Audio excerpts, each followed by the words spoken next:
adopts a photo.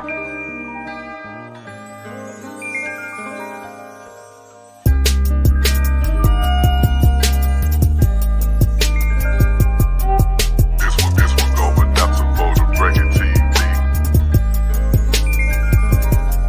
For the record TV back in his name. Big one L, I be flies a plane. Lady T, she ain't playing no games. No more, she be repping the gang. Third war, then your pussy, he won't hesitate to smoke it. He the south side soldier for the record taking no. We turn it up off of the Henny. She want some love, I give her plenty. Leaving the club when it get empty. I know the plug, shout out to Kenny. I'm still throwing up the foe. And I rock the flies clothes. Third war might take your hoe. Lady T, my saver soul. South Memphis going through it. Rest in peace, a young dog. Do what you gotta do so you could be a young boss. What you see on the gram, it ain't always what it seems. Cause I told her no, but now she looking at me mean. On my block, you better believe I got the biggest house. Young shooters on my team like Kyle Rittenhouse. Keep on playing, they gon' have your blood dripping out. What are you saying? I ain't broke, I got riches now. For the record, TV back in his name. Big one L, I be flies a plane. Lady T, she ain't playing no games. No more, she be repping the gang. Third war, then your pussy, he won't hesitate to smoke it. He the south side soldier for the record taking no. We turn it up off of the Henny. She want some love, I give her plenty. Leaving the club when it get empty. I know the plug, shout out to Kenny. I'm still throwing up the foe. And I rock the flies clothes. Third war might take your hoe. Lady T, my saver soul. What's up? What the fuck is a sniper? I want to understand what a sniper is. Don't know the boat, yeah, represent. I'm don't know the boat, yeah, represent. I'm don't know the boat, yeah, represent. I'm don't know the boat, yeah, represent. I'm don't know the boat, yeah, represent. I'm don't know the boat, yeah, represent. I'm don't know the boat, yeah, represent. I'm don't know the boat, yeah, represent.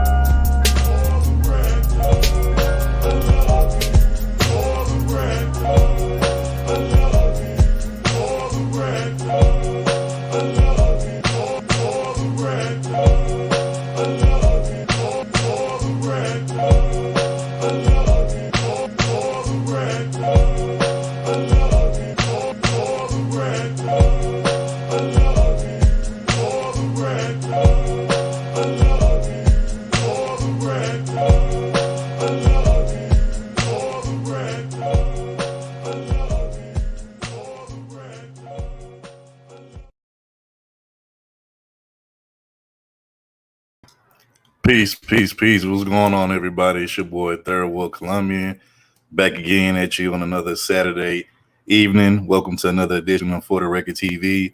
You know, I got me and the fam here today. As always, I got the lovely Topaz Presents. And then to the right of me, I got my brother, Naker L, aka Not My Baby L. I guess we're going to find out why he said that or why he's named himself that. Yeah, man, I got questions. So, we'll see. But, like I said, welcome to another episode of For the Record TV on a Saturday evening. We appreciate everybody that's coming through in the chat. Everybody's watching from the clouds. Anybody share the stream, we appreciate y'all. And come kick it with us for about a few hours while we discuss some interesting topics with y'all. But what's going on with the family today? Well, in terms of me, nothing really. I'm on this new workout plan where I got to run back and forth to the thermostat to turn my air conditioner up or down. As I don't think the Fitness Association recognizes that as exercise, Topaz. But I mean, well, I mean, you don't know because you can't talk to them because you don't even know their name. Okay, so you don't know that. All right. See, this is where that whole minding your business comes into play. All right, they cool with it. They gonna say, yeah, it's fine. Well, I mean, look, if you feel like that's something that should be added to, health and fitness, exercise, then maybe you should contact whoever's in charge of that, whoever comes up with the rules for that, and you should tell them about that and tell them that you add that in there. Well, I'm gonna do it after they can see the results of how well I'm able to be worked out over the summer. Then that way it'll hold a little bit more weight. But I got this. I know what to do next. So does like your pinch and your turn grip on the dial of the thermostat, does it like is this so much better now to the where you didn't almost break it like from turning it too hard? No. See, that's not even how the workout happens. Okay, so what happens is I'm sitting down, I'm chilling, then all of a sudden I feel this heat wave. So that's the calories burning off right there. It starts off right there, right?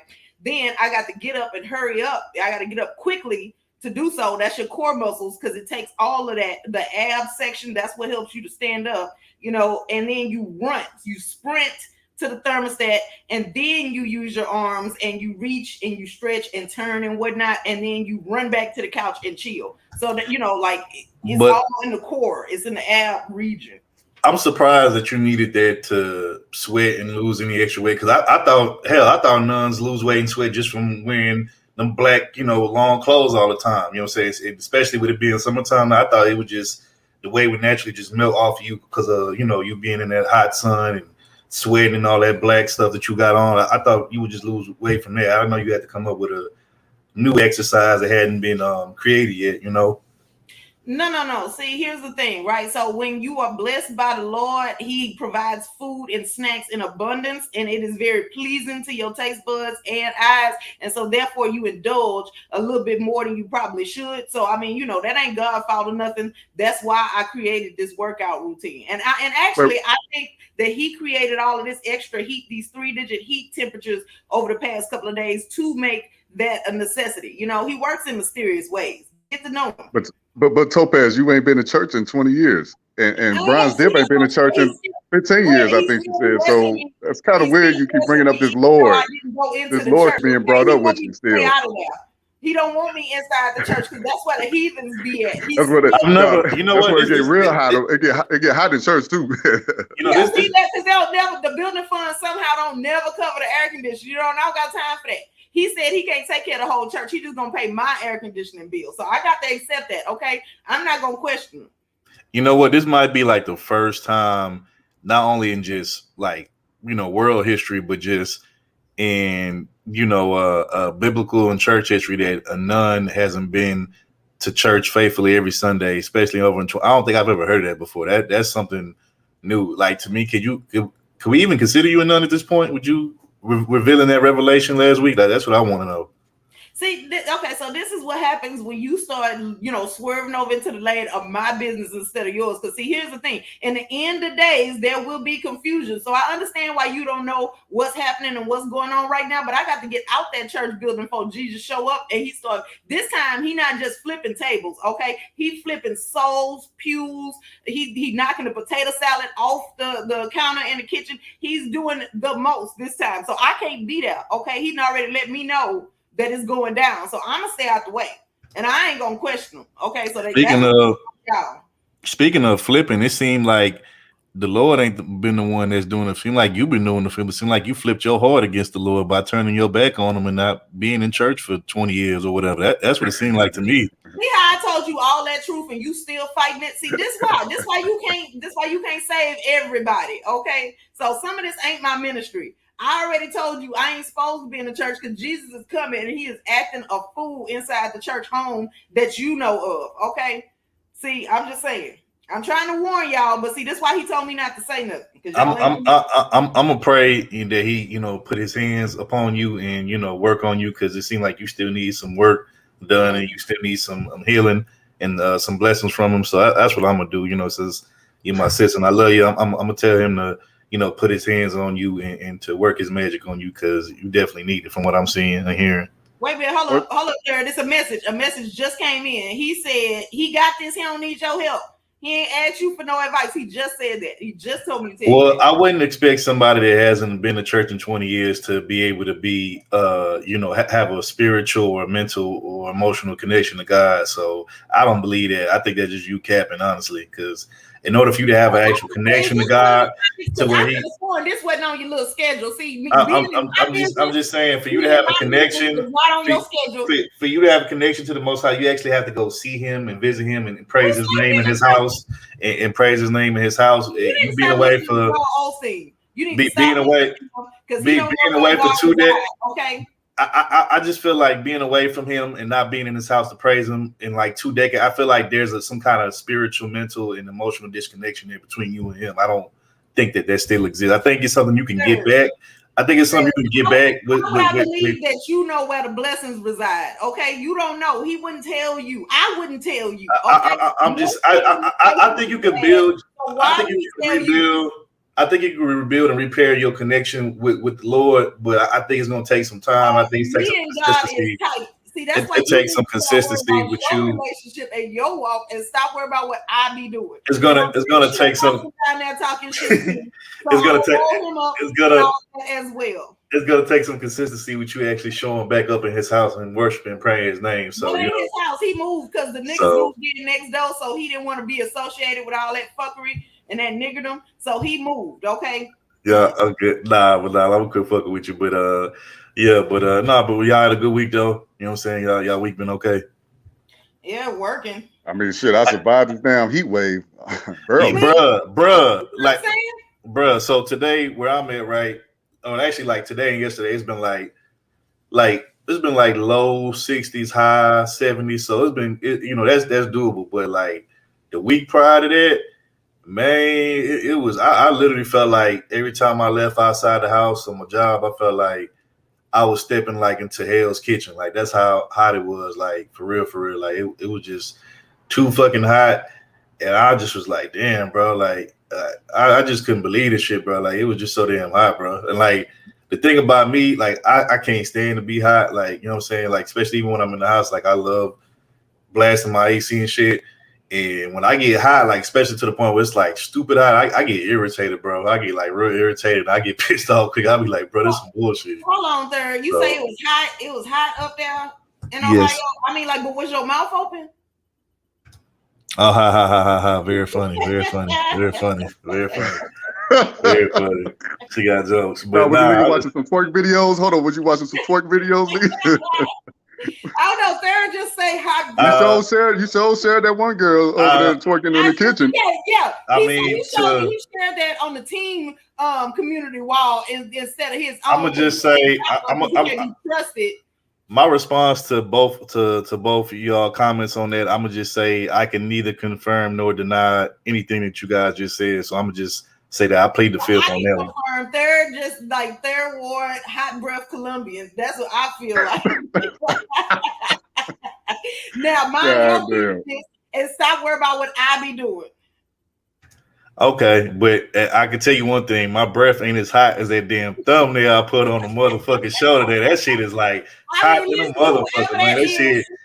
She is fine though. She is fire. That thumbnail. Whatever this woman is on this thumbnail is that thumbnail. That thumbnail jumping, man. I love that thumbnail. I feel like it perfectly fits the theme and the title of today's stream. And you know what?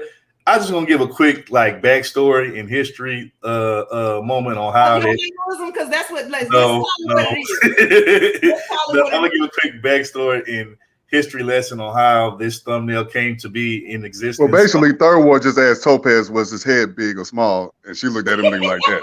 He looked dead at me like, nigga, you really asked me that dumbass question. No, I'm gonna tell y'all the story. So, so I don't know how many streams ago this was, but it was some streams ago. But as we normally do, you know, we be on that CPT time, you know, color people time and shit. We be late like a motherfucker. But you know. Right before we go live, we had like a little team meeting in the back, you know, before we hit the live button. And, you know, we discuss topics and stuff before we decide, you know, we want to go live and talk or whatever. And so we was having our little pre-meeting before the show. And I forgot what we was talking about, but it was some video, the girl rapper chick where she had everybody just with open crotch in the video. And I was trying to figure out why would you send that to the back chat? Oh yeah. Okay, that's what it was. Okay, yeah. I think was it the Sukihana video? I think it might have been Sukihana. But anyway, Yeah, so it's a female rapper.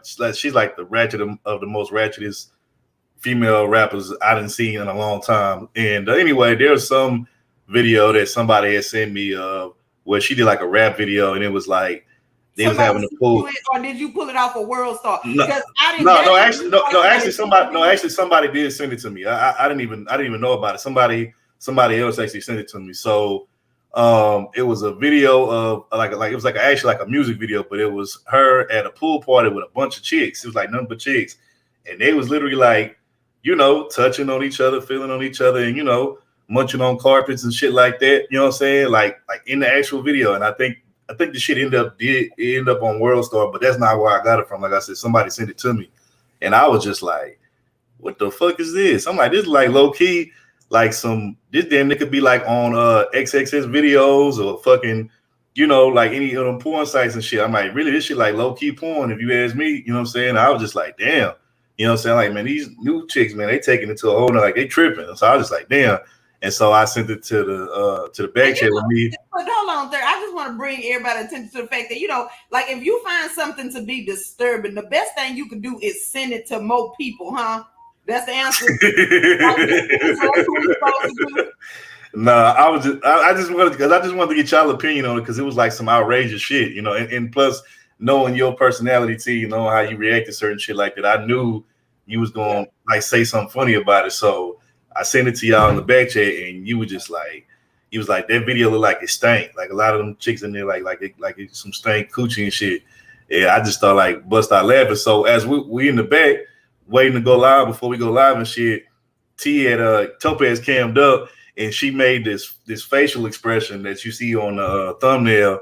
And it's in reference to that video, that Sukihana video, where they was like munching on carpets and just fucking with each other, that type of stuff, all the girls and stuff.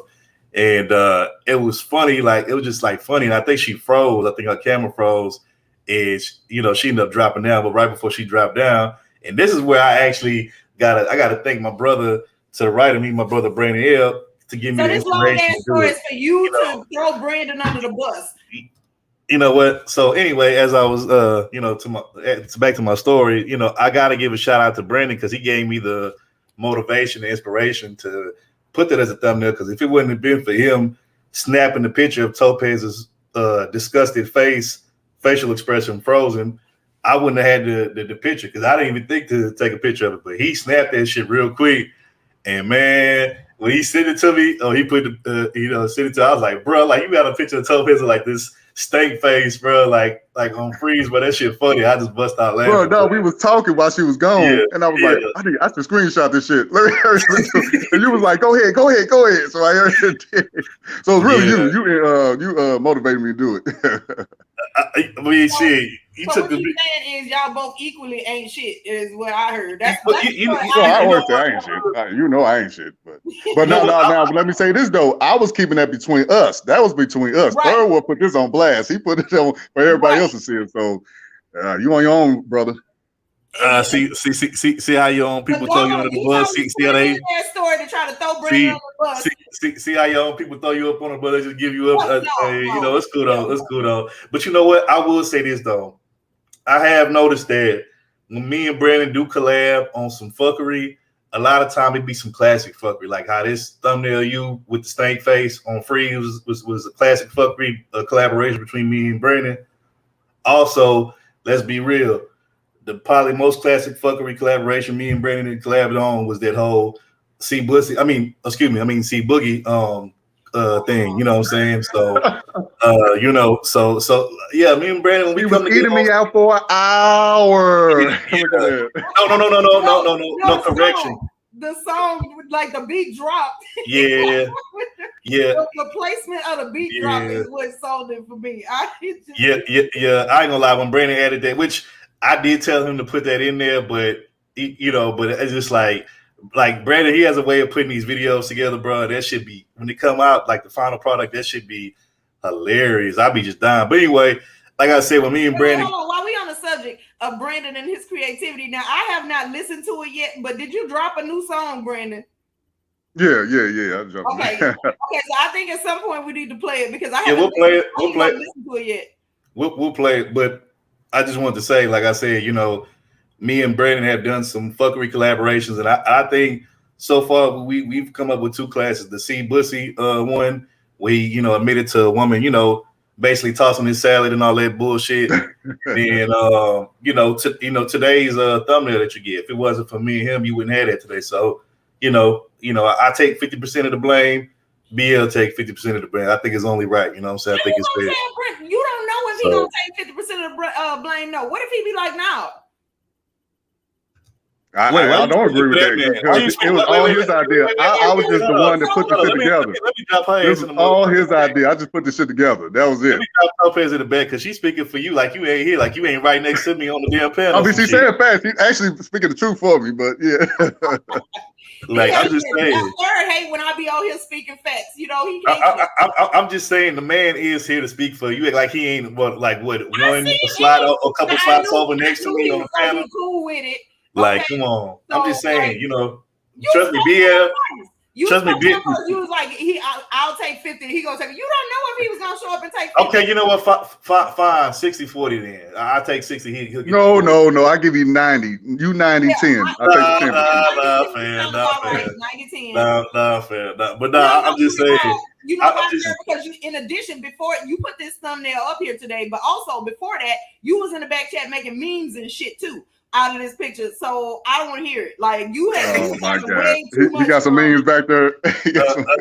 Yeah, I ain't forget. Hey, look, I'll say this. Look, at the end of the day, like I said, it was a great collaboration between me and BL. Like I said, we'll split it 50-50. You know what I'm saying? And like I said, bro, he said 50-50.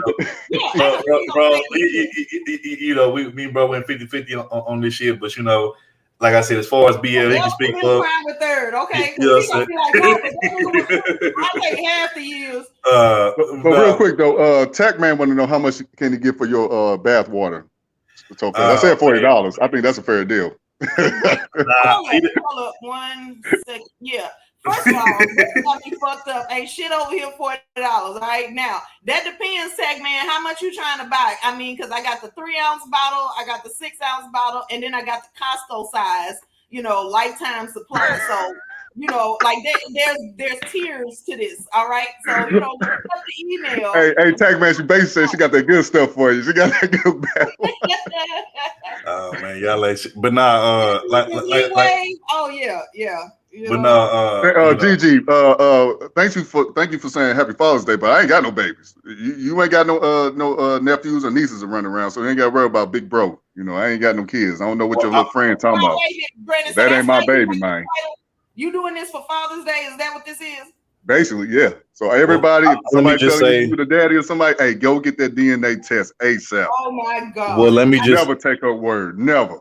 Well, let me just say this: me being the residential, Pookie, slash Snaker on here. I would say I don't have any kids that I know of, but it could be a possibility that you said no of. that it could be a possibility. It might be some little thirds with some big ass heads running around out here. Hey, I did see a couple big head, light skinned little boys running around. It might be some big head, light skinned little niggas out here running around somewhere that could possibly be mine. It could. I'm not saying it is, but it could. Toppling over, But what you're saying is, my business, but not your own, is what I heard. Not your own business, right? I mean, I'm just saying. I'm not saying that it's for show. I'm just saying it's a possibility. You know what I'm saying? Now, are you contributing to the Black single motherhood? Are you the one that's making these women single mothers out here now? Yep. You gotta take all the blame for that, brother. I plead the fifth on that one, bro. Now, Brandon, he gonna slide 50% of it to you because he can't never take responsibility. I plead. Yeah, I'm gonna say half is on the rise. You know what? Half is mine, and the other half is BL's. You know what I'm saying? So, not my baby. Me and Brandon, we fucked around and with these chicks, and we done made like whole tribes and communities on the low and shit. You know what I'm saying? So, we have threw me under the bus like, damn, you don't want to put your own business out. I ain't saying that. But that's I don't know why y'all surprised, but that's what real nakers do. You know what I'm saying? That's what real nakers do. You know what I'm saying? So this shouldn't be a surprise. This shouldn't be a surprise at all. So but I'm glad that you guys love the theme of the stream, the title that I'm glad you love. the thumbnail and the visuals that goes with it so well and perfectly. I mean, like, if I just felt like if there was any facial expression that fits so perfectly with the title and the theme of the stream, I felt like it was that one. I felt like I couldn't have done a better job, you know, putting anything else to be like the face of the stream or like the visuals of the stream. So, you know, you guys are welcome, and you know, you are too, sis. You know what I'm saying? So okay, so nothing better, right? Like, so not even you looking in the mirror and feeling disgusted about nothing, like that never crossed your mind, right? Never came up. Nah, not really. All right. I just was curious. I just wanted to know, but okay. So we're gonna go and get this thing. We're gonna go ahead and get this thing started. You know what I'm saying? We're gonna do roll call, and then we're gonna get there, you know, the show started. But once again, appreciate everybody that came out and stuff. Everybody showing love. So first off, we have probably like my favorite Scorpio, because she's the only one that's like really toxic at all, and she's really like cool and she's a sweetheart. Unlike, you know, my sis, even though I still love my sis, but you know, she be tripping. But anyway, shout out to Necessary Evil in the building. You know what I'm saying? She's a cool Scorpio gang, not mean and toxic Scorpio gang. But shout out to Necessary. Appreciate you coming through. She says, I'm at the job. I'll try to dip in and out. Appreciate it. Then we had an H-Town troublemaker up in here. We got Let's See, aka Let's Troll. What's going on with you, fam? Appreciate you for being here. We got my favorite Naker in the building. You know, we got Naker L, aka BL. And yes, you know, I've been telling y'all this. I've been telling y'all I ain't shit from day one when we started this channel. I said I wasn't born shit. But then you'll say you're innocent and you don't do nothing. You act like you don't really start nothing out here. I mean, but two things could be right at the same time, though. I could be ain't shit, but still be innocent at the same time, though. You know what I'm saying? Direct opposition of one another. You know? Like, no. I mean, wait a minute. So are we? Wait. So are we saying ain't shit people are the blame for all the bad things that happen in life? Are we saying that? Yeah. Nah. Okay. So let's say this. Let's say I'm just using this example. So let's say like a deadbeat, right? So is a deadbeat responsible for niggas getting killed and shot in the hood? Is that, you know what I'm saying? Or niggas overdosing on drugs and shit? Is that a deadbeat's fault? I just want to know. Yeah, somewhere down the line, yeah, they play a part in it. I disagree with that. I totally disagree with that. What about you, BL? What you think? My bad. I was looking at somebody in the chat talking. What'd you say? I was saying, like, because basically what I'm trying to say, there's levels to ain't shit, right? To being ain't shit, right? Okay, so like I said, a deadbeat is responsible for being a deadbeat. We all know that, right? But I don't think a deadbeat is responsible for killings in the hood, drug overdose, and shit like that. So are we saying that all ain't shit people are the same, or all of them? Yeah, it's levels to it. It's levels to it. You're right. It is. Okay. Oh my God. I don't know if that's GG in the chat, but if that is GG, what the hell? Oh my God. That's probably, you know what? I think that's Darth Low. Darth, you ain't shit. No, man. I think that's Darth. You ain't shit. That Darth, that's you ain't shit, bro. I swear you ain't shit. Or Gigi, whoever that is. I know it's one of y'all, because y'all the two biggest trolls in this chat. So yeah, that baby do kind of look like me though. That might be yeah, that's fucked up, bro. Let me find. You know what? We need to get they got me. They got me, y'all. They done doxed me, y'all, man. Goddamn. Bro, we need to get DNA tests shipped overnight, bro, with FedEx, bro, to make sure that that's not your baby. Because it do kind of look like your baby. I'm just saying, bro. Hey, third one made me nervous when you talk about Deadbeat. I was like, damn, I'm one. I'm one of them. Like, Brent, let me see. Did I? Like, say that question again. Like, damn, did I? You know what? I did go on, girl. Like, damn, did I actually still did some pre-com getting that bitch? Like, fuck. Oh, come on, third TMI like a motherfucker. Goddamn. Okay. Oh, my favorite sister in the building. Verbal sassy in this motherfucker. What's going on? And Verbal, let me say this. Verbal, you know, hey, she loved my name, by the way. She loved my naked name. Look. Let me say it to Verbal. Verbal, you know I got love for you. Know I fuck with you, but I didn't appreciate how on Bomb Chairs you said I was for the streets. First of all, you are. Wait. Did she lie? Wait, hold up. I need to make a correction for that. I'm Third World Columbia, aka Poppy, is not for the streets, but I am for the sheets. So let's get that straight. I'm for the sheets, but not the streets. So I just want to clear that up. Okay, so we good. Asphalt because you was for all streets that have. No, I'm for all. No, I'm for all. Is for. I'm for all the sheets, for the nice fluffy sheets, the Egyptian cotton sheets, the you know what I'm saying, the ones that kind of the plush sheets and all that shit. So yes, I'm for the sheets, but I'm not for the streets. So y'all gotta stop there, man. Y'all gotta stop. Like, hey, I'm too good to be smashing on the streets. We in the bed. Yeah. You know what? I say this. You know, maybe the young third when I was struggling before I got to in the trap house in the band. When I was in the band on the trap house, you know, we started out on park benches and shit. We started out on park benches in the bando and shit. We was out there squatting in homes and getting in, and abandoned vacos and shit like that. But you know what? Now we done upgraded to king size beds, plush mattresses, and all that shit. You know what I'm saying? So like come on, give a nigga his respect on it. I'm just saying. But anyway, shout out to my favorite Naker in the building, my co-host Naker, aka Brandon. What's going on with you, bro? What's happening, bro? Our number one mod in the chat. You know what I'm saying? Bronze Dipper Sun Kiss.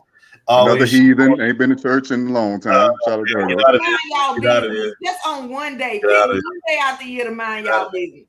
Get out of here. But shout out to Bronze Dipper Sun Kiss, our number one mod, always showing love and dropping the links and stuff. We appreciate you for being here. Shit, we got dark skin Amber Head Amber Heard in the building. That's how you got that illegitimate baby in the chat, bro. Right. Wait, that's you and Shuey, baby? God damn. I didn't know you and Shuey had a baby. God. Yeah, see, that's what he talking about. Hell no. Hey, she ain't sitting in my bed. I don't mess with women that be sitting in people's beds. No. You can go on with that, man. Hey, I ain't like Johnny Depp. I don't like that weirdo shit, man. No. Now that I think about it, when you combine, take your ass in the bathroom. Shit. Hell no. I think Shuey would get Brandon right back in line. I feel like she would gather him together. I feel like the only person that could Amber, dark skin Amber Heard says she don't claim that baby neither. Exactly. They ain't my baby neither. I don't know where that baby came from. Hey, well, I'm gonna just say this: when you combine dark skin Amber Heard with Naker L, you get dark skin Naker Heard is what you get. You know what I'm saying? So but she want a maternity test. She ain't playing with y'all. Give him his or if we go throwback and we do the throwback names, we could do Naker Celeste. You know what I'm saying? So you know what I'm saying? Naker we could do it. Goddamn. But anyway, appreciate everybody that's coming in. I'm finna get to y'all. But shout out to Bronze Dipper Sun Kid once again. Shout out to definitely. You know what? I think you in my top 5 when it comes to trolls of all time. You definitely top 5, top 10. I gotta look at the list because it's actually called a long list, but you definitely somewhere up there, top 5, top 10. But shout out to Gigi. She's definitely number 1 for me. You know what I'm saying? If the thing is, if she was around longer, then I might give it a number 1 spot. But it's been people that's been here long, like like a Mega. Oh no, she take the cake, man. After all that, changing her name and pictures and shit, man. She won it. She be quick on it too.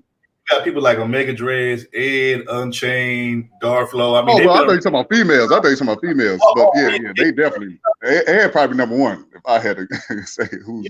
Can we just say this? Can we say that the group that used to be formerly known as TMAC? Can we say they all number 1 like as a group? Because I kind of feel like they all, especially like if we talking Celeste, we talking Let's See, Mother Twerks. And we talking Gigi, like it's kind of hard to say which one is more of a troll than the other one. Because so we just say them as a group, they like as a group together, they number 1 as far as females. Can we say that? Yeah. Okay. First of all, these young ladies are all individuals. All right, here we go. Yeah, exactly.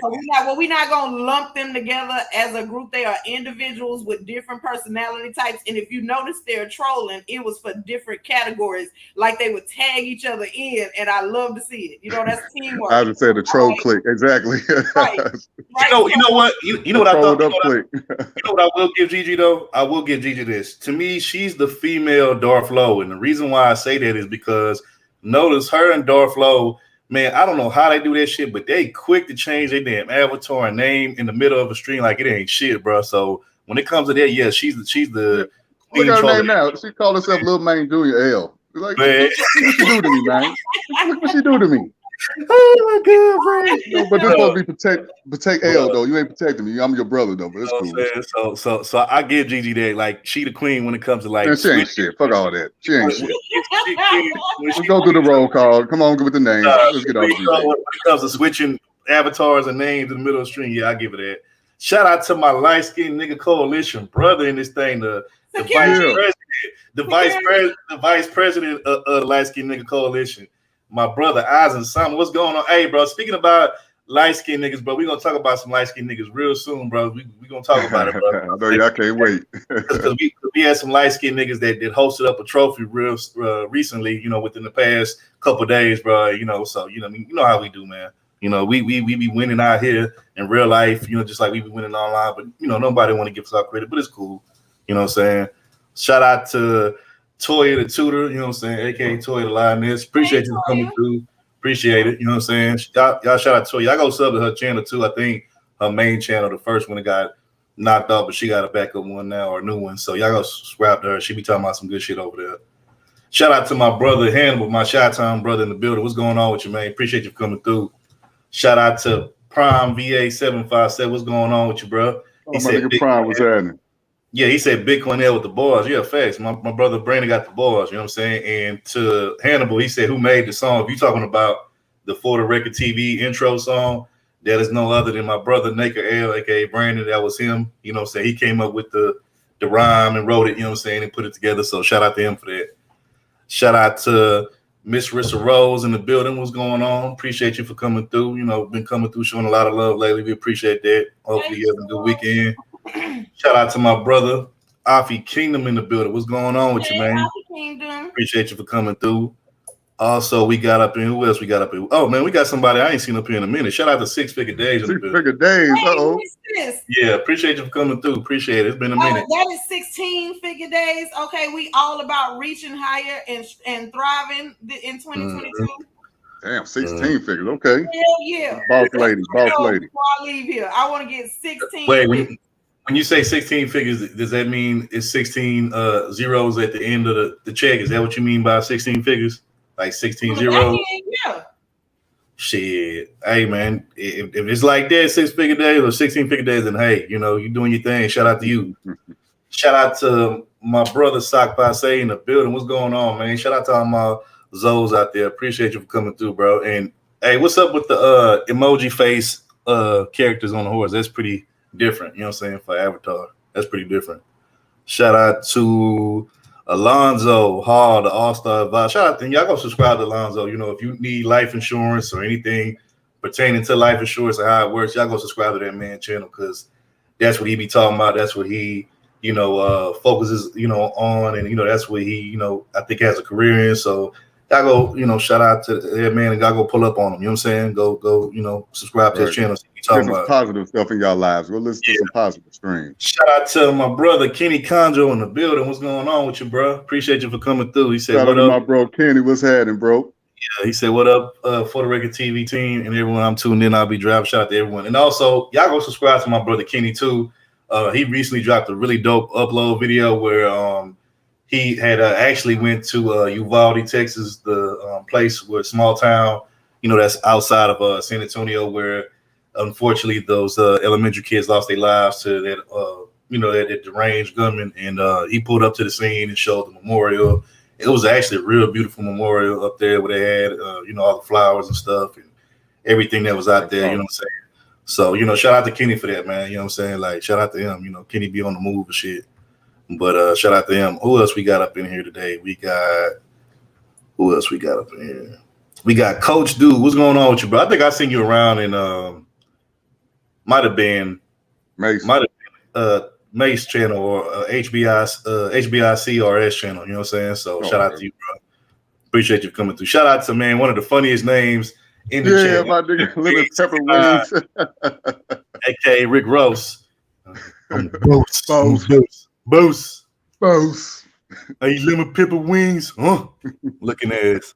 But anyway, shout out to Lemon Pepper Wings. Shout out to my brother Degenerate in the chat. What's going on with you, man? You know what I'm saying? Appreciate it. Kenny, you ain't shit. He said Reverend Baker and Dick at Third Walk. You ain't shit. Oh, come on, Kenny.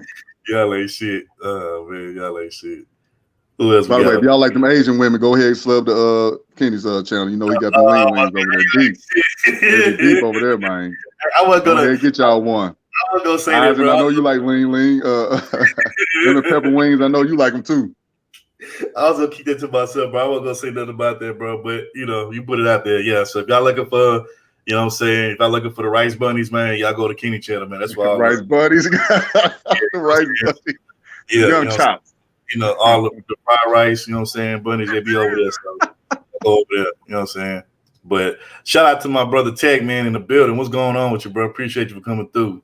Shout out to ATL's very own we here. What's going on with you, man? We here. Hey, I ain't forgot about you making them women take their panties off at church, man. You wrong for that shit.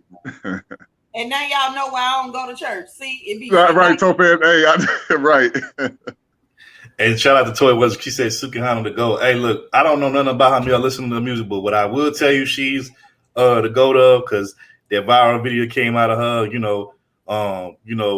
giving head and doming up her boyfriend. I say she the throat goat, you know what I'm saying? I give her that, but I don't know about her music. But when it comes, you know what I'm saying, to what that mouth do, yeah, she the goat when it comes to what that mouth do. You know what I'm saying? I give her that. So, shout out to Just Jay in the building. She said, I like you, Third, but stop being a business. Wait a minute, what I do? I ain't do shit. Like another one saying you for the streets, for the sheets, excuse me. Man, we got to stop with that. See, this is why we got to stop with false narratives and slandering people, because once you put something out there about somebody, even if it ain't true, a lot of people will believe that shit just because they want to believe some bullshit. So this is why we got to be very careful about the labels and the type of things that we place upon people. You know what I'm saying? Because that's a bad, dangerous thing. Because, wait, hold on, Third. What lie? Are you trying to say that you ain't for the street? No, I'm not. I told you again. You're for the sheets. I'm for the sheets. Why the fuck you lying? Why you always lying? Oh my God! Stop fucking lying. You ain't shit. You got him, see? You ain't shit. I just need to know what I heard, though. You ain't shit. Know what I heard. Like I said, I'm like Ron Osley. I'm for the sheets, but not the streets. So Hell no, nobody believe that shit, nigga. Nobody believes you, Third. You need more people. You need more people. We gotta stop with all those false narratives and false, slander on people. You know what I'm saying? But yeah, shout out to who else we got up here. I just want to make sure I get everybody. Who else? Look at Third nervous now. He nervous. Somebody gonna fall out the sky with more videotape. Okay, and why he is she got you, dog. That was a good one. Shout out to Verbal. You know what I'm saying? Shout out to my illegitimate nephew, aka Unaker L's son, illegitimate son. So shout out. That's my nephew though, man. Hey, bro, anything you need for my nephew, bro, I got you. You know what I'm saying? I got you. All right on, man. I appreciate that, man. Shout out to Carla in the building. What's going on with you? Appreciate you for coming through. Shout out to Pastor $40 in the building. What's happening, Pastor man? Blunt, Pastor Bitch. That's what I do. Pastor Weed. I feel like Pastor is not part of none of that. Okay. Oh yeah, but he is changed because he took the $40 out of his name now, so I guess he really is a pastor now. He's a new and renewed spirit. Okay? Nah, his new name. He found the Lord allegedly. Right. His new nickname, Pastor Drink, man. Pastor Drink. You know what I'm saying? Pastor Drink. Oh, should we say passive child support? Oh my God, y'all ain't shit. Pastor Check. Shout out to Joyce Camber, aka Shuey. What's happening? What's going down? Shout out to Mahogany Roots and MJ. Mahogany Roots. You know what I'm saying? Shout out to Mahogany. She been, look, she been on one lately, man. Like her stream's been killing me. Y'all better leave Mahogany alone, man. Y'all be thinking that little sweet voice is all, you know what I'm saying? She's soft, but no, man, she be going in on this. I said, don't get me wrong. The spicy turn up Mahogany, it is kind of interesting and funny. I ain't gonna lie, but I think I do like the. You're gonna be 100 bitches when she get done with you. Yeah. I do like, I do like the sweet Mahogany better, but man, I'm not gonna lie. That spicy turned up Mahogany, that one's quite interesting. I can't even lie. Like that shit funny. She and me rolling. Like I was like, damn. You know what I'm saying? But once again, shout out to Shuey in the building. Wait, Kenny said, I heard Third the nigga hating asses subs or subs. I don't care who subs to me as long as they aren't on any fuck shit. Who cares? So yes, that's Eyes and Sama. Many are subs to me. Kenny, you know we were just giving you hell fucking with you, bro. It ain't like that. You know what I'm saying? We fuck with the people over there. Boy, Kenny, boy, he gonna start shooting at us. Yeah. Shout out to Ty. It's crazy. Something like that wouldn't happen though if you just stayed out of people's business. Have you ever minded your own business and not worry about mine? Shout out to Ty's Crazy-ish in the building. What's going on with you? She said, "Hey, pops, mama gonna put you on child support." Oh shit. Pepper rings, really, bro. I thought we was cool, bro. I thought we were better than that. Damn. Third ward tamales, damn. That's crazy, bro. Lil May Junior. Yeah. Wait, I did want to tell my son, when your mom start acting like that, I know she just needs some pipe in her life. So I got to probably go over there and, handle my business. So she's trying to put a nigga on child support. It's two of Brandon kids in the chat, like from a person that came on the stream with not my baby. Oh, that's Gigi. That's Gigi clowning. No, the other one might be mine. I don't know about that one. Shout out to Shuey once again. Look, she say King cause they be hating, but that's how I be feeling though. They do be hating on a real light skinned nigga like me. Like they be hating like a motherfucker. They be, like every time something bad happen in the world or to somebody, it's always third for always light skinned. Wait, is she talking about you or is she talking about Kenny? I don't think she's talking about you though. Right. I'm just saying. I feel the same way though. What I'm saying is, will show up and put himself in some shit. I'm just saying. I feel the same way though. I'm just saying because I get light skinned niggas get the blame for everything. Look, you ain't shit, Lemon Pepper. When he said crunchy naked air, bro. You ain't shit. Hell no. From that last year. That's from that last year. Yeah, that shit funny. Shout out to King of Kampala. What's going on with you, bro? Appreciate you for being here. Also, I just seen, bro. Wait, hold on, bro. I know I didn't just see what I saw, bro. Hold on. Damn, what that motherfucker at, bro? I hope I ain't. I could have sworn I seen another child, Brandon. So I got two nephews in the chair. Like, hold on, what the fuck going on? That one was saying what's up to the other one. They were saying what's up to Lil Man. Bro, I can't believe I got two nephews. Why you tell in the chat? What I'm trying to figure out. No, that's what's up, T. Wait. Hold on. Topaz bottle bathwater salesman. Who's that? Bro, they gotta be doing, bro. I think that's doing. Hey, fellas, if y'all need some of them Topaz used bathwater, go ahead and hit them up. He got all that shit. Shout out to Water Sniper. Tell y'all, all right. Shout out to Water Sniper in the building. Oh, Water Sniper. Hey, bro. Hey, baby, better be careful, man. I think that's a dude. I'm just gonna let you know, man. But do your thing. I don't even know what that is. Wait. Time out. What you talking about, bro? I don't even know what the hell you talking about. Also, real quick, shout out to Water Sniper. Wait. Shout out to Boss Man Blake. That's my brother. Shout out to Boss Man Blake. What's happening? What's going on? Oh yeah, I found him, bro. So wait a minute. I thought this was. Hey, who's that? No, is that you? What the fuck? Oh man, y'all ain't shit. No, he can't in the avatar. That ain't third, but it's somebody close to him. So fast ain't shit. You know what? If I put coalition vice chair, if I wash my hair right now and put some conditioner in, my hair would probably look just like that motherfucker head too. That's the cold part about it. Damn, y'all, boy, I swear y'all hell up in this chat. Y'all ain't shit. All y'all going to hell. I'm just letting y'all know that right now. Ahead of Sunday, y'all all going to hell. But anyway, you got it. What you talking about? But this is Osei shit. But I don't even know. Water Sniper posted some on his community wall about some. I guess some black woman was worshiping white boys, and he was letting them. No, it was a white dude. I guess saying like he be calling black women N-words in bed. They like that shit, whatever. Oh, okay. I don't watch that nigga no more, so I don't know what be going on over there, what he be talking about. So okay, I'm on. No, I'm talking about Water Sniper. This is what he did. It ain't have nothing to do with O'Shea or nothing. But anyway, okay. He was tagging and letting them know this how y'all white men be acting towards y'all, and I was trying to let them know that's not no natural black woman. I'm just saying, be careful though. Do your thing. You mean one of them Transformers? Right. Look, should we say who is Topaz bottle bathwater salesman? Man, y'all ain't shit, man. Look, that shit gonna end up being like a whole $1 million operation, $1 million business, man. I'm telling y'all. You know what I'm saying? Like y'all. So, hey, look, here we go with another light skinned nigga hate. Here we go with the light skinned nigga hate. Like, shoot, you got to do better. We supposed to be better than that. You from the town, you from the city. Like, damn, you gonna hate on a real light skinned nigga like myself and Steph Curry and Klay Thompson, like, damn, man, we can't get no fucking breaks out here. It's light-skinned niggas stay getting fucking, hey, from everybody, even your own people that's from your own town and city and shit, man. Ain't that about a bitch? Oh, no. I got questions because, see, how you going to include yourself with the Golden State Warriors, but then when we say something about Jussie Smollett, you want to act like, no, he ain't part of it. No, if you claim, so you can just pick and choose. I'm sorry. We're straight light-skinned men over here. We don't dibble and dabble in anything on the other side of the rainbow. We don't do that. We stay on the side where the rainbow is not at. You know what I'm saying? We don't actually get on top of the rainbow and then walk across the other side. You know what I'm saying? But Lord knows what's over there. So again, we dealing with straight. You dealing with heterosexual light-skinned men, not the other type of light-skinned men out there. So again, he doesn't fall into our group or our organization. So nice try, but you gotta, what about John Legend? You know what? He's straight. He's straight. Nah.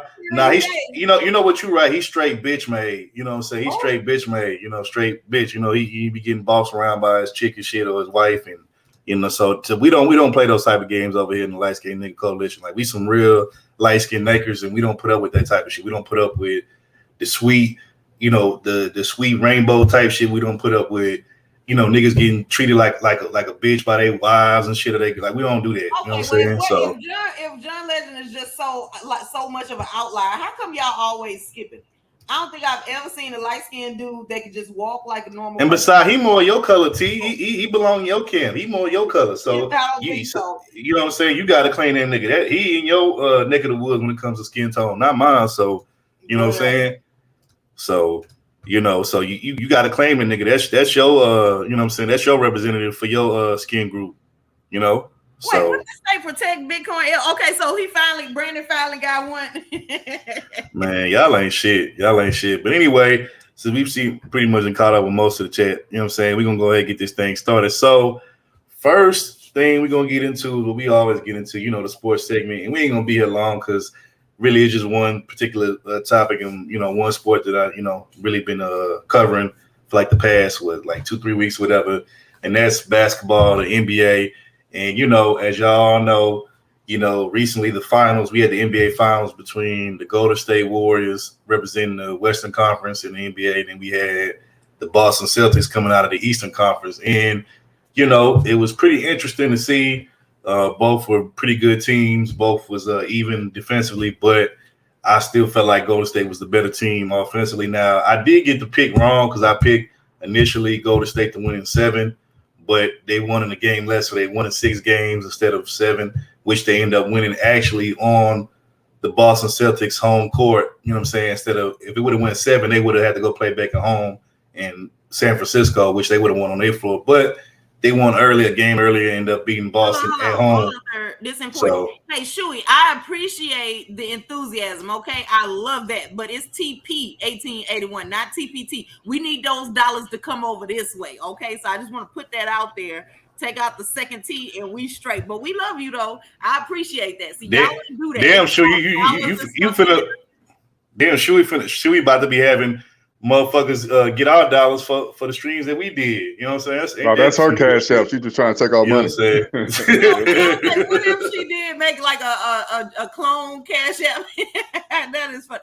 Hey, Indian, but take out that second T and we straight. You know what I'm saying? What's going on, Indian? You know what I'm saying? What's going on, Pocahontas? Appreciate you for being here. You know what I'm saying? But so they won in Boston, and pretty much broke Boston's they broke their little hearts, broke their fantasy of winning another championship. And everybody knows Boston's like one of those cities that they got a lot of championship pedigree. They got the Red Sox for baseball, they got the Celtics got I think as an organization total they got 17 championships, something like that. And they got the Patriots for football, so they used to winning championships in multiple sports. But unfortunately, it didn't happen. They lost. And, the Golden State Warriors won their 4th NBA title in 8 years, which is pretty amazing because they went to 5 in a row, 5 championships in a row, and they won 3 out of the 5. And, they was down for 2 years due to injuries. And, they made it back this year and they won. So shout out to them. And also shout out to Steph Curry. he's definitely Team Light Skin Nigga Coalition. You know what I'm saying? He's definitely in the group. You know what I'm saying? He definitely one of the faces of Team Light Skin Coalition, organization. And he held it down. I think he averaged about 30-some points in this series. It was about like 30, 35 points in the series. He did his thing. And, shout out to him. He finally won his first Finals MVP award, which is something that he's been trying to get for a long time now. People are like, okay, if this is his first Finals MVP, why didn't he win any the previous 3 years when they won, or the last 3 times when they won? Well, people forget at one point when they went to 5 NBA Finals in a row, 2 of those years they had Kevin Durant playing on that team. Now he no longer plays for that team; he plays for Brooklyn now. But when he was on that team, when they played in the finals against LeBron and the Cavs 2 years in a row, both years Kevin Durant won the Finals MVP because he was clearly the best player in those finals, in those series. So Kevin Durant won 2 Finals MVPs back-to-back, 2 championships back-to-back, so he didn't get it. And then the one that they won prior to Katie, without Katie, before Katie came over, Andre Iguodala, the veteran, he won it. So Steph had never had a Finals MVP prior to just recently, and he finally won his first Finals MVP. And now people are basically saying that he deserves to be in the conversation of top 10 greatest players of all time. Look, I'm going to say this. As somebody that's an advocate of the Light Skin Nigga Coalition and light skin people, period, light skin men, period. I like Steph as a player. You know what I'm saying?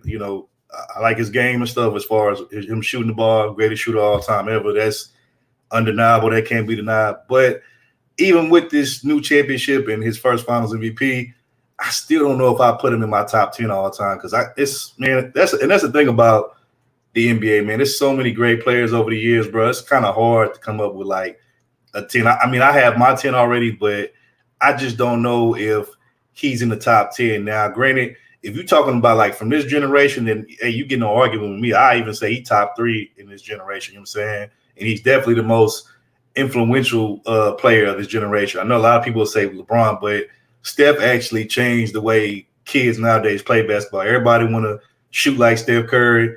Everybody want to, shoot from half court just because they seen Steph Curry do it. But at the end of the day, and that's why, basketball that's why nobody really want to drive to the basketball or to the hole no more. You know what I'm saying? They want to just pull up for the 3 all the time because it's easy to do. And, Steph did it. Well, it's easier to do than what LeBron is doing because what LeBron is doing is mostly athleticism. Steph is just a normal cat with a mean, wicked jump shot. So that's more obtainable and more realistic for these kids to do versus what LeBron does. But shout out to Superstar 75 in the chat. Yeah, bro. Look, granted, like I said, shout out to Steph. Congrats to the Warriors. And shout out to Steph for finally getting his first Finals MVP. But yeah, he's not in my top 10. Even with this Finals MVP, he's not in my top 10. But it's just too many. I mean, like, I can name some of the players in my top 10. I'll say definitely Jordan. I definitely say Kobe. I would say Magic. Got to put Bird in there. Got to put Kareem. Me personally, I would put Duncan in there. Tim Duncan, 5-time NBA champion. Even though to me, Duncan is probably like the most boring player of all time as far as like his game. Like he really don't have a fancy game at all. He was just straight fundamentals. That's why they call him the big fundamental. But I put him in there. I put Olajuwon in there. To me, my favorite center of all time. The best center if we talking footwork and offensive skills. And I think Olajuwon got the most blocks out of any center in NBA history. So I put him in there. You could put some people might say Wilt Chamberlain. Some people might say Bill Russell. Of course, some people gonna put LeBron. LeBron ain't in my top 10. Sorry, y'all can say I'm a hater. Y'all can say whatever, but LeBron ain't top 10 to me. I don't care nothing you need to say, but whatever. LeBron ain't in my top 10. But yeah, bro, just so many great players. You got Shaq on there? Yeah, Shaq. I forgot. Yeah, but Shaq. I can't forget about him because he definitely had his era. He dominated. I think Kevin Durant could be top 10. He might be at the low part of the top 10 or maybe top 20. But yeah, Steph ain't in my top 10. Steph, I don't even know if Steph is in. I don't even know. I'm trying to figure out where would I put Steph. I don't know if I put him top 15 or 20. Maybe like, I don't know. I had to revisit that. I had to really look at. Damn, you really disrespected bro like that. No. Okay, you know what I say? Is he top 50? I give him top 50. I don't know where I place him in the 50, but to me he's something. But top 10, wow. I don't put him in the top 10, bro. Now, like I said, the one thing we can't deny, Steph is the greatest shooter of all time. Probably gonna, He's go not out on your top 10 as the greatest shooter of all time. That's because it's too many factors, your list, bro. man. I ain't arguing. It's too many. Make sure. No, you know what, shoot, I ain't gonna argue with you on that. Yeah, man, fuck Harden, man. Harden ain't shit. That's why his ass ain't gonna get that damn Supermax deal from Philly because they seen the way he played in these finals, ain't do shit, and they want to give him like a 1-year deal, some shit like that. They ain't trying to give him a long-term deal. And you know what? Real quick, just as a side note, hell no, somebody got the Steph Curry pick. Yeah, I know that shit. Real quick, as a side note, let me say this: James Harden is actually dumb, and I'm gonna tell you why. He could have did 2 things and been the highest paid player annually ever. Like what I mean by that is if Harden would have stayed either with the Rockets or if he would have stayed in Brooklyn instead of forcing his way out of Brooklyn and now playing for Philly for the 76ers, they were willing to offer James Harden, both teams, the Rockets and the Philadelphia 76ers, they were willing to offer James Harden to pay him $60 million a year. No player in NBA history has never gotten paid $60 million a year. He would have been the first and the only one to get $60 million per year. He turned that down to go play with another team that wasn't even as good as the team that he left. And then not only that, now he's not even getting a Supermax deal. They trying to give him like a 1-2 year deal, which those are like small money compared to like when you sign those long-term extensions where they give you the big bank money, you know what I'm saying? Like the big bank rolls, he's not going to get that, you know what I'm saying? But he's stupid, bro. I ain't no way in hell I'm turning down fucking $60 million a year. And I get to be the first player in history to make, like, not only am I making history, but I'm going to be the only person ever at this point to be paid that. Like, ain't no way in hell, bro. Like, I'm getting that $60 million a year. You got me fucked up, bro. Like, hell no. Like, that nigga totally fumbled the bag on that one, bro. Like, I don't know how the hell you turn that down. Like, bro, that's crazy. And he had 2 opportunities, one with the Rockets and one with Brooklyn, and he fucked up both of those situations. So I'm just like, bro, yeah, you fumbled the bag on that, bro. You stupid. You stupid as fuck for that. You know what I'm saying? Like, you dumb. What y'all think about that? I mean, if he feel like he's seeing something that he don't like, I mean, I can't really blame him for that. If he sees something that, in the contrary of something that he ain't really feeling, I really can't blame him then. I mean, we looking at it from the outside, looking in, like, 60 million, like, yeah, we're gonna take it, but maybe you see something different. Okay, let me ask you this: you get offered a deal that's history making, that's never been done before, to get paid that much money, or you could go somewhere else. Bro, you leaving that money on the table? You leaving all that money on the table, bro? You asking me? Hell yeah, I'm gonna take it. But I'm talking about him. I'm just saying. Different. I'm just saying, bro. Like, ain't no way in hell. Yeah, but okay.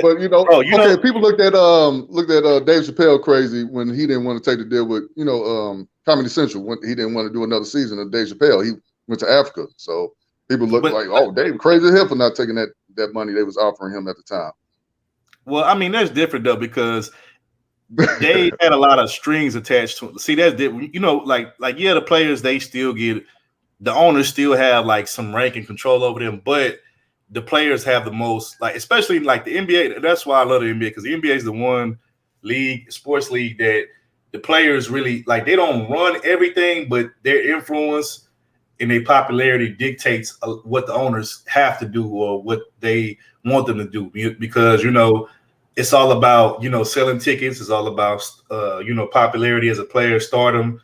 And it's about, whatever your production is. So if you're one of those players that you got cachet like that, to where your name sells tickets or rings bells, and you can, put points on the board and your stats is looking crazy, then, yeah, you got some pull. You know what I'm saying? This is why Harden for all these years has been able to get out of certain deals, even under contract, been able to get his way out of certain towns and cities, because you know what I'm saying, because prior to him being what he is now, which is kind of like funny you got that damn comment up. Switch that comment, change the comment. But when you know what I'm saying, when you used to too silly, but when saying, like, into the chat, exactly. Yeah.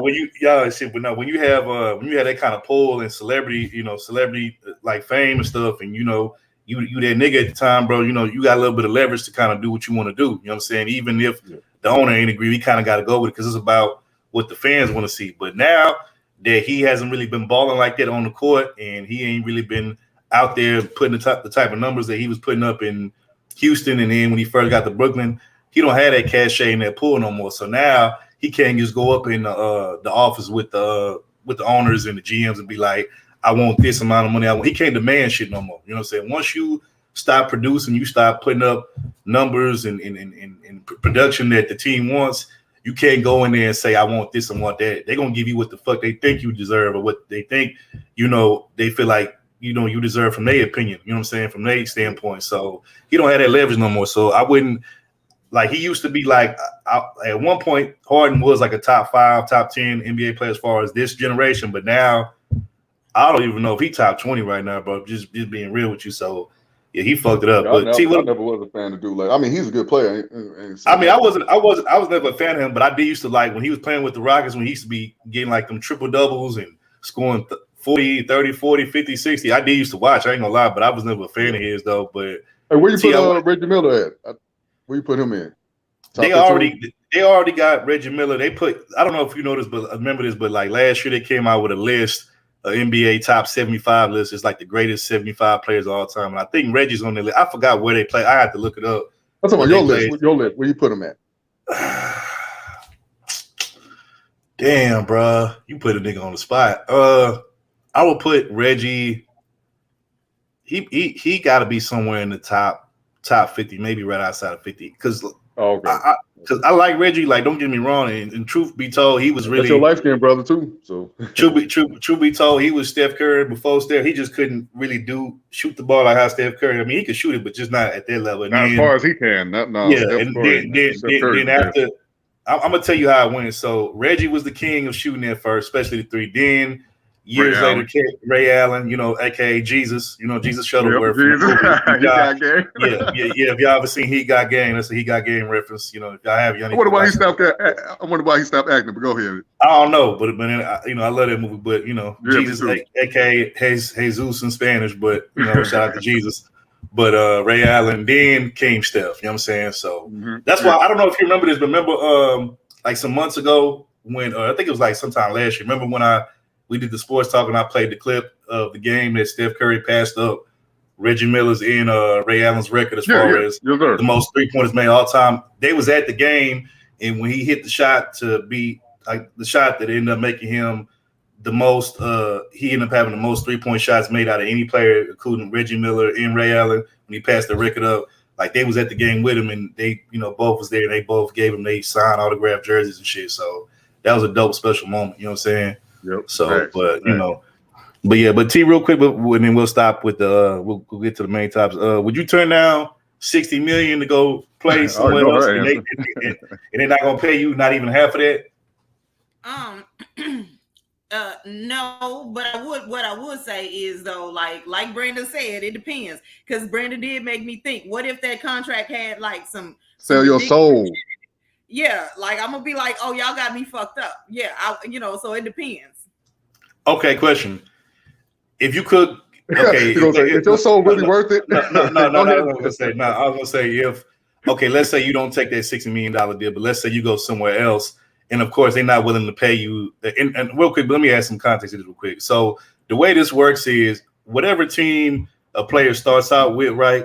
That team can only give that player the most amount of money, which is called the Supermax deal. And basically what that does is that incentivizes players to stay with their original teams instead of once free agency comes and they're able to mingle and go visit different teams for opportunities, for employment opportunities. It basically puts them in a position where, whatever team they started with. So like, let's say Steph Curry, for example, he's only played for one team, which is the Warriors, his whole career. Let's say when he becomes a free agent, let's say he's thinking about going elsewhere, which I highly doubt.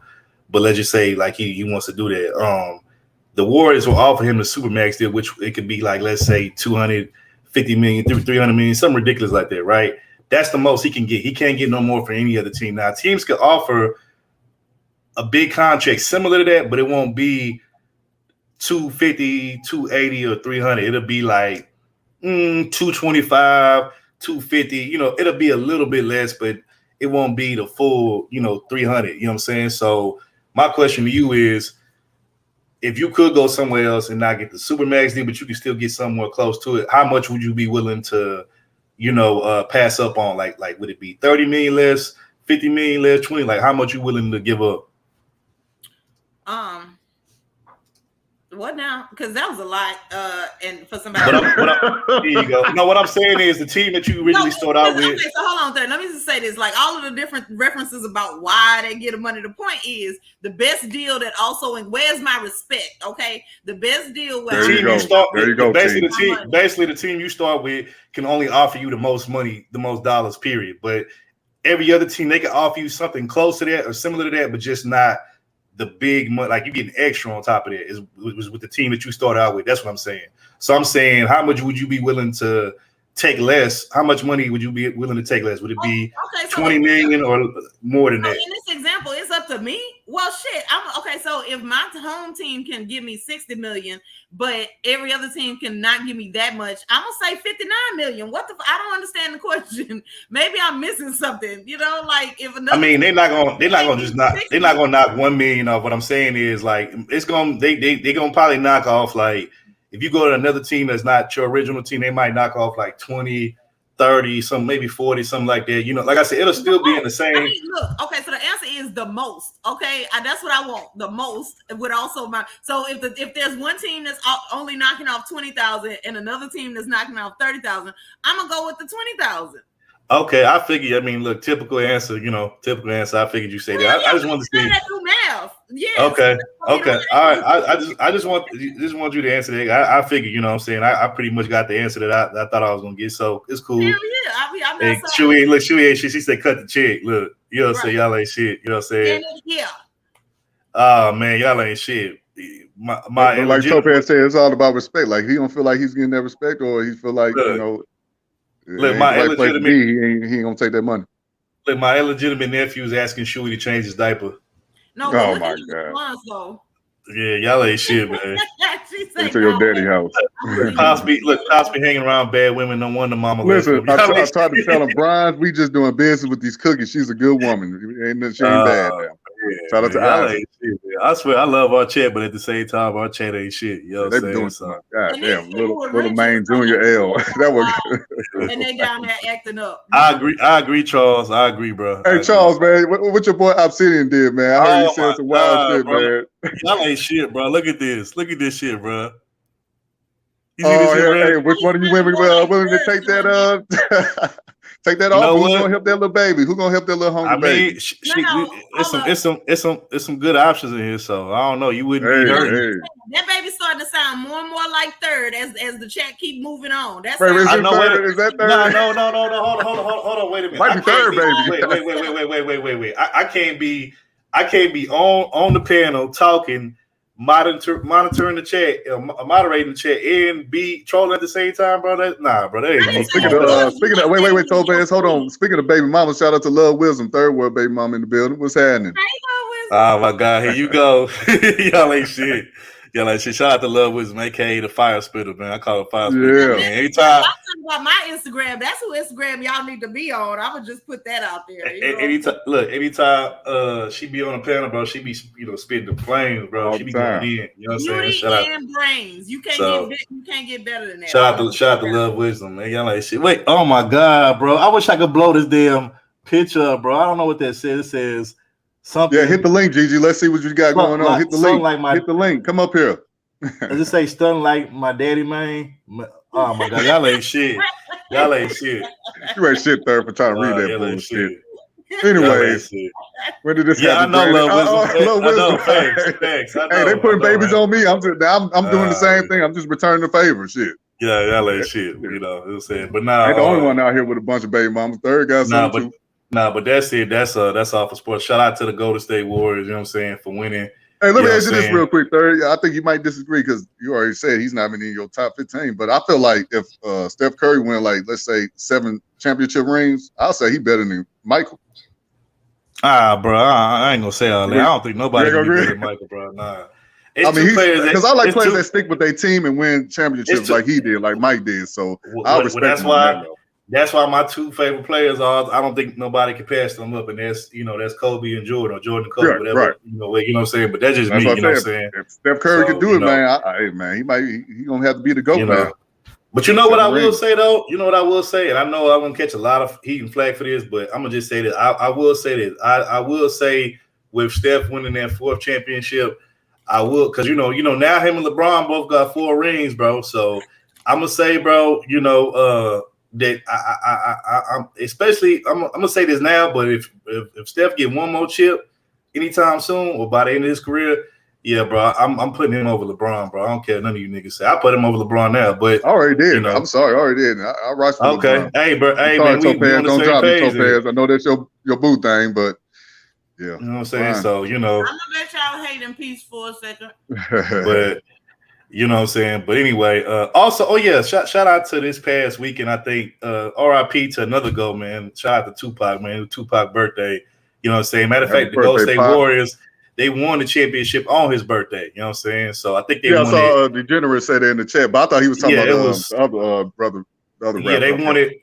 They won the championship. It was this past Thursday. So yeah, so that was Pac's birthday. So whatever the date Thursday was. So R.I.P. to Pac, the GOAT. You know, and I want to give a shout out to Mayweather. He finally hit made it to the Hall of Fame. Shout out to Mayweather. Oh yeah, he sure did. I saw that. Yep, sure did. Even though, you know what, he's another example of a champion, bro. That I know niggas want to claim him to be the best all time of the GOAT because he never lost. He is the best to me, man. He never lost. Bro. Sorry, I can't. I mean, but look who his competition was. Let me just say why, because I know a lot of people don't like his fighting style. They say he's scared to brawl with boxing. But he be running. That nigga run, bro. Listen, he's able to talk. He ain't slurring in words or nothing. He able to talk. You know, a lot of people make fun of him because he can't read, but that's another story. But hey, he's still in the right mind, state of mind. Look, my thing is, bro. Yes, it's Floyd. Also, shout out real quick. Shout out to Positive Vibes in the chat. I see you up here. Appreciate you for coming through. But the thing is that. Like, I get it. You know, Floyd is smart for the way he fights. You know what I'm saying? He pretty. I mean, I'm gonna keep it real. That's the reason why Floyd is smart is also the reason why I can't really like stand him. You know, as a boxer, is that he runs a lot away from his opponent. Like, he's so fast and like, you know, quick to move around the ring to where like, you know, he don't really step into no punches like the boxers from back in the day, which is, you know, part of the reason why a lot of them fucked up now, but. Right. You know, like I used to like to me, boxing, it should be some blows exchanged. When I think of boxing, I think of niggas punching each other at the same damn time, or one player taking one jab and the other one taking another one. Wait, what happened? You talking about something he don't step into? Why the fuck would anybody step into? Because that's what boxers that's why do. He's so smart, Topaz. That's why he's so. Hold on, wait a minute. So you mad at him because the other person can't? What I'm saying is, if a boxing match is one sided because the one boxer is always running and he won't actually square up and go toe to toe with the other boxer, then I mean. That's to me. That's a boring ass fight. By the way, that's a boring fight to me. I'm sorry. I don't. You know what I'm saying? Wow, y'all ain't shit. Y'all ain't shit. Y'all ain't shit. But to me, who is this now? I think that's Darth Flow, me personally. But anyway, I look. Yes, he's undefeated. He's never lost a fight, but I don't think he's better than Ali. It's other fighter. I don't think he's better than Sugar Ray. You know what I'm saying? That's just my opinion. You know what I'm saying? But I get. But is he smart for not taking any major punishment? You know, to the face or to the head over his career. I give him that. You know what I'm saying? But that's also the main reason why his fighting style is born is because he barely no player is able to really engage with him in the ring because he be running around too much. You know what I'm saying? So that's like my issue with it. You know what I'm saying? Wait a minute. So a bunch of niggas in the audience not catching CTE is getting mad at him because he don't step into a punch. Look, I feel like if you the better boxer, that's part of it. You got to catch him. He somehow is able to stop running and punch your ass. So why you?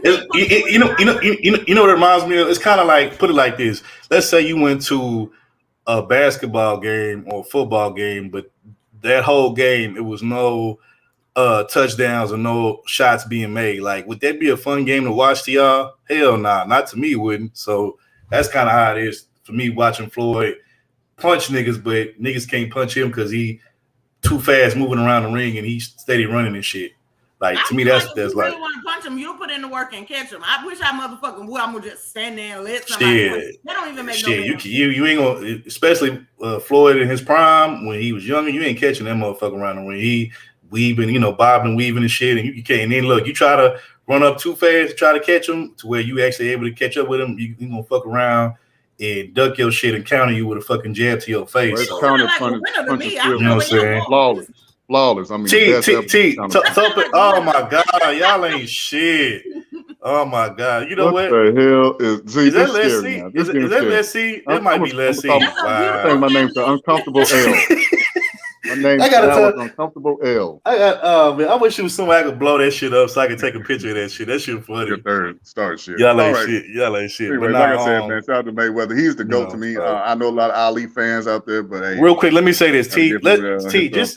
Just say you want to be part of Floyd's mini harem of women. Just say you want to be one.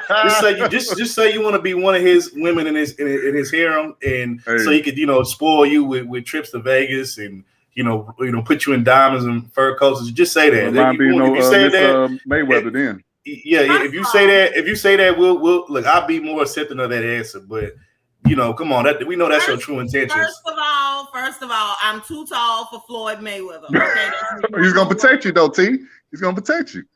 And you know what? But I mean, honestly, if people wouldn't be giving him a hard time about me being tall, I wouldn't have a problem with it. And so my question to you, third, is don't wear high heels. Out of black people been there, stay the fuck. Out of black people been there, stay the fuck. Out of black people been there, black people been there, black people been there, stay the fuck. You know what? You ain't shit. You ain't shit. Wait, I just said, yeah. She said he's too short, but his money tall as motherfucker though. Yeah, he's standing on one of them briefcases of money. Will be. I agree. I agree with King Kapala. He said Sugar Ray and Roy would have ended Floyd's career. Yeah, if you're talking like back in the day. We don't know. Y'all always gotta go back 500 years ago. We talking about today, right now, man. Right. So and anyway, so it's a reason they not Floyd here is right that nigga, dog. He's the GOAT. He the GOAT. So leave. Okay, question. Is he the GOAT? I think he got a match coming up, expedition match with some Japanese dude. Question. Let me ask you. Okay, so I don't consider him to go in the ring, but if you want to say he's go in the ring because he's undefeated, okay, that's fine, whatever. But question to you: is Floyd still the GOAT? Is Floyd still the GOAT to you after he allowed his daughter to get pregnant by ain't shit NBA young boy? Outside the ring? Oh no, he got a bunch of L's outside the ring. Oh, okay, that's what I thought. But don't everybody though? Everybody's got a goddamn L. Matter of fact, if I'm not mistaken, don't NBA young boy didn't they say he had like some kind of STD or something? I can't remember. Oh, here we go, third. No, for real. No, real talk. No, they say he had. All right. First of all, he didn't let his daughter do shit. But guess what? If your dad is Mayweather, you really think that nigga finna play her stupid though? He did give her something. He gave her the gift that keeps on giving. He gave her some STD. I forgot which one it was, but you go look that up. It's a boxer though. I forgot his name. I think they call him Tank Davis. I know you probably know him. Javante Tank Davis. Javante. Okay, he's a beast out there, man. He just knocked dude out a couple weeks ago. That was a good fight. Hold on, y'all. For you niggas in the chat, I am 6'5" Yeah, facts. I agree to Jenner. I have survived this my whole life, and y'all not gonna bully me on my own damn channel. Yeah, I agree. You by my size. I agree. I agree. I agree, Degenerate. So you should have been a ball player. You should have been on the. Somebody said, "Yikes!" Yeah. Shout out to Positive Vibes. She said, "Hey, y'all can't do my sis like that, dog, man. She's 5'11", all slim, thick." She says, "I don't know, people say." Okay, so King Kampala, I'm gonna let you. Hey, she free my nigga King. 2 seconds to find your courage. Talking about some yikes. I hate y'all. Y'all ain't shit. But nah, shout out to Positive Vibes. She said Tope is a sexy model. I bet she got legs. Thank you, Positive Vibes. No, that's still she be hiding her stilts in her jeans and shit. That's stilts. You know what I'm saying? That's still some wooden play. Now, what it is me tired of third ward ass today. Okay, I don't have to put up with this. Okay, I'm grown as hell. Y'all ain't gonna do this to me on my own damn channel. I'm timing everybody out, including third ward ass. Now he got 300 seconds to sit back there and think about where he went wrong in life. Stop playing so much. Y'all play too much on this Father's Day weekend. Now I'm gonna bring his ass back. But shout out to all the fathers out there. Happy Father's Day to all the real fathers out there. Even mine. Shout out to Papa L. Shout out to Papa L. You know what I'm saying? Shout out to Papa Third. You know what I'm saying? Happy Father's Day to all the fathers out there. You know what I'm saying? Shout out to put some money on your books. I'm gonna put some money on your books. I got you, man. Y'all ain't shit. Yeah, but the guy said, for the record, salute and Floyd May Dodger. Oh, come on. Yeah. Facts. He's a track star. Yeah. Shout out to Candy God. You know what? Also, too, let me say this because I want to throw this in there. Not only give a shout out to all the Degenerate. Don't worry about oh my God, y'all ain't shit. Look, let me say this though. 7'5"? because I'm tired. I'm timing everybody out.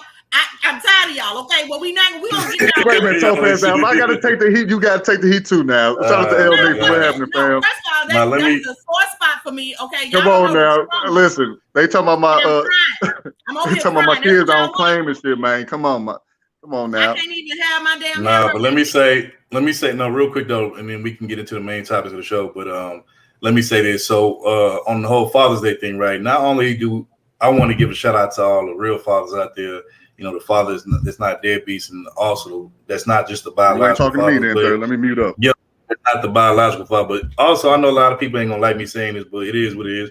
Shout out to the stepdads out there too. I know in this space, stepdads is looked at as weak or beta, whatever fuck you want to call that shit. But again, Russell Wilson. You know, my thing is, you know, if somebody don't raise these kids, then how the future gonna get better and how these kids gonna get better. You know what I'm saying? And then not only that, even the surrogate stepfathers, you know, like, and what I mean by that is the basketball coach, the football coach, you know what I'm saying, you know, the Sunday school teacher and shit like that. Like, let's not act like, you know, your barber, you know what I'm saying, for real, man. Like, let's not act like those niggas ain't played a crucial role and, you know, help shape some of these young boys and, you know what I'm saying, mold them to where telling them to, like, stay out the street, you know what I'm saying, keep your head on the straight and narrow path, you know what I'm saying, don't get caught up out there doing what, you know, maybe somebody in their family was doing before them, or, you know what I'm saying, just get caught up in the bush. So we got to get them a shout out too, you know what I'm saying, because they definitely played the role of a father even without knowing it or even without being the actual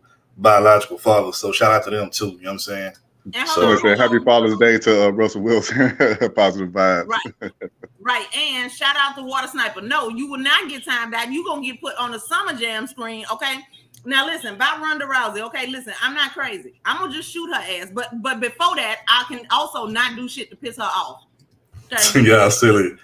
But yeah, man. So like I said, happy Father's Day. Y'all make sure everybody, y'all tell y'all fathers happy Father's Day if they still here. You know what I'm saying? Maybe call them or something, spend some time with them. You know, just show them some love, man. Hey, positive vibe said, was that Topaz in the twerk video cooking? Yes, absolutely. Absolutely. That was her. That was Topaz. That was absolutely her. She was out there. She say she, you know, she say she non-mode and she. Notice he can't. But she was out there twerking, you know, so. No, that was not me, but I told Third Ward that we can't have that on our channel. I mean, like, that's just a bad look, but he did it anyway because that's just the type of shit. Exactly. Did you hear that shit? First the backhand, now the Topaz ain't nothing to be played with, man. I'm telling y'all, man. Topaz the T. Okay. Excuse y'all, but I don't bother people that ain't bothering me.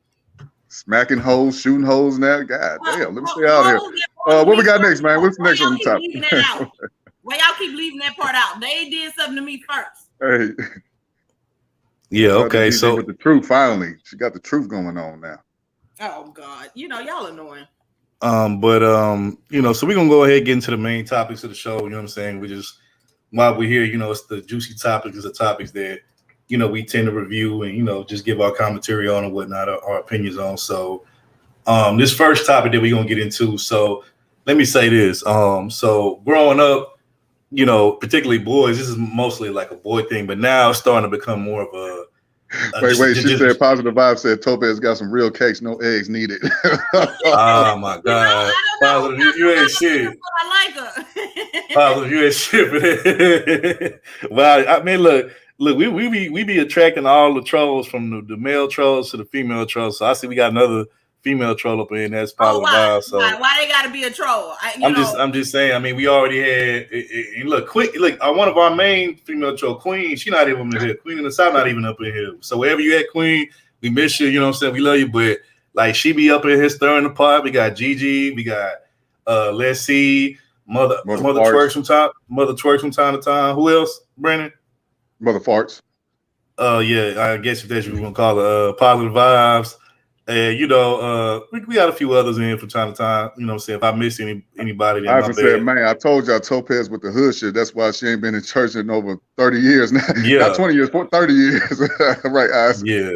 But she's about to time you out. Oh, come on, man. Leave my nigga but alone, back man. to the I'm not gonna time his ass out because I'm gonna do something anymore. When he clicked that link, I ain't letting his ass up. Paternity. I'm leaving his ass in the back. So going, getting back to the main topic and stuff. So first topic on the list. This is, like I said, this is something that's really a young boy thing, but now with technology being the way it is, it's starting to be. I even starting to see girls, engage in this type of entertainment or whatever. And so it's kind of interesting. But like growing up, and I'm pretty sure Brandon, all the guys in the chat said, growing up, I think at least every guy here when they was a little boy, we all had one particular or maybe a few gaming systems. And what I mean by that is like Nintendo, PlayStation, Sega Genesis, Super Nintendo, Dreamcast, Xbox, PlayStation 1, 2, 3, all that shit, right? Game Boy, all that shit, right? So, that was something that we did, as for fun and entertainment, you know what I'm saying? Now, granted, we did, we was outside with it too, you know what I'm saying? We did used to go outside. We didn't used to just only be in the house strictly and playing video games all day like a lot of kids nowadays seem to do for whatever reason. But we did used to play video games from time to time, whatever system that we played, you know what I'm saying? Real quick though, what was your favorite system, Brandon? Did you have one that you like the most? Sega Genesis. Yeah. I say PlayStation 1 and PlayStation 2. That's all I played back in the day. I say. Oh yeah, I had the Dreamcast too. I had the Dreamcast. Yeah, I didn't really fuck with the Nintendo 64 unless we were playing Golden. Hey, bro, 007 GoldenEye. Hey, the 64 was one of my favorite. That's like the most memorable thing about the 64. Remember, the games was like those little like little rectangle cartridges. Remember when that shit started tripping, niggas would take it out and blow it. Niggas be taking them shits out of there. They be like, niggas be blowing them shits. I'm like, I'm thinking about, damn, how much spit is in the bottom of the damn cartridge game? Man, I had to do that shit with the Sega when I was playing Sega back in the days, man. You so right. Yeah.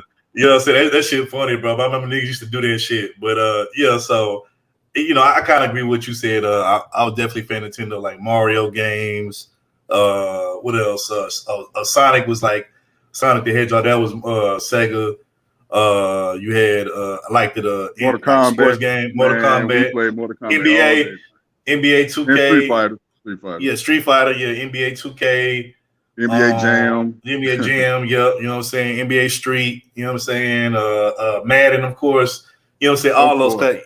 Shout out to Love Wisdom, man. She listed her. She said Super Nintendo, Sega Genesis, Sega CD, PS1, 2, and 3, Dreamcast, and PS4. Yeah, facts. See, man, look, we got some female gamers in here. Shout out to the female gamers. You know no ColecoVision. Elaborate on that, Judge. I'm not sure what you're talking about. Is that a game system? I guess. Okay, is that a game system or an actual game? Let me know, because I've never heard of that. So, yeah, I had one too, Rissa Rose. Yeah, I love my Game Boy too. I had I think my color was, what color was my Game Boy? I think it was pink.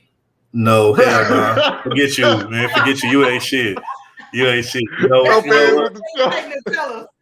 Man, you know what? Just for that, just because you don't say you want to be on some bullshit. You know what I'm saying? Hell no. To the no, no, no. Hell to the no. Hell to the no. To the no, no, no. Hell no, no. To the no, no. Hell to the no, no. To the no, no, no, no. Hell to the no, no. To the no, no, no, no. Hell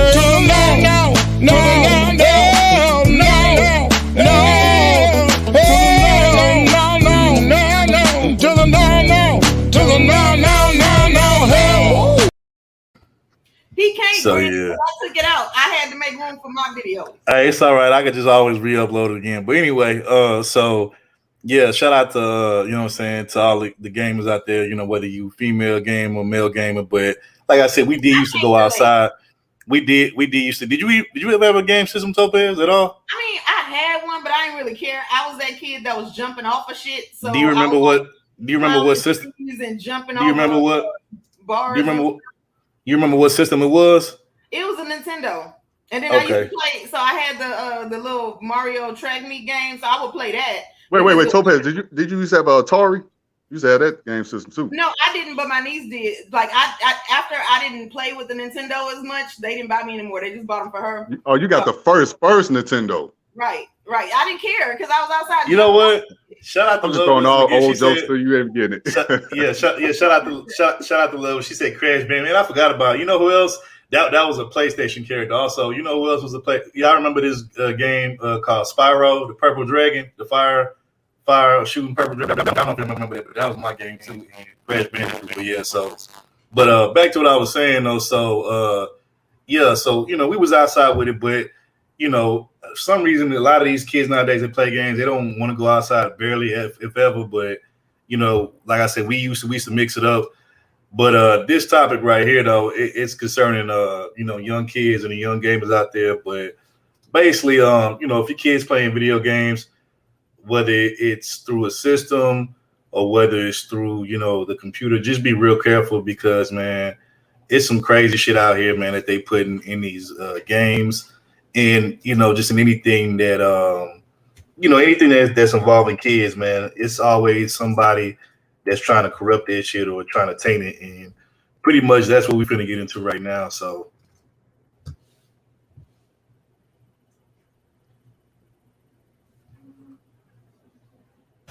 This is Roblox, the wildly popular online platform with more than 43 million daily users who both play and create games on their own. And while its bright colors and block-like avatars may appear kid-friendly, some users, like 17-year-old Brianna Toms, say Roblox can be anything but child's play. It looked like a bedroom that I joined into, and then I saw morphs on the sides, and then it said like male and female, and then as soon as I clicked on like female, it had like their like chests and stuff, but they're naked. What do you think about these types of spaces existing within where you just like to play games? It's gross because, you know, little kids can stumble upon it, and I don't think any parent wants to have that conversation when their kid's like 5, 6 years old.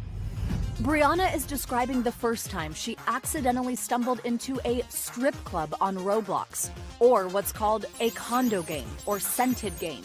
These are user-created, X-rated digital experiences where players can remove their avatar's clothes, make them simulate lewd acts, and even accessorize them with adult toys. Brianna says she found the game through a third-party chat platform for gamers and immediately told her mother about what she saw. What was your first reaction? I was appalled. I couldn't believe it. According to its community standards, Roblox does not allow sexual content or activity of any kind, and it doesn't believe condo games are widespread because of its stringent safety system in place to help monitor the platform.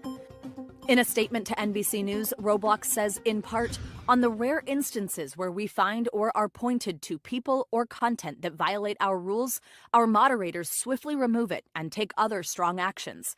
It is misleading to suggest such isolated instances reflect the family-friendly Roblox experience. While most condo games disappear just as quickly as they appear, experts consider each one a battle in Roblox's long-running shadow war against technology. This is basically a game of whack-a-mole, whereby every single time they try to take down one or two different games, 12 to 20 get popped back up within a matter of minutes.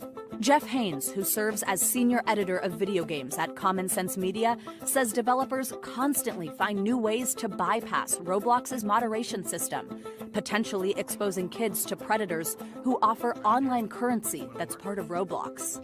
Kids who are playing Roblox want Robux. With the offer there, potential a predator saying, hey, I'll give you Robux for XYZ, or if you come into this game, you can earn Robux. Is that a concern for parents? Absolutely. There are plenty of reports where predators have offered kids Robux to check out a game, check out this site. Roblox says it has zero tolerance for predatory behavior, adding, quote, we specifically monitor for and block chat behavior that indicates an attempt to bring a player off our platform.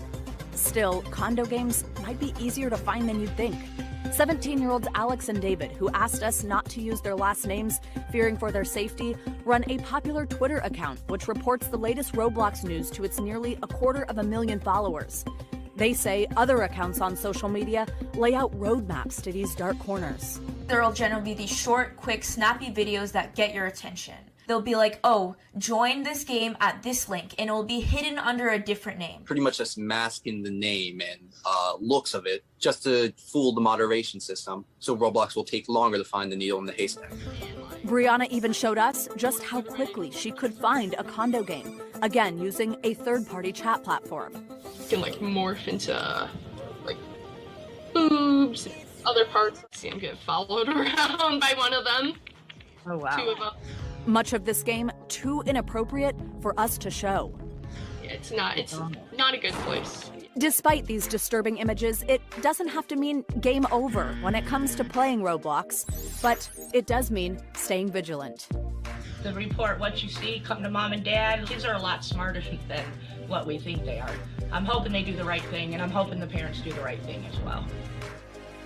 Now, Roblox tells us it works continuously to improve its safety system, that moderation system we talked about. It includes a 24/7 team of thousands across the world who are working to take these down. So, Savannah, what do parents do to make sure they keep their kids safe? Are there any safeguards or settings you can put on this? Absolutely. We've actually got a lot of tips for parents because the idea here is not just to scare you. So we spoke to experts. The first one is you got to know a little bit about Roblox yourself. Have you ever tried it? It is so difficult. I play with my kids and I'm bumping into walls.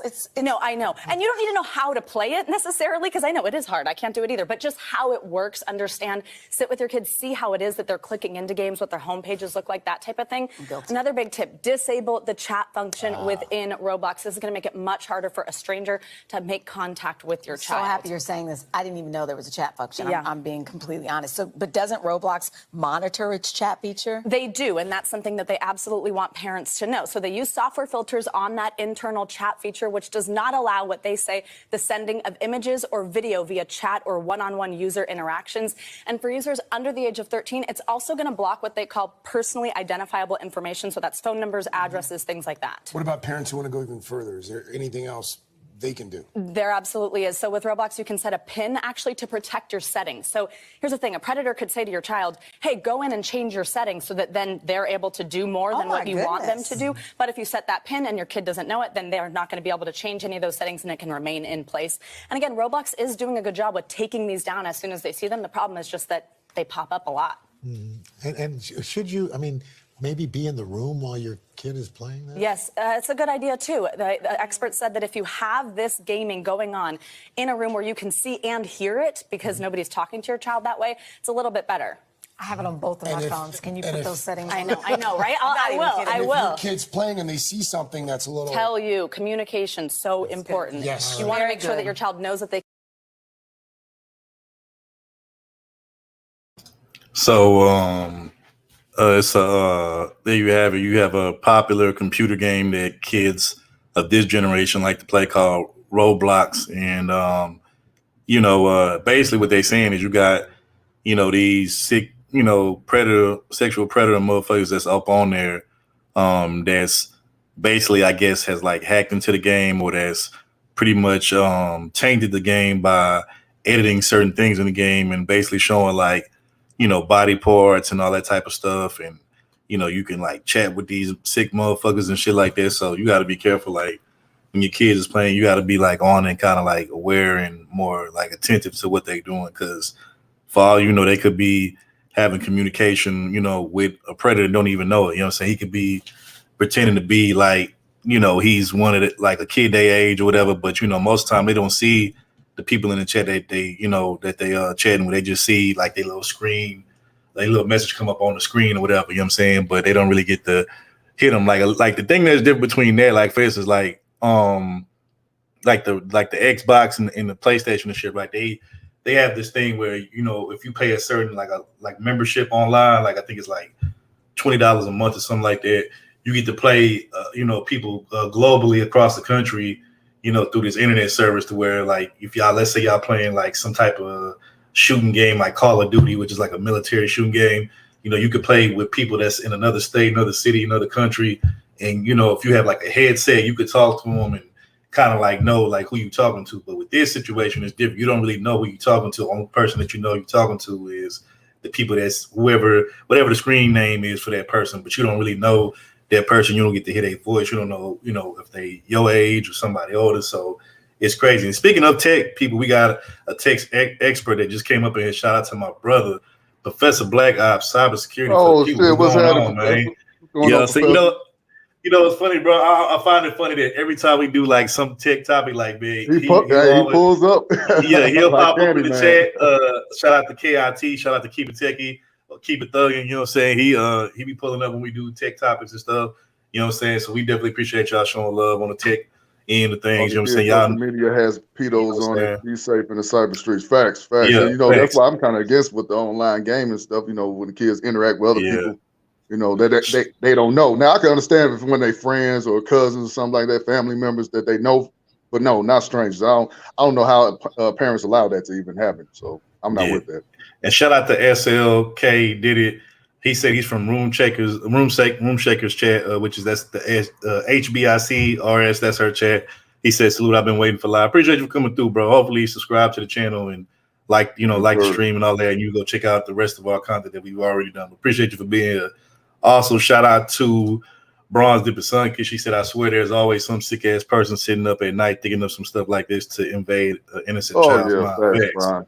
Facts. So, and real quick, the difference between computer games and like, let's say, like a gaming system is that it's like a gaming system. Like once the game is already made, I don't know. I've never heard of somebody hacking into like they can probably hack into like for instance, the bad part about playing online on the internet on PlayStation or Xbox, you know what I'm saying, by doing that little monthly service. Yeah, there have been instances where hackers have hacked into their personal like account information, whether it's PlayStation is through Sony, Xbox is through Microsoft. So you've had people log into their personal account, but they can't actually log into the actual game and change the actual game from what it was to what they want it to be. That's something that I've never heard of when it comes to gaming systems. But what what they can do is they can get it to your personal financial information that you have with like PlayStation, Xbox. They can do that. But with these computer games, they can literally like hack into that shit and they can put whatever they want in there, which makes it like dangerous. Because like when we was coming up playing like NBA 2K or Madden or whatever, like we never, and mind you, yes, this was prior to the whole tech, tech boom and the whole like Wi-Fi thing, but in the internet age, but we've never really had like nobody hacking to fucking, Madden or NFL or whatever, you know what I'm saying, or NBA and like put some, you know what I'm saying, like you never really saw that. And matter of fact, they actually did, when we was coming up, they did have games that showed like vulgar things where the characters cussed or whatever, or it was like violence, like shooting and killing and stabbing. Remember Grand Theft Auto San Andreas? yeah, Grand Theft Auto, stuff like Grand Theft Auto Sims and stuff. But the difference is when you bought those games from the store, they had like how when you buy a rap CD or a music CD, it has a parental advisory on there to let you know, like, hey, this is for adults, this ain't for kids. It was sort of the same thing with the games on the gaming system. Like if you bought like a PlayStation game, like let's say you bought Grand Theft Auto Vice City, which that was like a pretty much like a hood game where you're going on robbing people, street shit. Rated T for teens, and you got rated E for everybody. So you got like the different ratings. You had T for teen, you got M for mature. I think I'm not sure if they had V for violence or whatever, but so like you kind of like the parents already knew what game it was. Like, they knew what it was. You know what I'm saying? And also if you was underage, trying to buy a particular like game for your gaming system back then, and it was like a mature game, and you was under a certain age, you couldn't buy unless you got a parent's approval, unless they was with you. Yep. So that was the difference. But these new computer games that's out here, bro, y'all better be careful. Y'all better like make sure y'all monitoring y'all kids, what they playing, what they watching on their computer, because it's hackers and predators all over this place. You know what I'm saying? And you don't know what they could be trying to do. But y'all got it though. And plus, they got these voice changes to make you think child talking to the kid, but it's not. Bro, it was a nigga in this space. I think he was on GMT shit, Grandmaster Troll. It was some dude that came up there with a voice changing one time. I was watching one of his streams. Oh bro. shit, so, I didn't hear about that one. Yeah, wow. so you ain't lying about that voice changing shit, bro. You ain't lying. Yes, sir. T, anything you want to say on this? I mean, I know all your kids out of the house and stuff, so but I'm just saying, like, anything you want to say to people that might have some youngins in the house still playing computer games? T, you there? You probably She want might to go get a step away. snack. Yep. Hey, did you play any online? Oh, there you go. Shut up! I was still muted. No, I was saying I think like the newscaster had it right when they was like make sure you communicating with your kids and you are in there. So like my son when he was little, he didn't play Roblox, he played Minecraft. And so like I wasn't sitting there watching the actual game, but I was watching him, on the game. Like I may be cooking or doing some paperwork or something. But just so I can notice if there's any change in his behavior or his attitude or anything, you have to know your kid, and then that way you can tell if there's anything different about them. They start asking for different things. And so whenever my kids would change, like they want or something, I would ask them, oh, really? Where you get this from? What do you like about this? To see if it's something that they came up with or if somebody was like trying to influence them in any kind of way or whatever. So, like, 1, communicating with your kids. 2, letting them know it's okay for them to be an individual. They don't want to do something, they don't have to. If it sounds weird, come ask me because, your friends may not know the answer. So I think that was the biggest deal with this. I didn't play a whole lot of video games as a kid, so I wouldn't be able to say attraction was to it. But what I will say is wherever there's a whole lot of kids, there's going to be some sick ass person that thinks of a way to infiltrate it. Unfortunately, that's the sad part about it. Yeah, it's kind of hard to like regulate it. You know what I'm saying? Like to the point to where like because there's always gonna be somebody. Like, the good thing about these, or not the good thing, but just the crafty thing about these hackers is that they able to like hacking and shit. If they get found out about it, they just gonna make a whole nother account under a new name and shit like this. So it gets crazy. So it's kind of like almost impossible to like totally shut it down across the board. But I mean, it's still something that definitely needs to be looked out for. But Kane said his sons put people on blast on them games.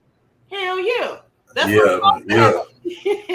But shout out to Love Wisdom. She said what I was just saying like earlier when I was saying like if all the games that was rated like mature or violent back when I was coming up, when I was buy like the games for like my PS2 or whatever, or for my Xbox.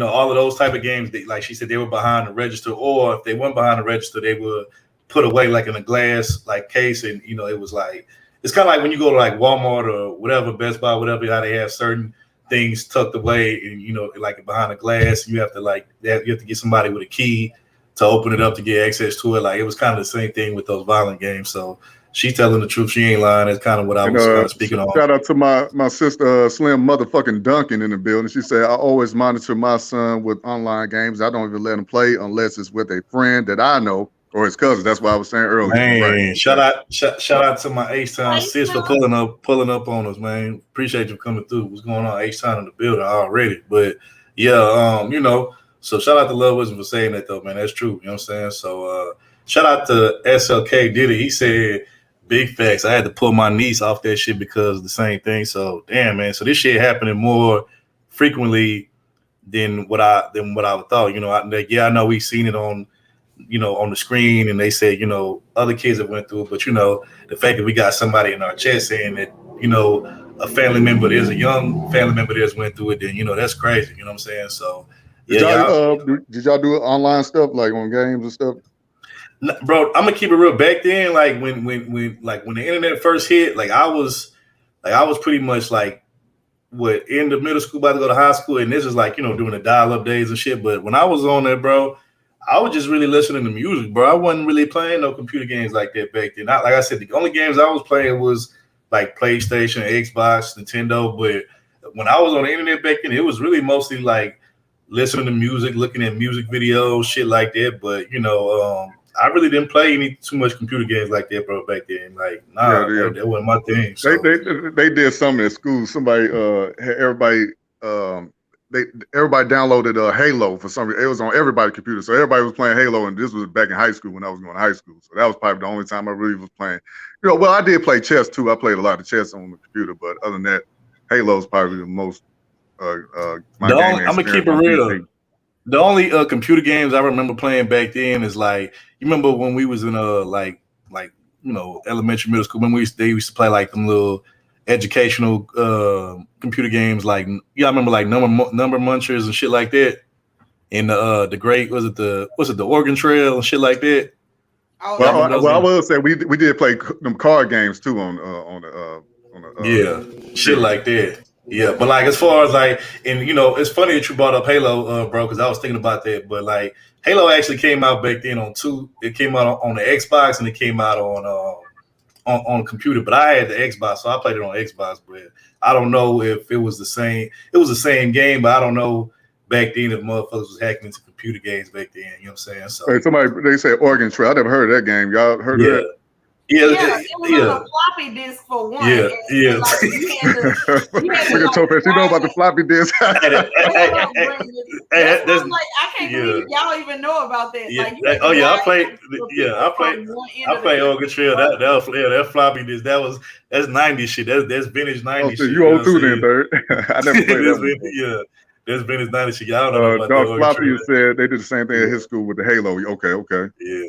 I like playing chess with women. There's American Eagle. Y'all ain't shit, boy. Y'all ain't shit. Y'all see that y'all ain't shit. Shout out my nigga American Eagle, man. It's been a minute, man. Shout out my bro. like this until he talked to y'all. Oh my God, Slim Duckett, fan, you ain't shit. She say, no BS. I used to troll on my auntie online casino game. I used to be cussing people out under her screen name. Man, we ain't shit, man. Water Sniper, y'all showing y'all age like a motherfucker, man. Hey, you know what? I'm gonna just say this. Look, man, I'm gonna just say this. Even though I love our chat, I love our supporters, subscribe. I'm gonna just say this, man. You know, our chat and our supporters, man. We awesome baby kids. Like, we just need to accept it. You know what I'm saying? We need to just go ahead and accept it. Like, quit trying to fight it. We awesome baby kids in this motherfucker. We all did some crazy shit. We did some trolling. You know what I'm saying? So, you know, we officially the Baby Kid. It's the Baby Kid chat right here. You know what I'm saying? So, you know, but yeah, man. But Professor Black Ops said he did all his homework on the floppy disk too in college. Man, bro, them floppy disks, bro. Like, bro, I don't know how the hell y'all did that shit, man. That was crazy. You're like, yeah, there was a truck. We had a flash drive. We used flash drive. Yeah, of course, yeah. Well, everybody still use flash, but I'm saying, like, I do remember, like, I was a little kid when the floppy disk was out. Like, I was like a little kid, but I do remember the floppy disk though. And I remember niggas used to have them shit stacked, like you know how a nigga have a stack of CDs on top of each other. I remember niggas that had like stacks of floppy disks and shit. Hell yeah. You know what I'm saying? Like, that's you remember you were talking about, you know, blowing in them cartridges. We was doing you spitting on the damn CDs to make sure they don't scratch. Oh yeah, we spit on the back of the CD and we rub it off, nigga, on a shirt and shit. Yeah, I remember that. First of all, that sounds like it's saying you supposed to use alcohol. Alcohol, yeah. But sometimes we wasn't near the alcohol. You know, we was lazy back then. Hey, look, the same way niggas was using spit to get the CDs clean, the back of the CD clean is the same way. It's the same. It's the same. No. I'm saying it's the same way when niggas had the Nintendo 64 cartridge game. When niggas used to be like, and blow them motherfuckers trying to get them to work and shit. It's the same shit. You know what I'm saying? So I never understood that shit. I was like, look, it works sometimes though. It works sometimes. No, I think that's what it's like. Why in the fuck do you have to keep blowing in this shit? Like, why? Oh, somebody said alcohol and toothpaste. I never used toothpaste before. Yeah, toothpaste. I knew that back in the day. Really? Would that make the CD sticky? I don't know. That's all I was thinking. Look, she, you know, she confirming what we've been saying, bro, about the Nintendo 64 cartridge game. These used to be blowing their damn life away in them hoes. That shit was funny, but yeah. But I mean, yeah, like I said, you know, moral of the story when it comes to this, man, just make sure you monitor your kids is doing it all the time, especially when they online, because at the end of the day, you don't know who they talking to.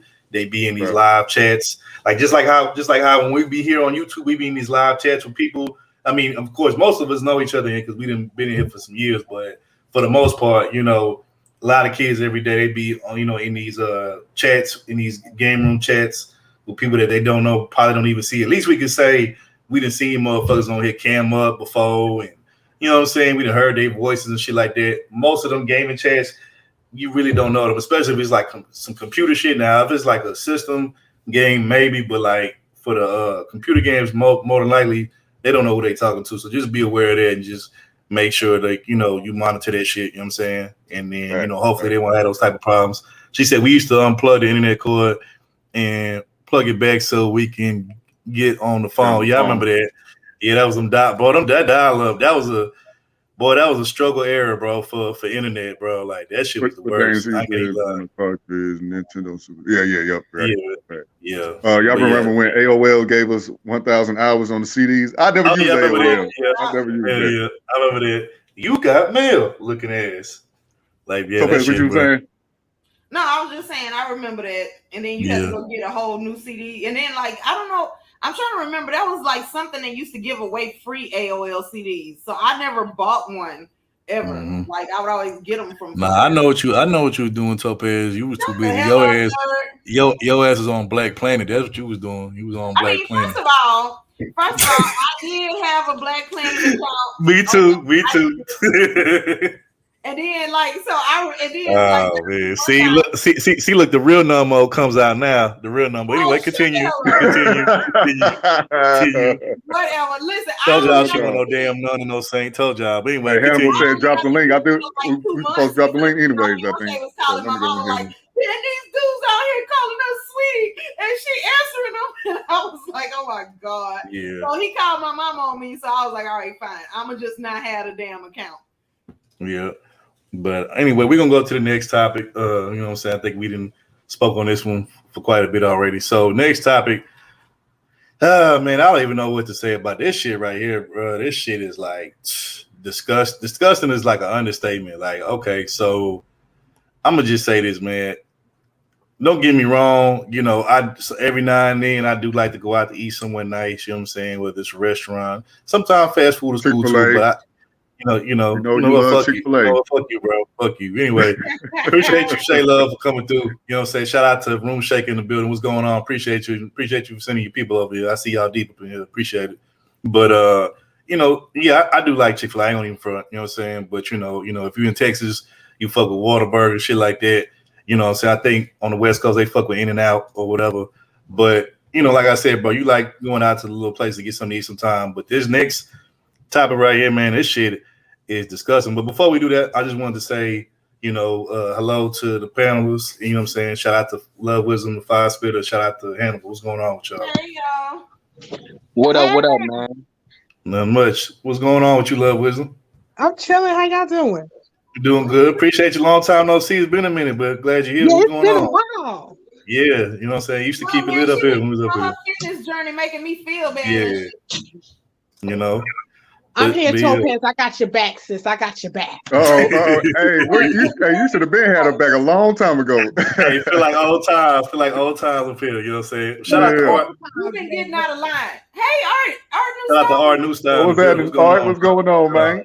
Shout out to Just Being Jazzy too. You know what I'm saying? But hey, real quick, Professor Black Ops said I was hacking Black Planet, getting people private pics on the computers. What's going on, Professor? I believe you. You were thinking about niggas doing nigga shit. Right, doing nigga shit. Exactly. I'm gonna start calling him Professor Black Thug because he doing thug shit. She been doing thug shit on the internet. He been doing thug shit on the internet since the late 90s, early 2000s. The late 90s. You know. But anyway, before we go to the next topic, anything y'all want to get y'all take on about those computer games, Love, Wisdom, or Hannibal? Y'all were just taking me back, man. When you mentioned the AOL chat room, yeah, I should be acting the fool in there, man. Straight up, I was acting the fool. Yeah, that's all I want to say. Love, Wisdom, anything you want to say about that or anything else? Right, no, just like the gentleman said, you took me back to net zero. Yeah. Oh my God, net zero. I remember that. What was the I forgot when like the internet first came out in this like early stage. What was before like Google and what was it? Was it net? What was that thing? Yahoo was first. No, I'm talking about it was something net. Was it a Navigator? What was that? Oh, it was something Navigator. Navigator. I think I know what you're talking about. Yeah, that was like the first one really before anything. Like that shit ancient. You know what I'm saying? Like that shit was you know what I'm saying? Shout out to Ivan. Netscape. Okay, yeah, Netscape. Yeah. See, look, I told Professor Black Thug, you be knowing about all them shit. He be on it, man. He been around, bro. Shout out to DS1, Chief Stacey. He knows too. DS1 was happening. Yeah, man, that shit. I wasn't around. I'm not gonna lie, I wasn't around during that time. I was probably either not born, I probably was just born, so I wasn't around for that. My era is like AOL and anything after that. You know what I'm saying? So you know, but yeah, so That shit crazy. But we got a first time. We got anything on it. Man, what's going on with it, man? Salute to the panel. Salute to the panel. What's going on, fam? What's going on? That's okay. First time up here. Appreciate it. Yeah, shout out Room Shaker, man. She put me on to y'all, man. You know what I'm saying? So I gotta support, support my people, man. But I did want to say before y'all move on and stuff, like I forgot who that was mentioning that they had a Black Planet account. That was me. That was me. All right. See, I had a Black Planet account like at 12 or 12, 13, because that was a little while ago and stuff, like, you feel me? But at the same time, I had a Black Planet account because my older god brother had a Black Planet account, and I thought it was cool. You know what I'm saying? But I wanted to take that before y'all move on and switch topics. I wanted to just touch on that because we was kind of doing the same shit, but at the same time, no, like, you know what I mean? It's just a little bit more out of line now. Like, it's a little bit more out of control. So that's how I just think of the whole thing, like when it comes to these video games and everything like that. But at the same time, it wasn't like at my generation, because I feel like, yeah, we around the same generation, if y'all remember Oregon Trail and all that. But like, our generation, man, we spend more time outside than on TVs and and computers and stuff, because the internet wasn't advanced like that and stuff. Nobody felt like sitting there waiting for something to load. The only thing I waited for to load, I would go outside, download music, go outside, and then come back and wait for it to be done. Like straight up, outside was the thing for us, man. You had to come look for us outside for real, because outside was our internet. Real talk. But I just wanted to say that, man. I'm gonna drop it back down to the chat, man. But man, appreciate it, bro. And salute to the panel, though, for real. Hey, bro, man. you're more than welcome to come up. You're more than welcome to come up again anytime going forward in the future, man. Always, slide through the chat, man. We appreciate it. Man, appreciate that, King. Appreciate that. All right, appreciate it, man. Shout out SLK did it, man. First time over here, first time on the panel. Appreciate it. But now that I think about it, what I want to ask y'all is, especially y'all that are older than me, that's been around longer than me. Back then, like the late 90s and even early 2000s, did they have webcams back then, or was that more like a mid 2000s or late 2000s thing?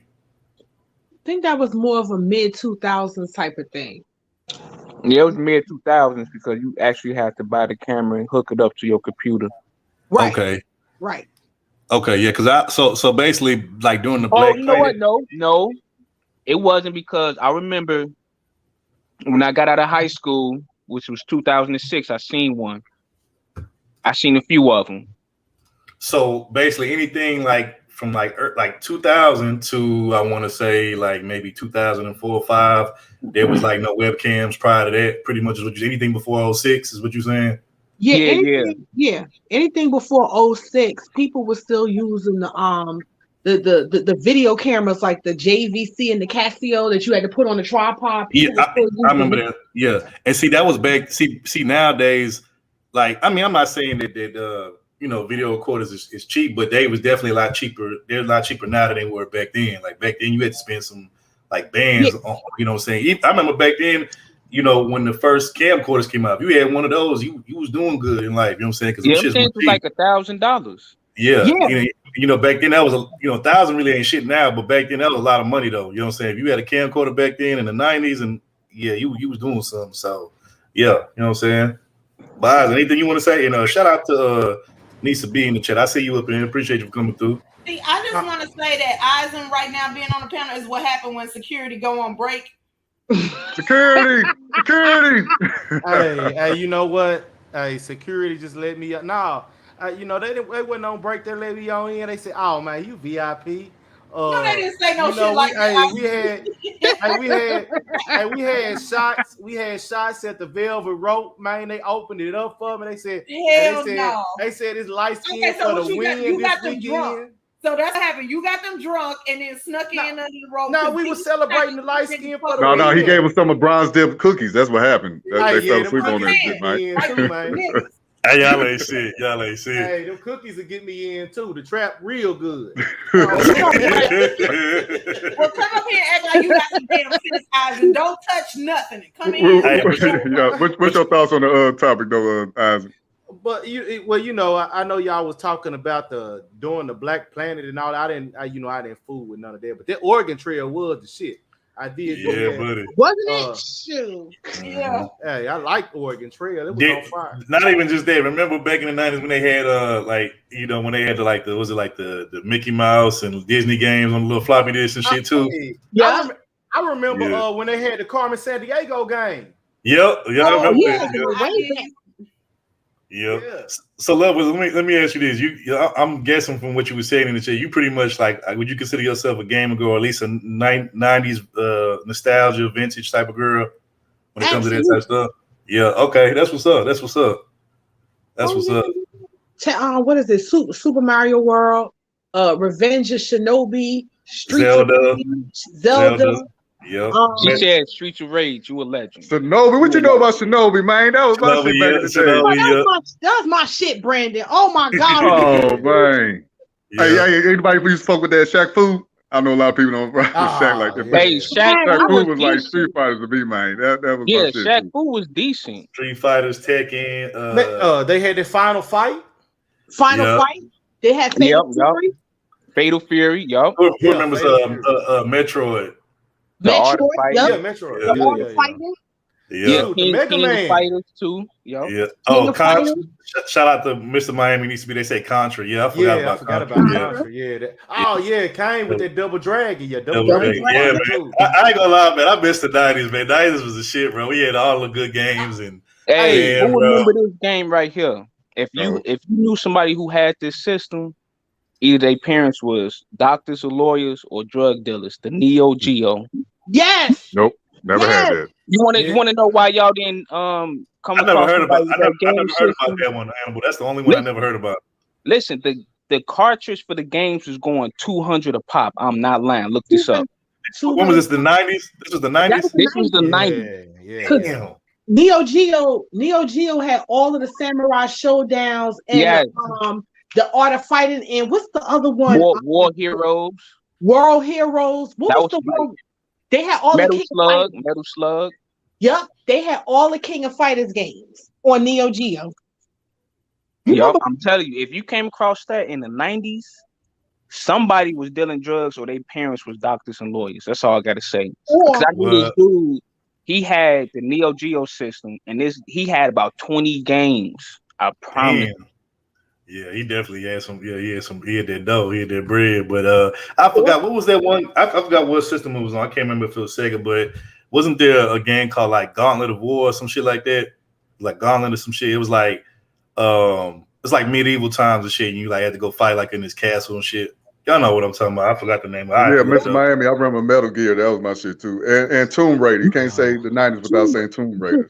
Yeah. You mean Golden Axe? Yeah, I forgot about Golden Axe. Or Castlevania. That was my shit, Castlevania. Yeah. I used to like the ones that you could, the Marvel games too, where it's like they had like an X-Men game, and then it was like Marvel versus Capcom, that one, and it was some other shit too that I remember that old Spider-Man, that Maximum Carnage. That shit was fire back in the day. I remember X-Men Children of the Atom. Mega Man. I ain't heard Mega Man. I ain't heard Mega Man in forever. I remember Mega Man. Yep, I remember Mega Man. Sonic. These kids, they missed the arcade days. They missed man. That shit was lit. I'm gonna keep it real. You get your social skills up. I'm gonna keep it real. Like kids are socially awkward because they don't go around other kids and play video games. Yep. Hey, I'm gonna keep it like the arcade, man. Yep. Hey, I'm gonna keep it real. So like 10 minutes away from my house where I live in, like downtown, they have like this arcade, but it's for adult stuff. Like they got all the classic arcade, but you can like order drinks. They got a bar, you can get food and shit. And I ain't gonna lie, that shit lit, bro. That shit lit. It be all kind of people up there, bro. Like on the weekends and shit. That shit we got one in LA. You mean Barcade? It's called Barcade. Yeah. Pretty much. Okay, so you know, so you the being okay. What's going on, Miranda? I bet they got that old Ninja Turtles arcade game up in there too. That was yeah. I forgot about that one. That was the shit. Yeah, they Ninja Turtles. Oh, who remembers the Simpsons one? I remember Legendary. Oh, Legendary. I forgot about that one. I used to get Bart, and he used to be whooping niggas' ass with his skateboard. Remember? Even the Simpsons on the first Nintendo was cold. Yeah. I remember damn.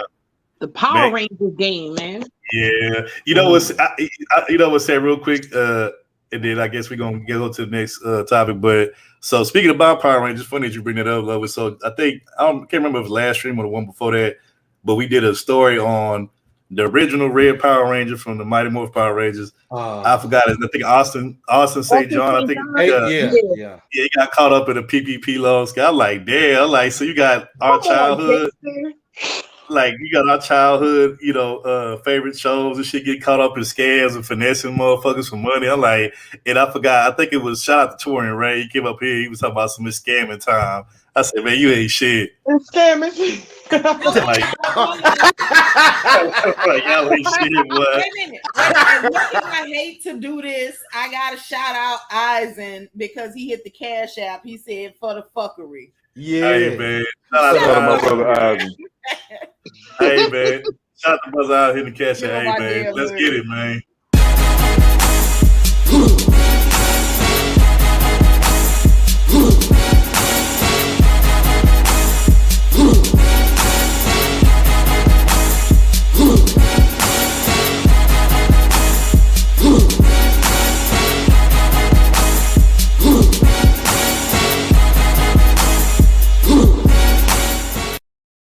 I appreciate the love and the support, Eisen, bro. Appreciate that. You know no problem. Hey, I had to come through. I had to come through one time for the fuckery. Yeah, man. And, we doing shit else. Stop trying to act like you got a life. What's right now? Damn, Topaz, come on. Wait. Hold on. Wait, how you talking about act like I got a life? I got one. It ain't no act. Plus, not only that, he had to show love on the cash app because right now it's a light skinned nigga coalition celebration with. You know what I'm saying? With Team Light Skin, the Golden State Warriors winning another championship, man. As much as y'all try to hate, for the win, baby. Yeah, light skin for the win, man. 4 championships for a light skin nigga. While y'all want to hate, you try to hold us down, man. It's cool though. It's cool. You know what I'm saying? What we got for the next topic? Nothing. Here you go. Hey, look how light skinned they can't even bask in the moment, bro. All right. That's enough of this light skin. Enough of this light skin and all this light skin. Before we move on, I want to read Slim Duck and then we'll close it out. She said, me and my cousin used to bring all the TVs in one room, hook all the game systems up, and have tournaments on all popular games. Yeah, I heard of that. Yeah, that was the good old days. Would never let me do some shit like that. The good old days. Yeah, the good old days. Running up my electricity bill. That's what my mom would say. Right. Like it's the same amount of electricity, but like I don't know, somebody been in the same room, they just would have acted up. Hey, Brandon, you ain't gotta do us like that. You said me and Third, we was kind of like dark skinned brothers too, man. You ain't gotta. Oh yeah, y'all been there. Brandon's Draymond Green, man. Yeah, Brandon's Draymond Green. Hey, y'all forgot about him. Hey, Brandon dropped the link. I think Mahogany said she want to come up on here. Oh, okay. Hey, Brandon playing dirty. Hey, Mahogany, we were talking about you earlier, talking about calling people bitches and bitches a bunch of times, 100 bitches. You crazy, Mahogany. Yeah, but like I said, I love Sweet Mahogany, but I ain't gonna lie, the turned up Mahogany, bro, she hella entertaining. I give her that. You know what I'm saying? But so going to the next top, like I was saying, like don't get me wrong. I know some of us from time to time we do like to go out and eat, at a restaurant, or sometimes we might like certain fast food spots, but just be careful where you go eat at, man, because man, people they work at these places, man. Some of them they hygiene and they're not very hygienic or they're not very sanitary, and then some of them just downright be doing some foul ass shit like the shit we finna play in this next video. So y'all hold on. Stand by. Y'all know Third is. Hey, calm down on the.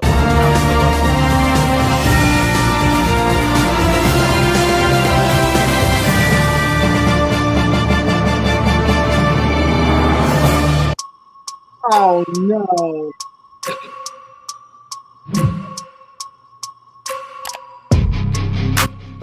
A night manager at a Washington state Arby's, who was arrested recently on child porn charges, also allegedly urinated into a milkshake mix at least twice, Vancouver police said Saturday.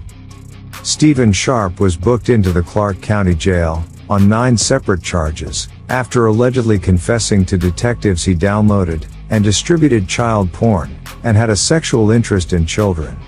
Sharp, who said he worked as the night manager at the Arby's, not far from the Portland International Airport, allegedly confessed to detectives when they were speaking with him on May 10th. When investigators got a search warrant for his digital devices, they said they found a video of Sharp urinating into a milkshake mix. According to court documents, Sharp said he was almost sure he threw the bag away. He told detectives that if he didn't throw the bag away, it would have been served to customers. Sharp also confessed he did it at least twice. The alleged incidents happened on October 30th to 31, 2021, officials said. Investigators are now hoping to talk with anyone who has a receipt or a verified transaction from that Arby's on those dates. Neither Arby's nor its franchisee were aware of Sharp's abhorrent actions, investigators with the Digital Evidence Cybercrime Unit said. Arby's told Nextars Coin that Sharp is no longer employed there. Sharp faces 4 counts of possession of depictions of a minor engaged in sexually explicit conduct, 4 counts of dealing depictions of a minor engaged in sexually explicit conduct, and 1 count of second-degree assault. More investigation is being done on Sharp's digital devices, authorities said.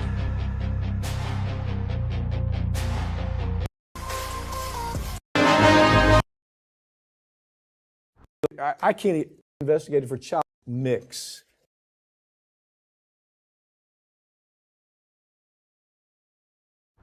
A former Arby's manager has admitted to urinating in milkshake mix. Wow.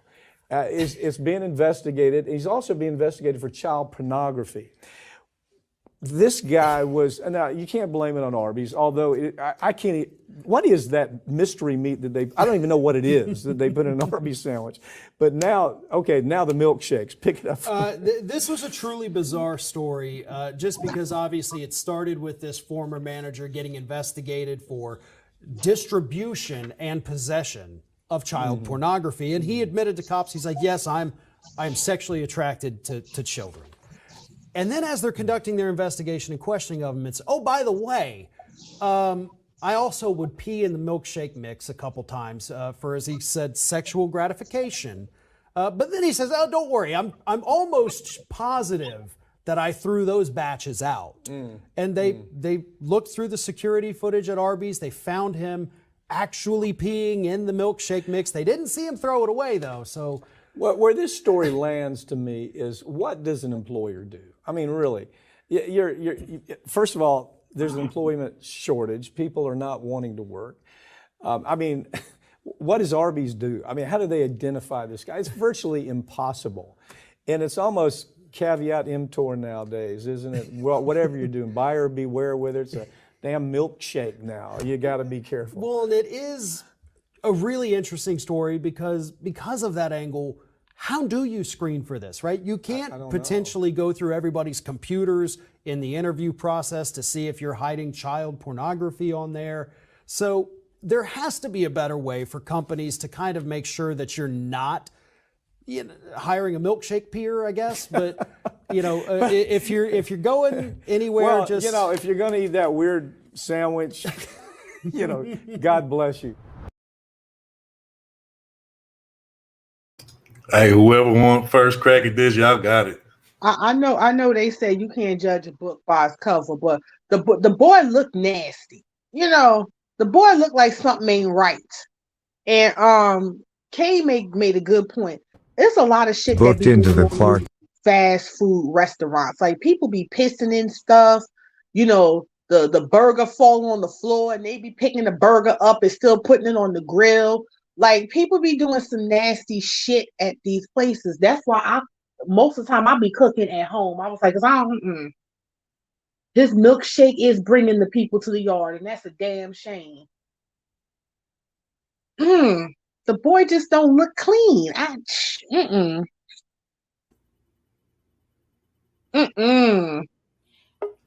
mean, like, what do you say to this kind of shit? I'm just trying to sit here and think. Like, first of all, I'm gonna keep it real quick. That shit was fucked up, but that guy said milkshake pee. I ain't gonna lie, that shit was funny. It's funny, even though it's fucked up. But you got it, T.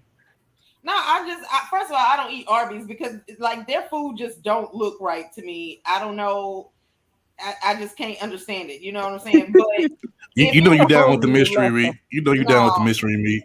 hell no. But I'm still tripping off how she said about the milkshakes bringing them to the yard. Yeah. Hey, y'all ain't shit, man. Y'all ain't Hey shit. man, my mind messed up, man. I ain't for to say it, but y'all should know, man. When people say Arby's, y'all seen that meme? I'm not gonna go deep. Yeah, I ain't gonna go deep into it because even though it's adults on here, but alright, whatever. Yeah. Real quick, I want to welcome a guest up here, with fam. Shout out to Mahogany Roots and MJ. What's going on, fam? Hey y'all, thanks for having me. Hey, boo. Child. Yeah, I agree with Love Wisdom. I don't really have too much to say about it. Definite weirdo. Like, yeah. And look, they talking about they encouraging the people to if they purchase the milkshake between that time. Like, what could you do? You can get their money back, but that ain't gonna stop them from inhaling or ingesting, whatever that nasty shit that they ingested, bro. Like, come on, man. Like unless you talking about hit me off with some big money or something like that, or I have to put a lawsuit on that ass. But hell nah. Yeah, I wouldn't even want to go look for the receipt because I would just rather, not remember if I had been there for that. I don't know. That's just, he looked like a nigga that's doing some weird shit though. Like Love Wisdom, like you ain't supposed to judge people, but this nigga, he looked like he don't get enough sun. He looked like he ain't slept in a while. Like there's nobody giving him hugs. Wait, is that Topaz's white sugar daddy on the screen? Is that what I'm seeing? No, but we will let him come on for the record before we let your ass come back. That he looked like just a weirdo that people like. He's been outcasted his entire life. That like nobody would ever stop him. Like this is some retribution for life. That's what I like when they showed the picture of him. I'm like, yeah, he looked like a nigga that would be having an axe to grind with society. Man, look, man, it literally take everything in me not to like beat this nigga to death, bro. Like, man, that's crazy, man. Like, what'd you say, Morgan? I'm sorry. What'd you say? About a month or so ago, it was on the news. There was a couple. There was a man who did it. So the wife was a teacher. I don't know if you guys heard of it. Yeah. We covered that story. So the wife was a teacher and her boyfriend, did some stuff to some cupcakes and she fed it to her class. Yeah, it was the semen cupcakes. Yeah, that's crazy. Oh, that's nasty. Ooh. Yeah, I would still have my foot up that chick's ass. Like I would be whooping his ass with my foot up hers. Like I would still be beating her ass today. Yeah, I'd be in jail. And then not only did you pee in the milkshake, but then you get called for child pornography too. Like, man, bro, what the hell is the world coming to? But like, wait, that's crazy. He told on himself, like he was like, "Oh yeah, by the way, I peed in some milkshake." Like, see, that's weird. He wanted to get caught. That's some weird shit. I guess niggas gonna have to start making their own milkshakes at the damn house and shit. Buy you some ice cream and some milk. You know what I'm saying? Like, I guess so. What you about to say, Hannibal? You there, Hannibal? You about to say something? No, I was just saying he just arrogant, man. The arrogance of this dude. Yeah. What I want to know is how do sick motherfuckers like this end up in positions of like supervisor positions and managerial positions and shit like that? Like, how the fuck does that happen? Well, you know what? Okay, so sometimes they make it their personal business to stay hidden with this type of shit until they get in that position so that they can do this kind of shit. So they would be like overly compliant. They would, be behaving themselves until they got to the point where now nobody's checking up behind them. Like that's the whole reason why they would show up to work on time and make sure that they don't make any waves until they are able to do this kind of shit.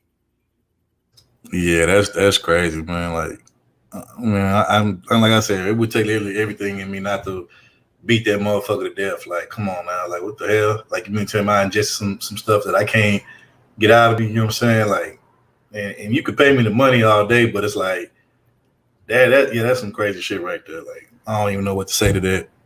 To me, the money would just be a reminder of the fact that I had to drink piss to get it. You know what I'm saying? Like, I would want to just like not have this as an event in my life. I've been in, different customer service deals, and look, don't get me wrong, I ain't excusing what he did, but hey, boy, be some fucked up ass customers too. Well, then just piss I'm on not. that and don't do it to the whole milkshake. Hey, I said I'm not excusing what he did now before I went there. But the number one rule that anybody should always remember when going to any restaurant is you don't fuck with the people that fuck with your food. Yeah, that's facts. That's fact. That's fact. Yeah, but nobody was messing with this nigga. He just did this shit. Like, you know, Yeah, I would laugh my ass off if he did this to Yeah, I somebody. think he had a little pleasure into messing with people's food. Hey, I think yeah, that's why when that Chester shit came up, when that Chester shit came up, I was like, hey, look, I can't say But nothing. you all right, Isaac, man. When I be around folks that be acting all tough with the damn people that's cooking our food, like, man, I gotta get on down. They gonna spend our food. They gonna spend our shit. Hey, I don't want nothing. You wouldn't. No, I'm not with them. I don't want nothing. I'm good. Yeah, right, exactly. Hey, I don't know if y'all remember this, but I remember it was like 2-3 years, maybe 4 years ago.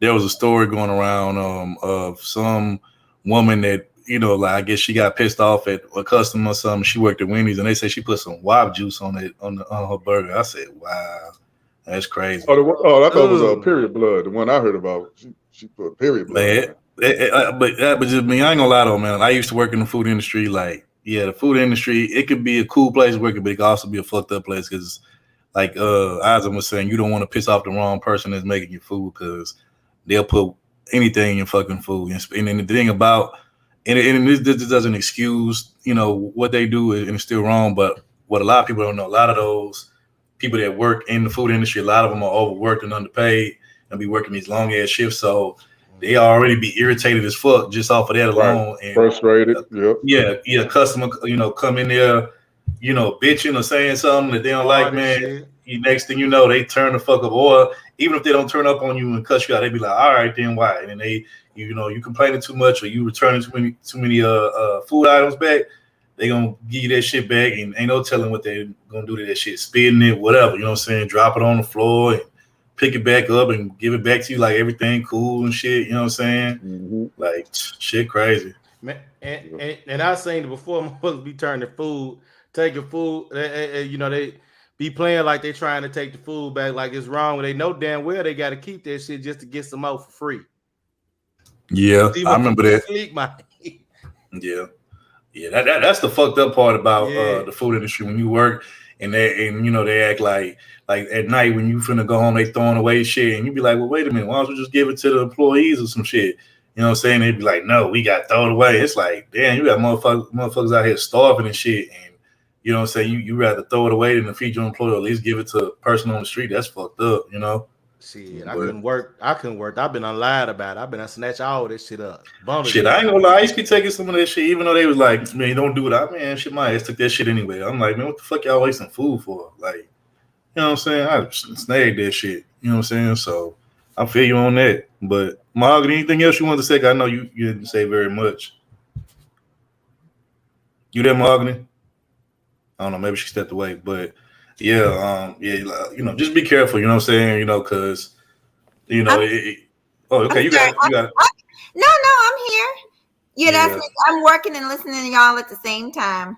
So have you had a bad experience, at a restaurant or just, in the food industry? Like, have you had any situations like that, or do you know of anybody who's had those type of my boyfriend's a chef, so we be talking about stuff like that all the time, but, for the most part, he's never done anything like that, but they did have to fire a worker they caught doing some fucked up shit to people's food, like wiping his behind and not washing his hands and stuff like that.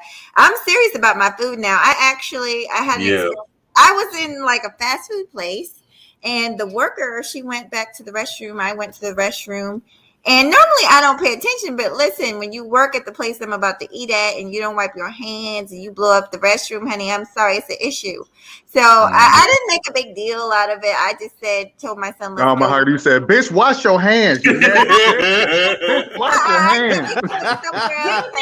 Bitch, wash your hands. We know you now. We know you. Bitch, go wash your dirty ass hands, ho. Trifling ass. Yeah, Mahogany turned up on that ass. She was like, you're not going to be touching my food with dirty ass hands. Shit, I don't blame her though. Bitch. Nah, for real though. Like, man, that should be like, you know what, any place I've ever worked at, whether restaurant or non-restaurant or whatever, like, bro, like when I go into bathroom stalls and shit, and then I come out and I'm washing my hands, but the motherfucker that's been in there longer than me come out, or you know what I'm saying, they doing whatever they do, they come out and they just leave straight out the bathroom. I'll be like part of me be wanting to like punch them and dead in their face, but then I'll be like, nah, I can't do that. You know what I'm saying? Because then they gonna hit you back with their hands that's still covered in whatever. I'm just like, bro, I'm like, damn, you ain't gonna like, bro, they don't even, they just, and then, you know, of course, like, I be touching the damn handle with, you know, paper towel. I'm like, man, I'm not gonna touch the door handle right after you just walked out and didn't even, you did a number two and didn't even, you know, wash your hands, no trifling ass motherfucker. Like, that shit crazy, you know, but the worst thing I ever had was just maybe the food be a little too cold or something like that, you know, that I know of, you know, you never know what they be doing back there. But so that's probably the only thing. Like, damn, this shit too cold. Nothing like crazy. Well, like you talking about when they be slapping that cold ass cheese on your burger. Yeah, man, Burger King, man, they got to start. They didn't work on that. Burger King been for like a long time ago, bro. Man, they used to melt their cheese. The shit used to be all good back in the day, man, cheesy. But now it's all just cold. Like I tell you the worst. Take it back in there. Hell no. And you can't put it in the microwave. You cannot put fast food in the microwave. That shit is not gonna come back to life, man. Hey, I'm gonna tell you the worst, bro. When motherfuckers give you like the leftover cold fries that's been sitting out forever, bro. That's like the worst, bro. Ooh, man. That's like the worst. That's why if I do go to like anywhere I go, like let's say I go to Chick-fil-A, I'd be like, which, you know, for the most part, Chick-fil-A don't really give out cold food like that, but you know, I'd just be like, God is watching them. But for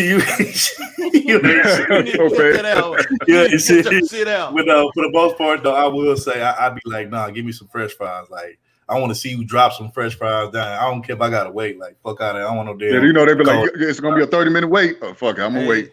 Hey, look, how you get them is you tell them you want your fries with no salt. They gotta drop. Oh, I do that all the time, but that's not, you know, one, it does guarantee fresh fries, but I actually like to put Lowry's on my fries instead of their little raggedy ass salt. So, you know.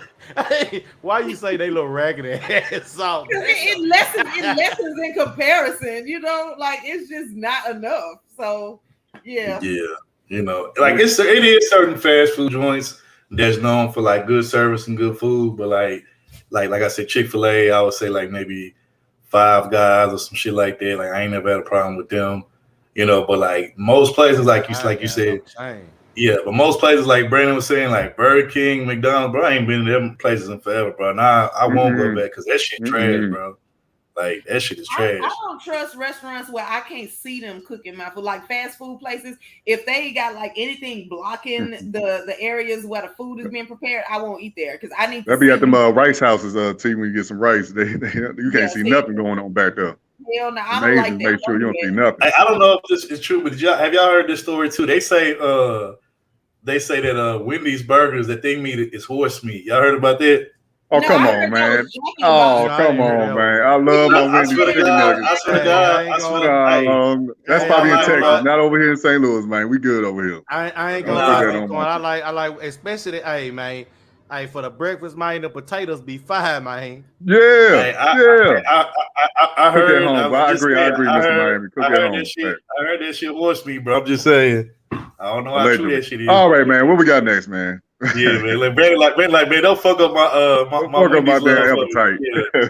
Wendy's like, man, don't be fucking on Wendy's. Say nothing about getting 2,000 chicken nuggets for $1. We not gonna. Oh, come on. We not gonna. You know what? I will say this though. Wendy's spicy nuggets do go hard in a bitch though. I ain't gonna even lie. Like them spicy ones, yeah, I ain't gonna lie. But yeah, you're right though. It make you do wonder, like, damn, if you can get 1,000 nuggets for $1, like, yeah, like what the fuck is in this shit? Topaz lying. I ain't saying 1,000. You know what I'm saying? So Topaz ain't It was some big ass, outlandish ass number for $1. I was like, Brandon, that don't even sound right. Hey, finish everybody. They got me over here saying Rice House in St. Louis, man. East St. Louis, definitely. They be on the Rice House. They call it the Rice House. Oh my God. Was it like a Chinese restaurant? Yeah, Chinaman. But they say that saying Chinaman is racist. I didn't know that. So chop suey. Okay. Okay. I don't know, bro. You know, that shit crazy. But all right, we're gonna go to the next topic. So next topic, something else that's just like it just make you like be disgusted or so. So kind of okay, so let me say this. you know how recently there's been a lot of like mass shootings going on and just a bunch of like crazy different scenarios and unthinkable like travesties that's been going on, whether it's the Uvalde thing and outside of San Antonio, or you had the Top store in Buffalo, New York get shot up, and I think it's been a few more after that, you know what I'm saying, or in that same time period, but it's kind of like similar. Now, of course, one person was only hurt in this situation and one person ended up dying, which is still too many, but like I was saying, like we had that last conversation, like it's really getting to the point, bro, where, you know, you've pretty much gonna have to really start going everywhere, you know, with a firearm on you. You know what I'm saying? Like, because it just seemed to me like there's nowhere safe you can go, whether it's the grocery store, whether it's school, wherever. You know what I'm saying? And I know y'all remember in the early 2000s, you had that whole Virginia Tech situation happen. You know what I'm saying? Motherfuckers at a university get shot up. So it's getting to the point, bro. And then you had the church thing in was it South Carolina? It was at the church situation. Was that South Carolina, bro? You're right. Well, I don't know, North saying? Carolina or South Carolina, one of them. But Yeah, you know what I'm saying? Like It was South Carolina, y'all. yeah, okay. Okay. You know, yeah, so like it's just getting to the point where you're not safe nowhere at a church. So, you know what I'm saying? Which is you would think you'd be safe there, but you can't even be safe there. Grocery store, minding your business, grocery shopping. So, and then even the schools. You know what I'm saying? And this next scenario right here, this happened at a high school in Dallas, Texas, and what's crazy, it happened at an actual event, which makes it even more crazy. But it's like, damn, bro, it's like I said, everybody gonna pretty much have to be strapped up at this point, you know, both men and women, and it's like you gotta have it on you wherever you at all times. So we gonna go ahead and get into that right now. And Brandon, I'm about to drop your as you say something slick. So stand by, y'all not 30. I'm about to drop your ass. Hey, third man, get a new mic, man. I mean, get a new mouse, bro. You ain't got to keep beating on it like that. You ain't shit, bro. You know what? Leave me alone. Leave me alone. It ain't about. It ain't. No, drop him, man. Drop him. If it was me, you'll drop me. Go ahead, drop him.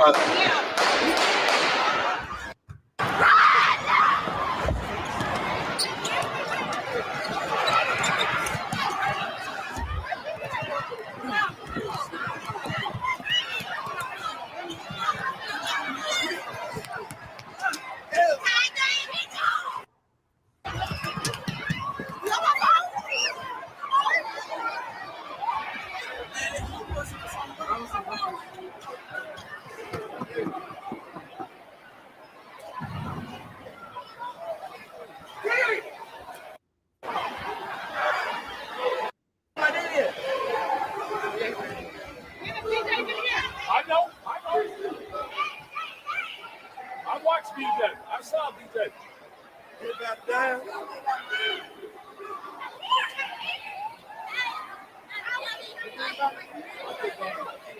Mama, get back here.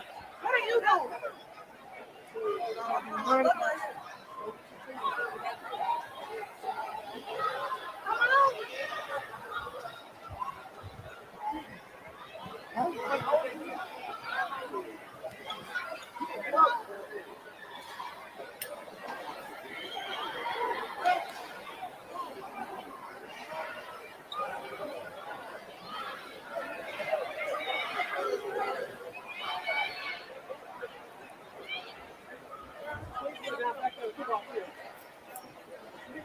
Baby's in here.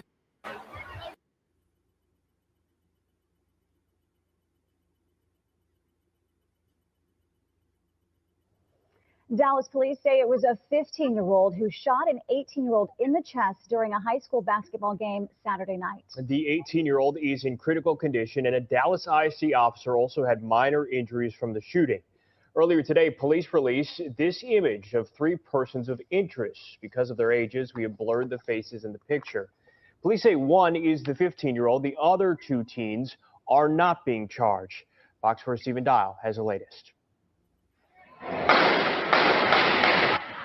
A Dallas high school basketball game interrupted by gunshots. Sock was down 10. They came back. They were down by 1, and all of a sudden, you saw a little bit of commotion, and the next thing you know, you heard pow, pow, pow, pow, pow, pow. South Oak Cliff was playing Kimball High School. Dallas police say an argument happened inside Ellis Davis Fieldhouse, and an 18-year-old was shot in the chest. He's in serious condition. A Dallas ISD officer was also injured, but is expected to recover. Robin Harris with Dallas ISD says the week started in celebration as students were welcomed back to the new South Oak Cliff High School, the week ending in violence. And this was one of the culminating events. And to end in a way like this today is heartbreaking. This is never something that you want to come out and speak about, but it is no secret there has been countless crimes that have happened here in the city, and Dallas ISD is no different from some of those actions that have happened. Sunday, Dallas police released this image of 3 persons of interest. Because of their age, we are not showing their faces. Investigators say the alleged shooter, a 15-year-old boy, turned himself in Sunday. They say the 2 others are juveniles and are not being charged. I'm not going to wait for an organization. I'm not going to wait for a community project. I'm not going to wait for some federal funding. I'm not going to wait for another mayor. A day after the shooting, For Oak Cliff, a nonprofit, held a community meeting trying to come up with ways to reduce crime that don't involve law enforcement. All we can do is what we can in the 8 hours that we have our students, and we need funding in this area to ensure that outside of those 8 hours, there are programs that are available for these students. Sharifa Mason is a teacher in Dallas ISD. She says the community needs to find a real solution and fast. We don't have any more time.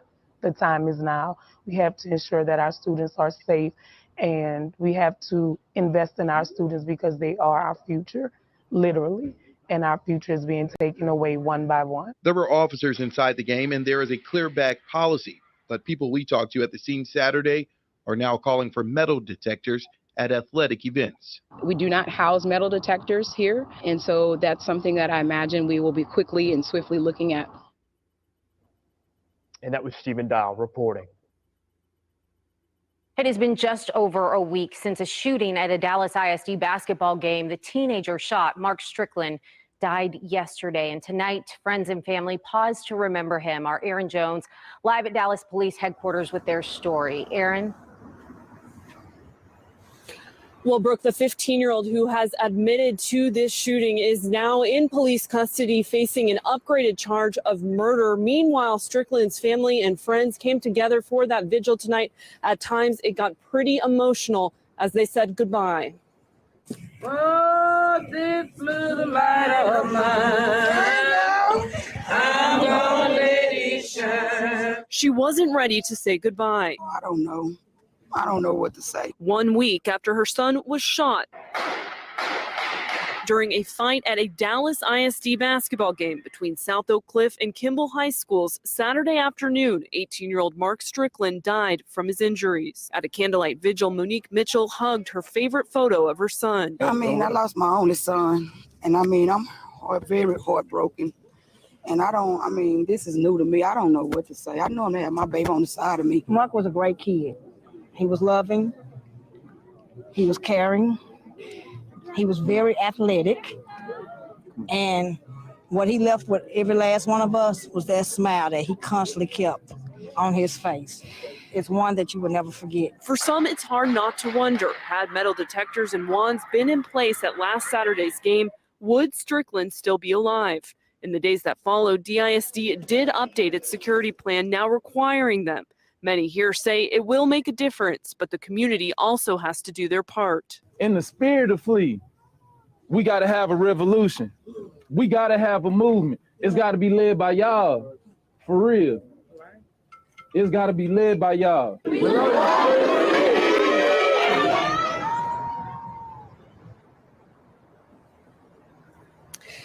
And last week, DISD asked anyone heading out to a sporting event to leave their bags, backpacks, purses behind. This week, the clear bag policy will be in place. And one other note that DPD told us yesterday is that this is their 11th homicide so far this year. Reporting live in Dallas, Aaron Jones, CBS 11 News.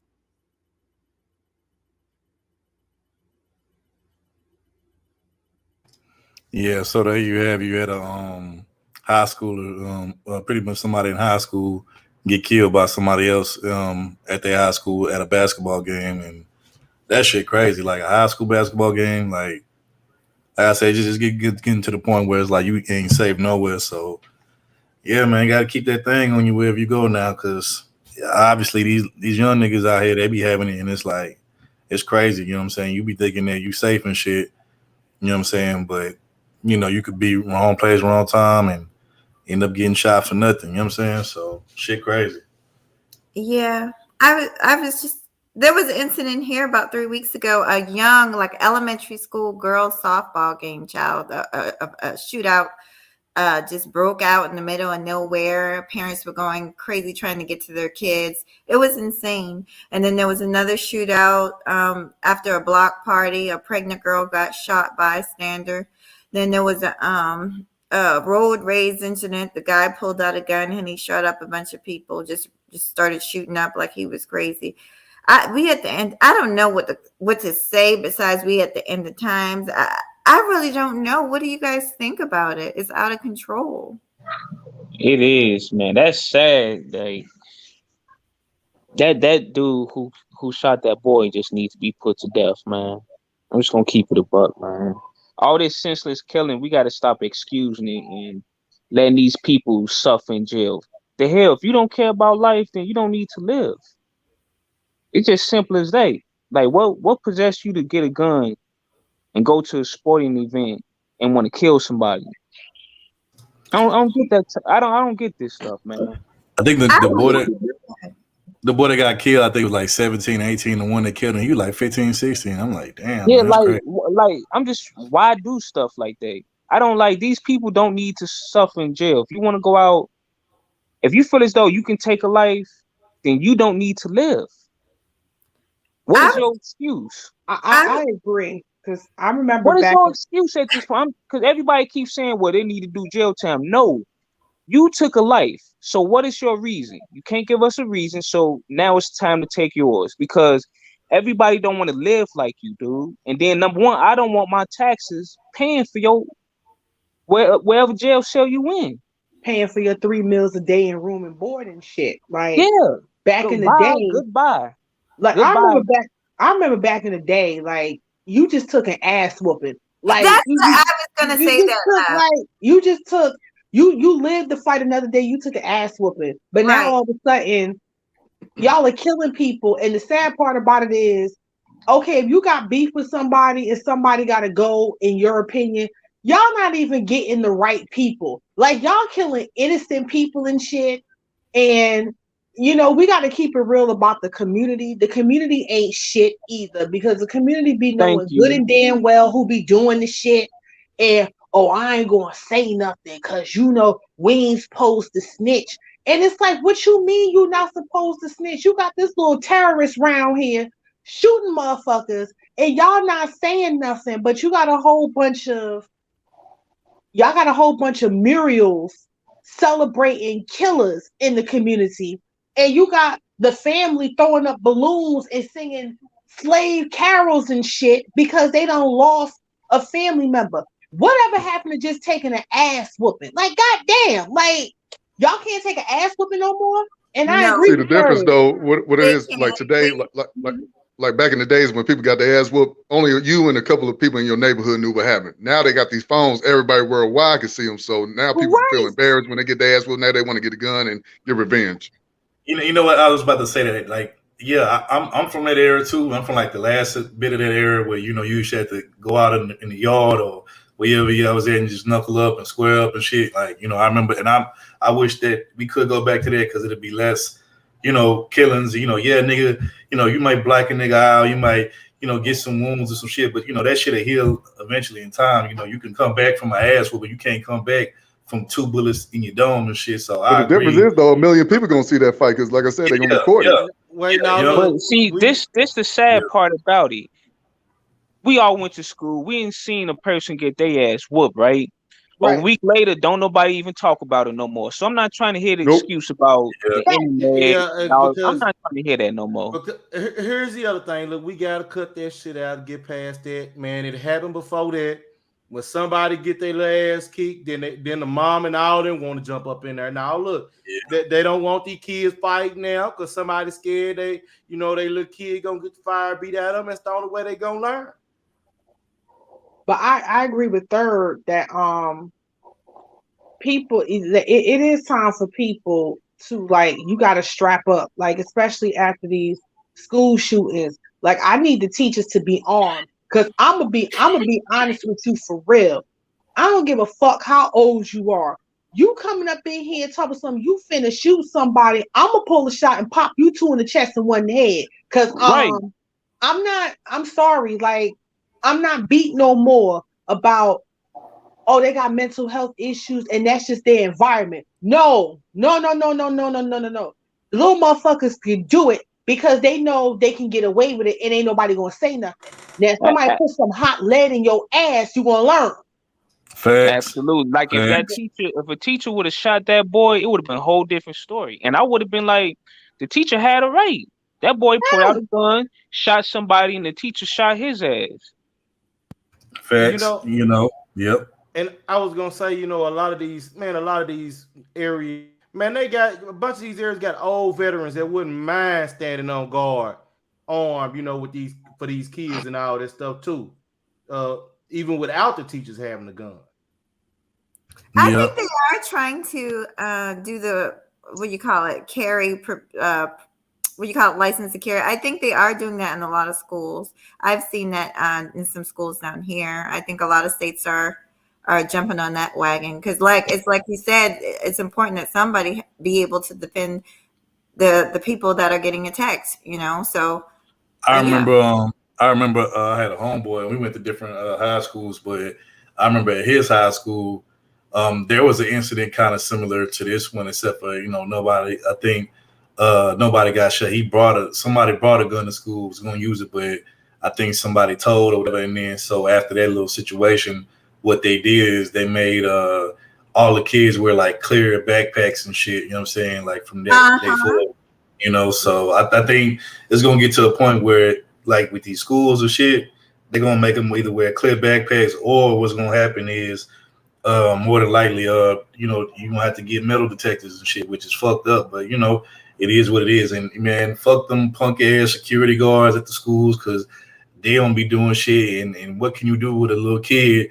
They got a gun and they ain't scared to use it. You know what I'm saying? No matter how big you are at that point, because they'll just pop your ass. You know what I'm saying? And real quick, before I pass the mic, I want to give a shout out to Just Jay in the chat. And she's correct. She says it's unlikely that he shot him because of evil. It says folks full of fear with guns. Yeah, it'd be a lot of scary motherfuckers out here with guns. You know what I'm saying? And they'll use it on you, but they really low key. They scary as fuck though. That's why they using it, because they feel like that's the only thing that's going to protect them from being, a scary ass motherfucker. You know what I'm saying? But yeah, a brave motherfucker gets shot down by a scary person. You know what I'm saying? Like that shit happen all the time. So I agree with her on that.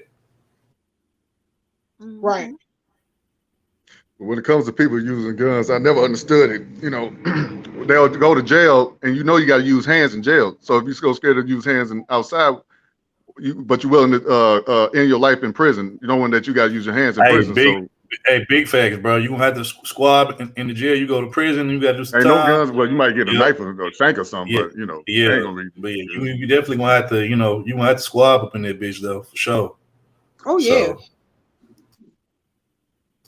So I mean, it's just sad. But anyway, y'all want to, Love Wisdom or Mahogany, if y'all want to speak on this and what I'm saying, elaborate, y'all can. I do. Love Wisdom took the words out of my mouth when she was saying that back in the day, because that's exactly what I was thinking. She took it completely out of my mouth. Because also something else too that I think is the difference between young people now and when I was growing up.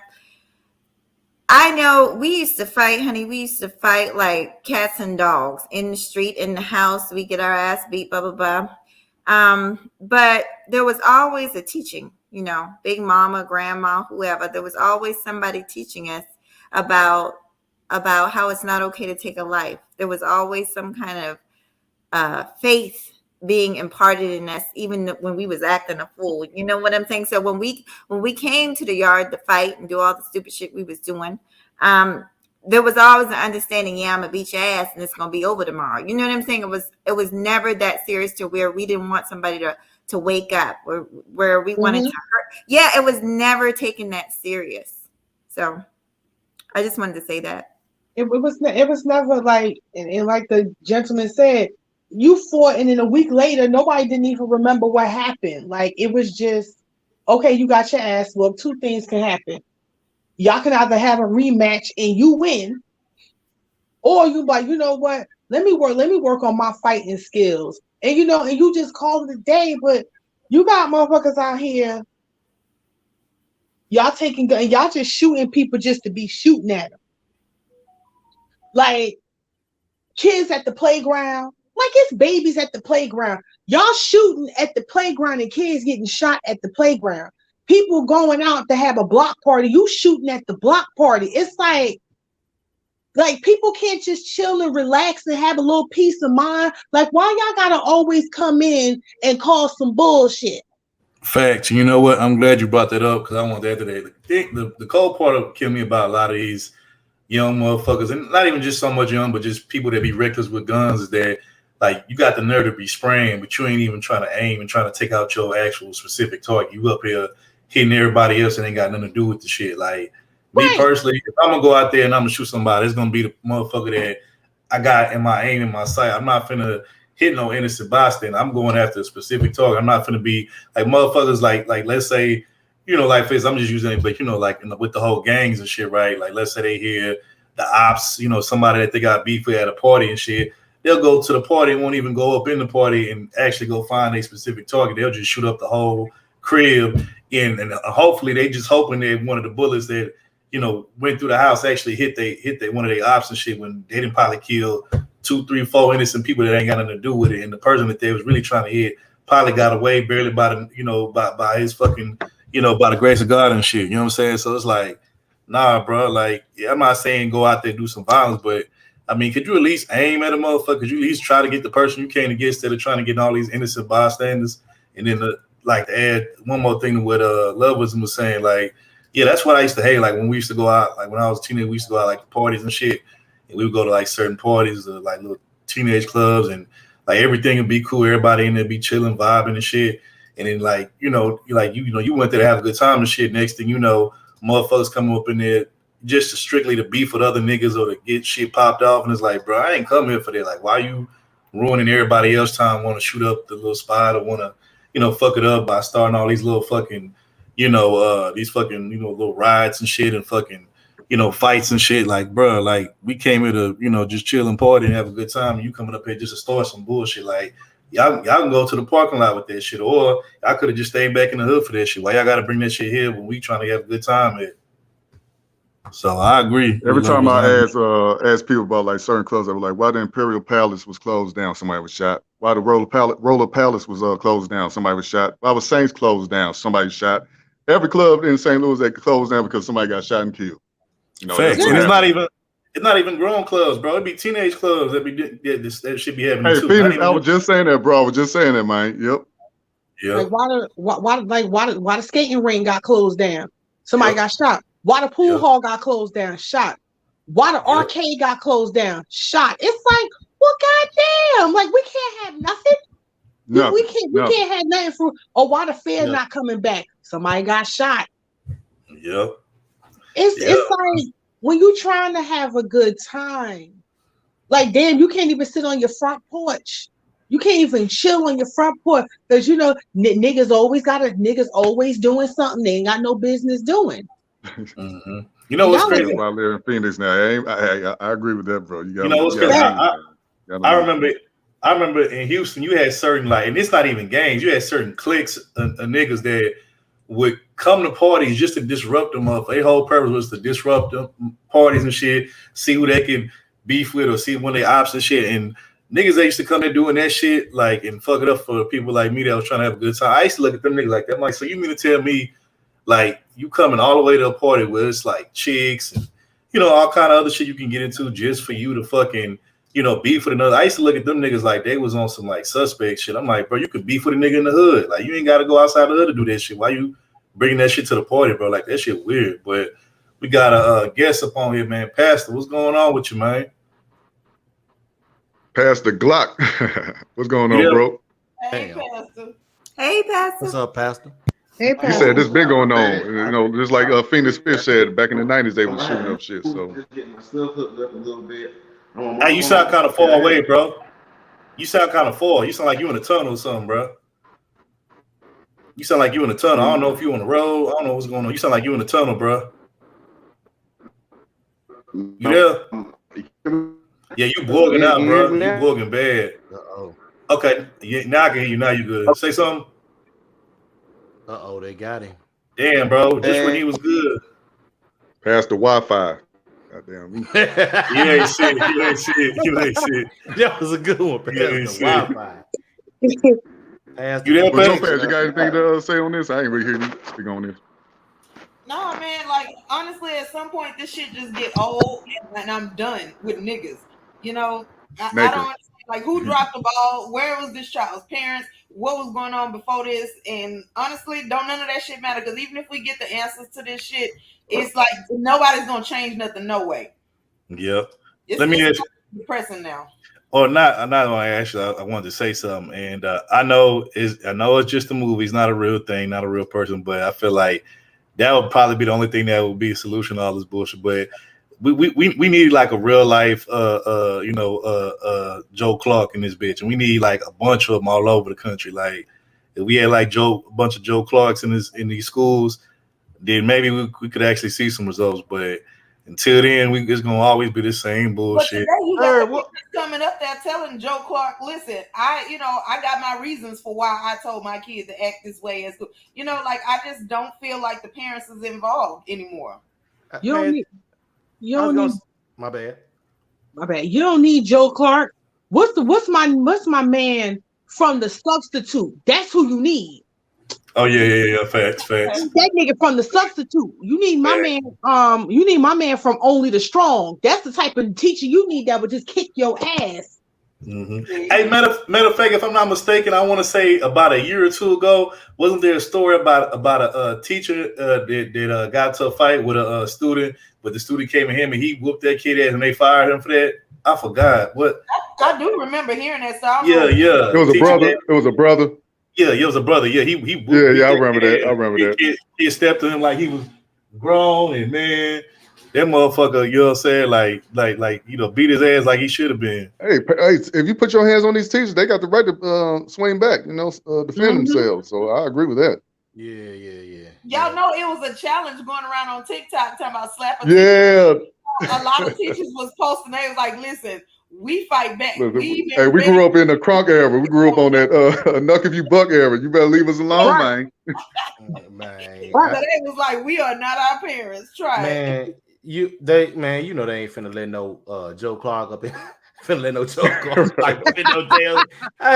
Hey, now get his black ass up out of here. We but Isaac, let me ask you this, because you were saying something in the chat earlier about parents they shouldn't be having kids or something. You were saying.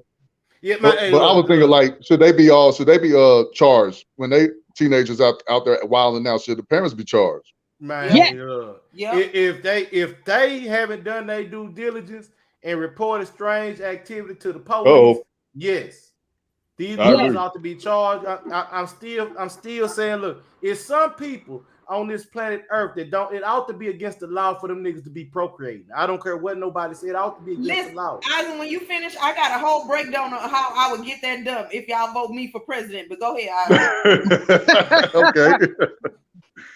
Wait, damn, go ahead. I might want to go ahead and hear this bullshit right here. No, I feel like you're gonna like this one. Okay, so first of all, there's gonna be a financial requirement, and then you got to take a psych eval, and then the only people like it would be police that are able to come out there and be like, "Hey, do you like this motherfucker that you fucking right now? That you about to fuck? Do you like this person? Can y'all co-parent? If you can't, I don't want to hear y'all motherfucking mouth. No, y'all is gonna stay like so. And then also, you got to make a certain amount of money." And you got to pass the psych eval, or you gonna be raising this child that's gonna come terrorize everybody. Did you get all your trauma out the way? Do you understand that a parent's job is sacrificing sometimes? It ain't just about you and your punk ass feelings. Okay, do you know what all goes into? First of all, did you graduate from high school? Because how you gonna help this kid with their homework if you don't know how to fucking add 2 + 2? So it's gonna be a lot of requirements, and then you will have a license to have sex. If you don't got this license, you ain't allowed to go to clubs. You can't say hi to a bitch in a grocery store. Okay, that's my platform. That's what I'm running on. Hey, that's a good one. You gotta have a license to have to operate a car. You gotta have a license to get a gun. But kids though, to raise a whole human being, you gotta have something. I agree with But that. hold have a on. Why come dumb people can't have kids? That's because if dumb people don't have kids and only smart people have kids, you will have a society that'll be really super cutthroat. You think only smart people having kids would be a good thing? It won't be. You need dumb people around because if you don't have them, you don't. You Pastor, need you ain't shit, dog. You ain't shit. Hey, you speaking the truth though. I didn't say they had to be intelligent. I said a high school diploma. What I said was pass a psych eval. So I hear where you're going with this, and I get that. I do understand that, right? But I don't feel like it would be a bad thing for people to be smarter, you know, like dumb people. No, don't have no kids because they're not gonna be raising this kid no damn way. And then how am I gonna explain to this child that no, you're not gonna And look to what Pastor just said. Gigi, you ain't shit for that comment. Y'all read that comment. So I want dumber people, right? So that you can gather the dumber people. You don't need that many smart people. You really don't need that many. Basically, what you're saying, Pastor, is we need crash dummies in this society to learn not what to do, what they do, or to learn not to do the same shit that they do. So the few smart people can help the masses of dumb people. And so that's how we get. That's how you get these. I'll be honest with y'all. It's wait, hold on. I disagree with that, Pastor. And I'm gonna tell you why. Like, yeah, as a smart person, you can teach people that's less knowledgeable about certain things or areas, and you can teach them and make them more knowledgeable and more educated on certain things. But I don't think you can teach a dumb person how to be smart. I think a lot of people are just born dumb, or they just choose to be dumb. But I don't think once you dumb, I don't think there's no reversing it and making them smart. Like, because there's a choice that goes into there. Like, it's a choice to. Some people choose to be dumb, and then some people I think just born dumb just because they just. I don't know what it is. Maybe God just didn't just have His hands on them. Maybe that's the one person that the Lord missed. You know what I'm saying? But on some real shit though, like, yeah, I don't think you can teach somebody that's hard. Then you can, you can. What you can do is you can probably teach them how to be. No child left behind though. Man, I don't know, bro. It's too many ignorant dumb motherfuckers.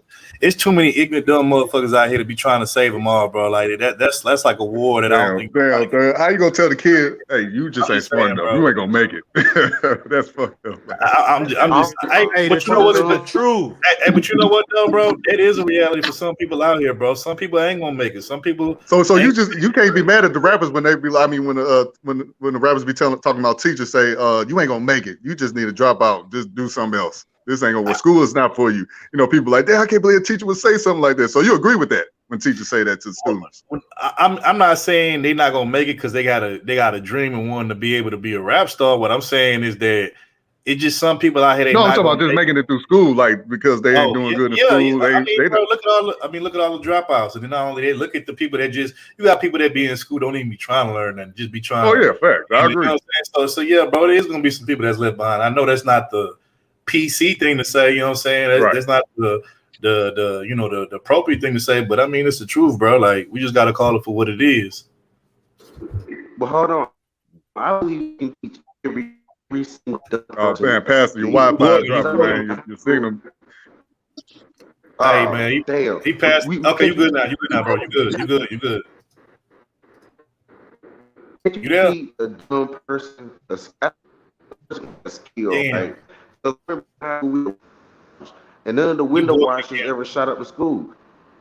Oh yeah, you talking about the window washers? Yeah, man. I mean, of course, they can keep. You can get jobs like that, like flipping patties, and you know what's sad? You got motherfuckers out here who can't even do that right. They can't even put a damn fast food order together right. You know what I'm saying? Which I don't see how you cannot do that. You know what I'm saying? But because you got teenagers out here working them jobs that's doing better than motherfuckers that been working there for years. You know what I'm saying? But yeah, you got jobs out there like that, like window cleaners and shit like that. You know what I'm saying? Yeah, But yeah, it's just gonna be some people out there that just ain't gonna make the cut though. I'm sorry. Like, some people just, you can't save them, Y'all, here's the thing. I wasn't talking about intelligence because I was talking about like morality and patience and shit like that. And here's why.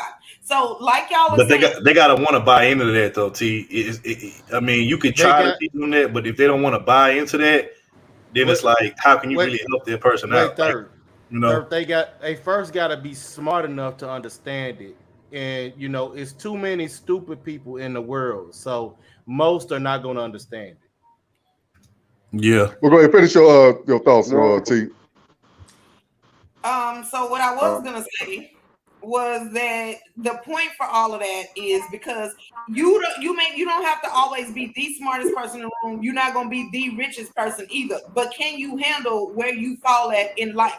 Can you understand that this is your place right here and there's nothing wrong with it? And the people that do have more than you ain't sitting there talking shit to you and talking down to you. That was my point. We got a lot of people who want to live through their kids like a second chance. We got a lot of people that teach their kids shit from their own bitterness, and then you send your kid out there with a fucked up attitude, you know, and then you don't know what to do when they come back home.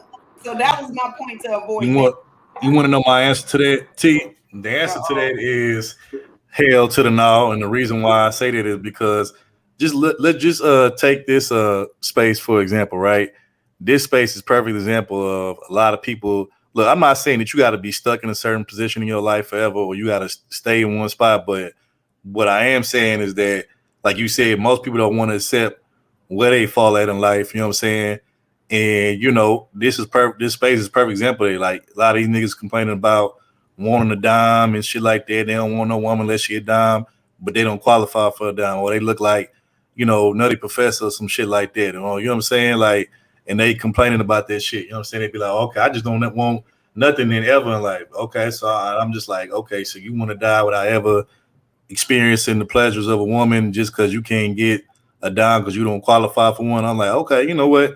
And niggas like that who say stupid shit like that, I just leave them to their own stupidity. I don't try to convince them otherwise. I'm be like, okay, cool, that's what you want to do. Hey, you know, that's your stupid ass. But if they gonna just go off to their own after talking to you and you say that, if they take your advice, that's way different than them coming back wanting to shoot up a whole mall because the women in there didn't give them their phone number. That's what I'm trying to avoid. We just watched a school shooting because of probably some petty ass disagreement.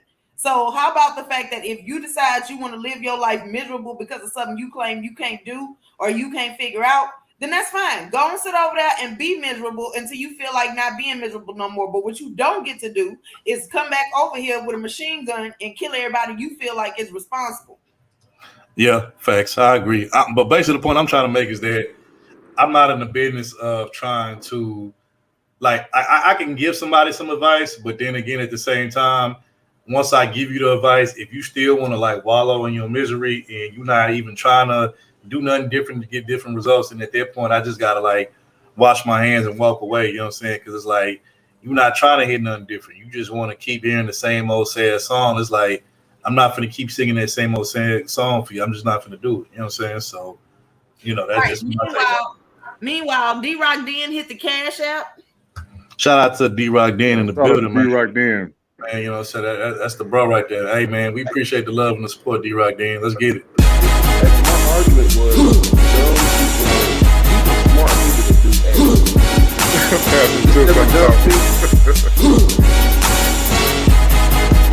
Hold on, Pastor, hold on.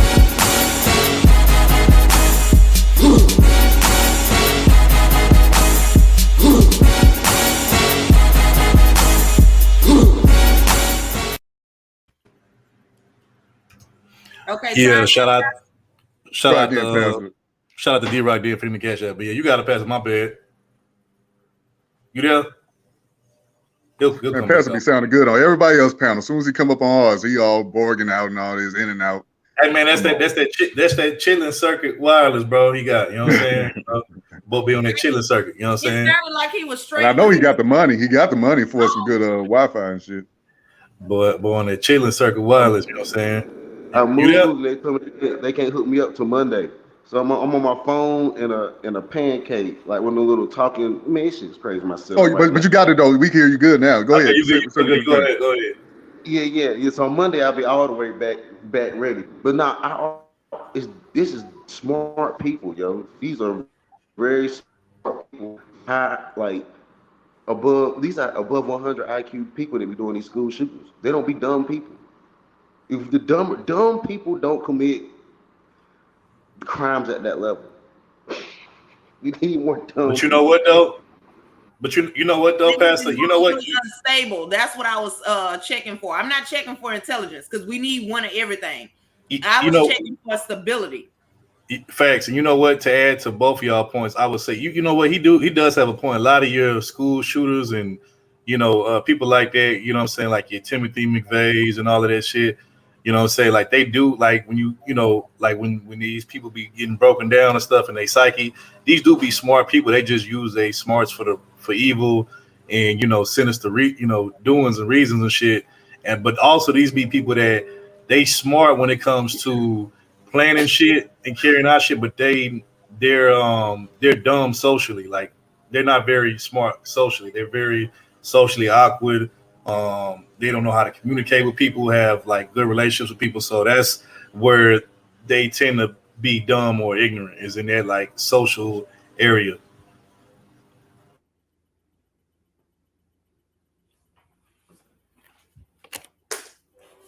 Would y'all agree?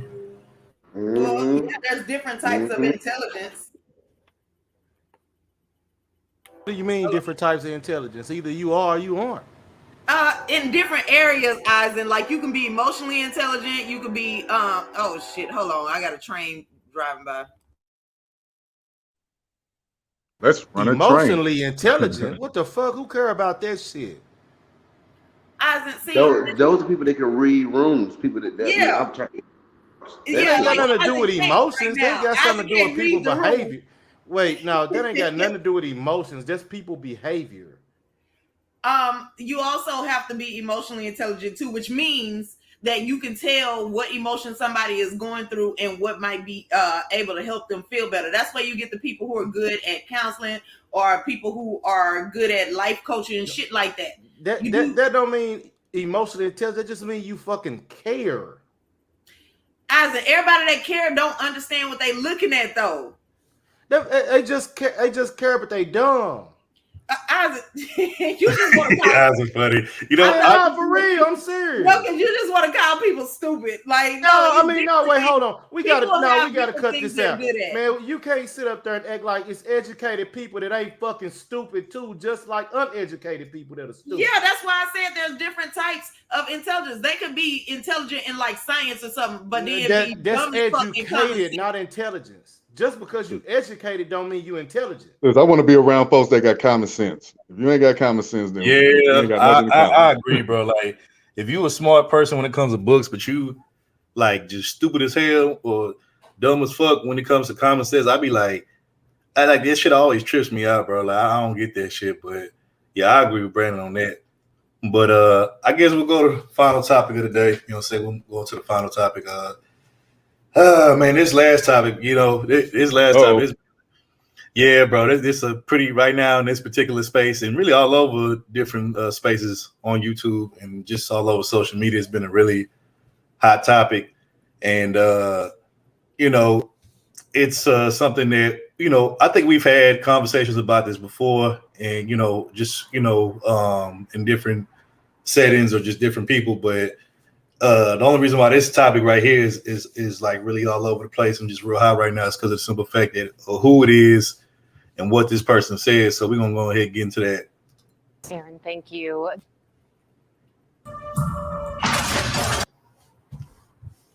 After these messages. Wasn't me this time. I know, Brandon. I was just helping out. The alley-oop. 17. I don't care if she's 17. I said, listen, man, as long as the chick got a college ID, she's getting f***ed. I don't care if she's 17.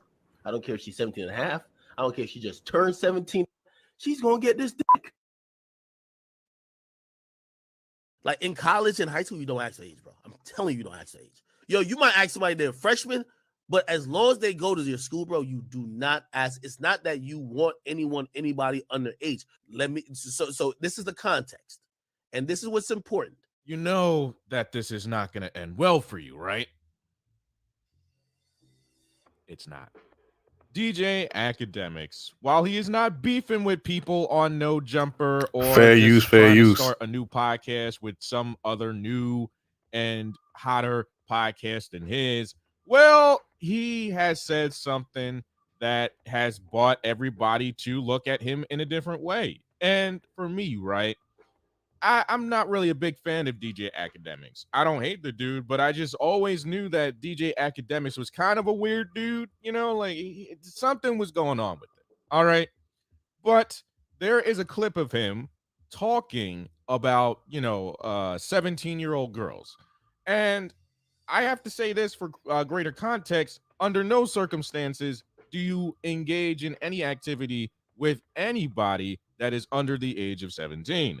All right. I don't care about the age of consent. You still don't do it. It's so easy for me. Okay. I only deal with women my age, but that's besides the point. DJ Akademiks says this in a clip. And to keep it real, if you think about it in the bigger scheme of things, there's not much difference between a 20 or a 17 or a 21 and a 17. Just kind of mean one's a minor and one's not a minor. But I will say, listen, I adopted this rule, which I think it was fine. I said, listen, man, as long as a chick got a college ID, she's getting f***ed. I don't care if she's 17. I don't care if she's 17 and a half. I don't care if she just turned 17. She's going to get this dick. Open up! This is the police! Now, for me, you know that this kind of doesn't end well for you, okay? The moment you say this in a sentence, as long as a chick has a college ID, she's getting smashed. I don't care if she's 17, okay? Now, I don't know what the context is, and, he does give some context into the video. Either you're 21 or 20, right? And someone's like 17. This is only in the college dynamic, right? Because they put 4 years of kids together, just like they do in high school. So about 8 years ago, right? I'll even put up the actual date. About 8 years ago. So this is the context. And this is what's important. At no point did I ever say that I somebody under 17 or under 18. I was given an example. I said in college, I said 17 becomes a gray area. It still doesn't make a difference to me, okay? You said as long as a chick has a college ID, she's still getting smashed. You don't care if she's 17. Coming from, I don't know, a 31-year-old man, okay? And again, too, because this is another thing that we must keep into context. When did you make that video again? You said it was 8 years ago, right? Okay, so 8 years ago, you were still what? You were in your 20s?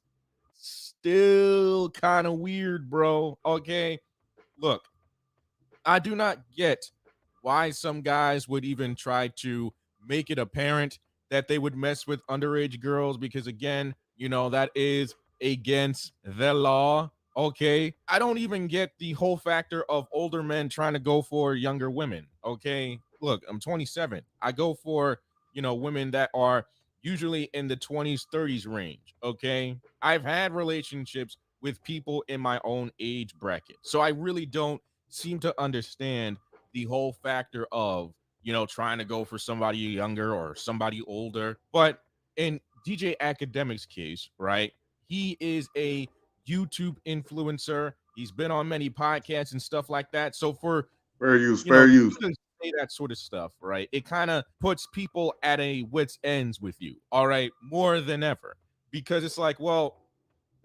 why would you want to go to a college, right, and not ask for an ID? All right, first things first, that's a bad idea. All right, if she has a college ID, it doesn't really put her in the factor of, okay, she is of legal age, and in today's age, you might not want to say that sort of stuff, okay? Because again, maybe get a driver's license and stuff like that, and or be prepared for the police to roll up. All right, now this is some very suspect stuff coming from DJ Akademiks. All right, and listen, I'm not a big fan of the dude, but it kind of just brings me to this. I don't understand. It's like, well, she's almost 18, so it's okay. But also, that's still a teenage young woman, okay? That's the thing I really don't get. Even if I'm still in my early 20s, it's still a gray area, okay? But I know to go for women in my age bracket, okay? I'm not trying to catch a case, DJ Akademiks. I'm not trying to. I don't know why you would, all right? And considering your past, I don't know why you would try to catch a case like that, but I digress. What do you guys think? Like, comment, share, and subscribe.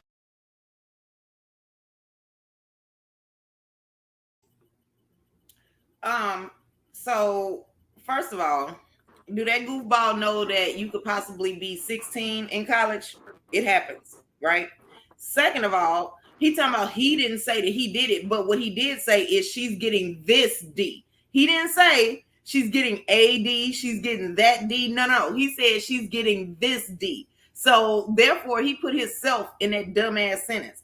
And honestly, I really find it to be very, very creepy for men to be driving around college campuses feeling like, oh, okay, yeah, everybody on campus is, they available. No, like, why? I don't understand why do men think like this? Because see, this story and another story that we had, the one about the video games. The common theme of that is people thinking about sex a little too much.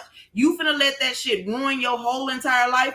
I'm sorry, I just can't do it. If I built up some shit in my life, I am like a very famous podcaster now. I'm seeing a couple of M's. The last thing I'm gonna do is go do some sketchy ass shit where it's up to the jury to determine whether they agree with me or not in order to make me lose all that shit just because of sex. I don't understand that. So I don't understand how people think that way. Agreed. Love, you got it. Anything with teen at the end is still considered a child, in my opinion. So 17, 18. Say that one more time. Say that one more time for the people in the nosebleeds. Anything with teen at the end is still a child, in my opinion. So if you're 17, 18, or 19, you're still considered a child. I don't care about age of consent. Some states, the age of consent is 15, 16. You just don't do it. It's a child. And the fact that I love how he's trying to justify and trying to wiggle his way out of it.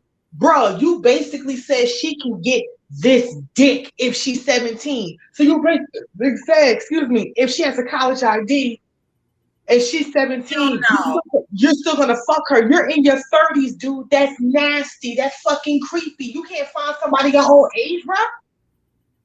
Like, you can't, it's almost like when older dudes, like in their mid-20s and late 20s, used to drive around the high school. We was like 13, 14 years old. Like, bro, what you doing here? Why are you here? It's creepy and it's nasty that this infatuation that society has with children, it's sick. And it's like you want to adultify these girls. Like, well, shit, she don't look 17 to me. She don't act like she's 17, no. But you know damn well she's 17 years old and you 30, bro. Why would you even entertain that? She's 17, but that ass 25 though, type of shit. Why would you do that? Yep. You know what, Love Wisdom, and you made a good point. He said that it ain't no difference between 17 and 21. He a bullshit ass lie. It's a whole lot of a damn difference. There is a lot of growth that happens from the age of 17 to the age of 21, let alone if you go from 21 to 25. So this nigga, okay, so he was 31, and then 8 years ago, he made the video, which means he was 23. That still don't give him the right to be trying to talk to no 17-year-old if he's 23 years old. Because I'm going to tell you right now, my kids or any kid that I know, if they're 17 and you are over the age of 19 trying to talk to them, I am going to advocate for your ass to go to jail. Because see, what you're showing is a lack of willpower. And I don't give a fuck. Like, the men in this section can hate me all they fucking want to. It ain't because I'm jealous of them or none of that shit. Because I don't want you niggas touching me. Let alone do I want y'all touching these children. Okay? So just, don't flatter yourself. That ain't the reason. The real reason is because that shit is gross. There is nothing good that comes at the end of that. How you gonna sit there and say that you want a 17-year-old because she looks, according to you, she looks like a grown woman at 17, but her mind ain't fucking grown? You just admit it. Like, that shit was gross as fuck when I was 18 and 19 years old and 30-year-old niggas would be trying to talk to me. They always would look like they just, like they in the desert crawling towards an oasis or something. Like, that shit just used to be very disgusting to be on the receiving end. No woman likes that. And let me say this. let me say this too. I think when you fresh out of high school, whether you like 17 or 18 going to college, right? Like when you doing the paperwork with like fast fund paperwork and shit, don't you have to don't you still need like your parents like some kind of like cosign from you? Not a cosign, but you still need like your parents to sign certain things for you. Like I think it's like until you turn like was it like 20? I forgot what the age is, but don't you need like some? You can't even enroll in college at 17 without your parents' information. Yeah, so I'm saying, like, you know what I'm saying? But these is the age of, young girls that these guys are trying to get with. It's like she still need her damn mama cosign just to even go to college. But you up here talking about some, oh, she old enough type shit. Like, come on, bro, stop it. Let me say this real quick. Now, how you gonna say that? But you got your underage side dude in the chat. I thought that too. I'm trying to log in on my device. Y'all ain't see let this nigga say I got my letters from me yesterday so I can visit my sugar mama. You know what? This one, we ain't gonna do that one. Okay, so I'm gonna time their ass out as soon as I No, Topaz mess with grown men. She don't mess with little boys. She don't do that. No, we ain't gonna put that on my shit. You gotta be older than me. I bet you that's Darth. Darflo, you ain't shit, bro. Darflo, Topaz mess with grown men. But you ain't shit. I'm like your ass that earned your first time out today. Because I'm gonna get your ass. Don't worry about it. Hold on. Y'all ain't shit. I was gonna say, but I think y'all missing what DJ Akademiks was saying. Now it was weird when he said 17, 18, 19, 20, they all the same. Nah, he was dead wrong for that. I was like, man, I can't believe that. Now, the part where he was saying, if you got your college ID, you 17 or 18, he was saying when he was in school at the time, that's where he adopted that philosophy. Like, you got your ID. Like, okay, to be honest, like, okay, when we was going to high school, like we talked to girls, we didn't ask about their age or nothing like that for real. We just assumed everybody was the same age. Or 14, because I do dudes that was even girls that was seniors dating freshmen, and I ain't gonna lie, we kind of did make fun of some of them though. Like you a whole people, a couple people did, but we didn't actually mean like they was like that. It was just Joan and Flaming and shit. But people that was seniors in high school was dating freshmen. Really, nobody really had an issue with that. Or did y'all have an issue with seniors dating freshmen in high school? Okay, so let me say, I didn't have an issue with seniors in dating freshmen. Like, that right there, and depending on how old they were, because some people go back to college after they done had a whole fucking family and career and shit. So if you went directly from high school to college and you a senior and you dating a freshman who did the same, then okay, fine. I get that because y'all are in the same place in life. Okay, that's not a problem. And I would hope that somebody that's going to college wouldn't be just, like trying to prey on the mind of somebody. I hope that if they're dating somebody at their college, that they're dating with intention and it's not going to go fucking south. Okay. We all heard the stories about bad shit happening on college campuses. So I can understand that part. But what I'm saying is it still is not a good look. Why even go down that slippery road? Why even do what I don't understand? But that's what I'm saying. I was giving context of what DJ Akademiks was saying. Basically, was if he was in college, that's when he'll probably be. If he was 19 or something, 18, dealing with a 17-year-old. Me personally, like if I graduate high school, let's say if I had a girlfriend that was a junior, and I graduate, I don't want to be with her no more. I just feel like that's weird. I mean, that's me. I'm not gonna call the next man or next woman that deal with a person that's in high school that's 18 or 19 dealing with somebody that they used to go with in high school a pedo or nothing like that. But that was just too weird for me. I can't do it. I'm not gonna call Akademiks a pedo, but like I said, it was weird when he said 17, 18, 19, 20. They all the same. No, he was dead wrong for that one. Let me say this. And then love, and then we're gonna go to Pastor. But don't they have these things called Romeo and Juliet laws for that? For what Brandon just explained, like somebody that just graduated from high school, probably dating somebody. But that's the point of it, though. If you were close enough in age to have been in high school at the same time, that's 3 years max. Okay, so that shit don't cover everything. It could be 4. It could be 4. Okay, well, the point is, it don't cover every fucking thing. Like niggas be trying to stretch that shit. And see what he just said is like, well, what's the difference? It's 1 year, then 2 years, and 3 years. So with that, when it's 4 years, this gonna be some nigga with like, what's wrong with 5? What's wrong with 6? Like niggas just go too damn far. I was just asking a question. You know what I'm saying? Me personally, I was just asking a question. But yeah, okay, you gotta love, and then Pastor, you got it. But you gotta love. I just think that was a bad example. And a lot of that stuff go on in the space where people just be giving horrible examples and then they try to walk it back. And it's like, bro, you can't walk that back. I don't care if you was 23. You 23 years old. You shouldn't be thinking about no 17-year-old, bro. Like you shouldn't. And to Topaz's point, is it okay for a senior to date a freshman? Well, it depends on the age, because most seniors are like between 16 and 18 years old. Most freshmen are like what?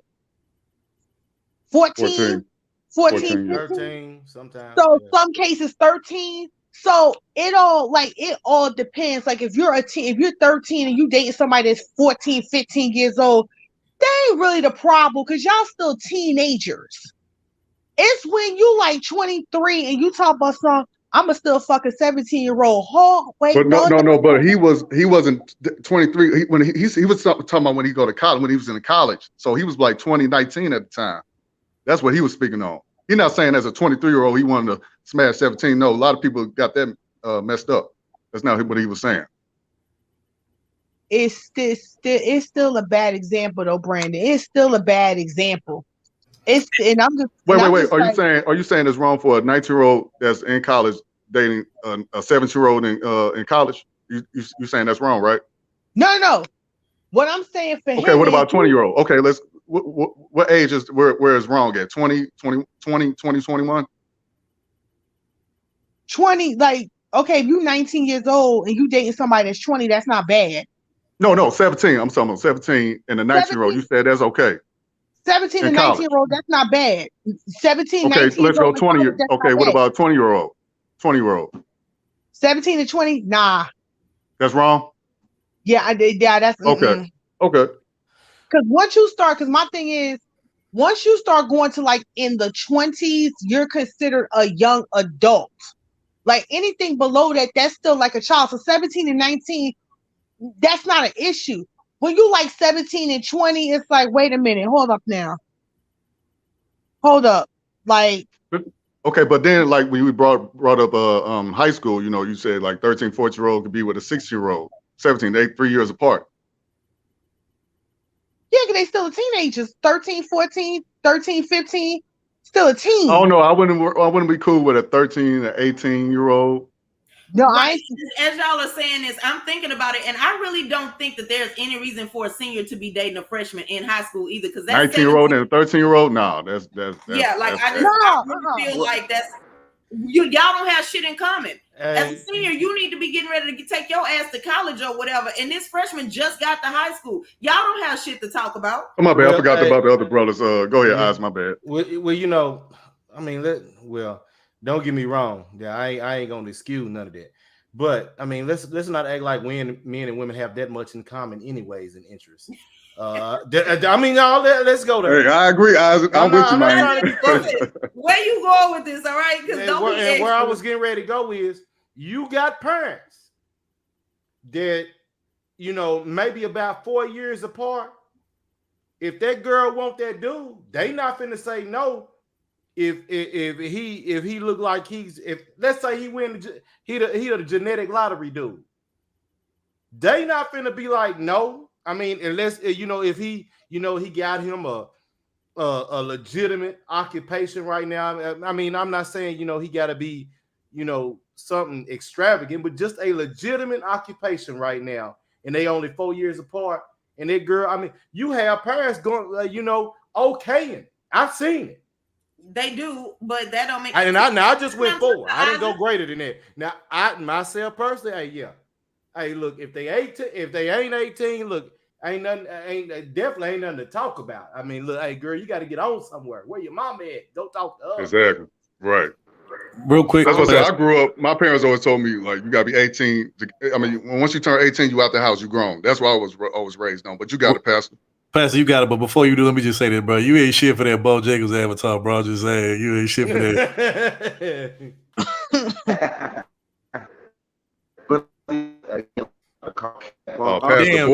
Pass the board. Yeah. Hey, board jangles, bro. You board jangles right now. That's that board jangles wireless. Damn. Yeah, that's that board jangles wireless. That's that is, bro. Yeah, this shit ain't no good. Hey, bro. Hey, you know what, Pastor? Just stay on the panel, bro. You know we can't hear what you're saying, but hey, bro, we appreciate you for being here, bro. Just bro. I give up. I give up. Pastor, my nigga, though. I fuck with Pastor, but yeah, he got. I tell you, that's that boy Jangles Chitlin Circuit Wireless. That's what that shit is. But I fuck with Pastor though. You know he gonna get his shit together tomorrow. He said, hear me now? well, not tomorrow, Monday. Excuse me. Wait, say that again. Y'all hear me Yeah, now? bro. You Y'all hear me now? bro. Yeah, go ahead. Go. We hear you. You be good for a minute, but then it's like you're passing under the bridge. Okay. Go ahead. Man, no, I'm gonna try to stand up right quick. But check it though. Because we Damn. Damn, bro. Right when you was saying something, bro. Damn, bro. Right when it was clear too. Damn. The internet bro, don't man right now. That's that boy Jalen, bro. Like I said, I'll tell you what. Hey, you need to do a live on this, man. We'll come over your channel and see what's going on, man. Bro. Live. But I'd love to hear your take on that. I want to say this though. This just to Eisen point and also the D-Rock Den's point. You know what? I'm because I want to be fair about this. Granted, it's not right for nobody that's grown and that's out of high school trying to be fucking around with them high school girls and shit. Mm-hmm. But let's just keep it real though. Let's just keep it all the way above. You do got some high school chicks out here that do be chasing after some grown ass men. As a matter of fact, I remember when I was in high school, you had chicks that was like, oh my God, that they don't want to fuck with no nigga. They don't want to fuck with no nigga. That's in there because you broke, you can't do nothing for me type shit. So now, granted, it's still on the grown individual to know better to not fuck around with no high school chicks. So I'm not gonna excuse him from none of the blame either because he should know better. But at the same time, to sit up here and act like some of these high school chicks don't be seeking out grown men or niggas that's in college, like that shit be happening all the time. As a matter of fact, we was talking about the whole little teenage clubs we used to go to. They used to get shot up and shit when we were trying to have a good time. I remember sometime, after we get out, like when our parents was on the way to pick us up and shit, I remember, you had these older niggas that would pull up. Some of them were street niggas, some of them had jobs. They'd be pulling up to a little teen club and they nice cars or whatever. And a lot of them girls that was our age and shit, they be hopping in the cars, used to be hopping in those same cars with them niggas and shit and dip off and shit. So like all I'm saying is at the end of the day, like, when I would say for me, when you like in that 15 to 18 range, like, yeah, you still young and it's still a lot you need to learn or whatever, but you do have, I feel like you should know right from wrong. You should know better than to be, fucking around with some grown folks between those, because those are the ages that, particularly if we talking like teenage boys, we do some stupid shit, go out there and commit a crime and shit, commit a murder, like they trying us as adults. So at the end of the day, like around that 15 to 18 range mark, like you should kind of know, like, okay, you know what? I shouldn't really be out here, as a 15, 16-year-old girl, I shouldn't be fucking with no nigga that's like 19, 20, 21 type shit. Like, you know what I'm saying? Like, but, for some of them girls, it's the thrill, it's the adrenaline rush. For some of them, it's the fact that, he can do shit for like that a nigga that's her age and, to go to school, I can't do, he probably got a job, man, that type of shit. So that should be happening, you know what I'm saying? More than people want to admit, but I'm not. Hold on, Isaac, before you go in, I was going to say something. You done, Third? Go ahead. Yeah, I'm done. Hey, Topaz and Love Wisdom, let me ask y'all this real quick. Do y'all like LL Cool J? It depends on what you finna say next. What do you do? No. Love Wisdom. Topaz, do y'all like LL Cool J? Do y'all? I may not afterwards. We gonna say yes. We gonna say that yes, they do. We know that. I want them to say yes or no. I just want to. Come on, ladies. Come on now. Okay, yeah. I mean, yeah, what about you, Love Wisdom? Yes. Okay, so go listen to that song. Brenda's got a big old butt. In the song, I don't know if it's the first lyric or second lyric. He say, I went to a high school. I don't remember, everything what he said. So I'm paraphrasing. He went to a high school to get with a 17-year-old girl. He was 21 at the time when he made the song, by the way. He met her with a girl in high school that was 17, and his homeboy said, "Hey, bro, she's 17. Yo, don't sleep on her." Basically saying, don't sleep on her because she's young. She knows what she's doing in the bedroom. I remember that. And you know what? I actually like that song too. That's my jam. Yeah, he's canceled. He's canceled. Even LL Cool J, yes, he's canceled. Okay. Wait, hold on. Wait, hold on, guys. I got another one. But Love Wisdom, what you think of that? I didn't even know he had that song saying that. Yeah. You go look it up on what's that lyric website? I forgot the name of it, but one of them. But anyways, then I got another one for y'all. And third one, you actually like this girl, MC Light. You know MC Light? Yeah, I fuck with MC Light. Yep. All right, she got a song called, I think it's called "Fuck What Age Got to Do with It" or something like that. And she's talking about she was 21 at the time, dealing with 17-year-old boys. But you know, like the whole song is about being with young boys. But you know what, though, to Brandon's point, a lot of them artists back in like the late 80s to I say about the late 90s, they were singing songs about like younger people. You might be young, but you're ready. Ready to love, looking ass. What was it? KRS-One that had a song out? Oh yeah, his was worse. He said 13-year-old or something like that. Damn. I mean, you had the late Aaliyah, you know, age ain't nothing but a number, and that was about her situation with R. Kelly. We all know R. Kelly. Yep. Back. And you know why you had it real quick? Wait, why you had it real quick, and you got right back. You know what's funny? Yes, I get it. R. Kelly did what he did, and it was wrong. But everybody always quick to point him out because he the one that got busted. But niggas sure forget that, you know, I think Jay-Z was like, what, late 20s when he was fucking with Foxy when she was like 15? Yeah. So, you know. But you know what? Well, I was going to go, damn it. On that Aaliyah shit, damn it, we can't act like them parents don't be pipping them kids out to them niggas. Oh, yeah. Hey, you know what? I was saying, fuck that. Yeah, I was saying her case. All I'm trying to say was, if y'all gonna want to cancel DJ Akademiks, I want to hear y'all cancel LL Cool J, MC Light, and all them other ones. Hell yeah, cancel. All right, I rise with. That's why I rise with Topaz. Yep. Wait. T, so you canceling LL? Yep, canceled. I don't give a damn. I believe my sister, man. I believe Topaz, man. So T, I'm gonna give you. Wait, T. I'm gonna give you one more chance to. I'm gonna give you one more chance to redeem yourself. So, are you seriously canceling LL Cool J after this? Hell yeah. Why the fuck you lying? Why you always lying? Oh my God! Stop fucking lying. Quit lying, T. Quit lying. Third. Listen, hold on 1 second, Love Wisdom. I just need to check third real quick because see, I'm tired of these interlopers coming over here worrying about what we doing. If I say his ass is canceled, he is canceled.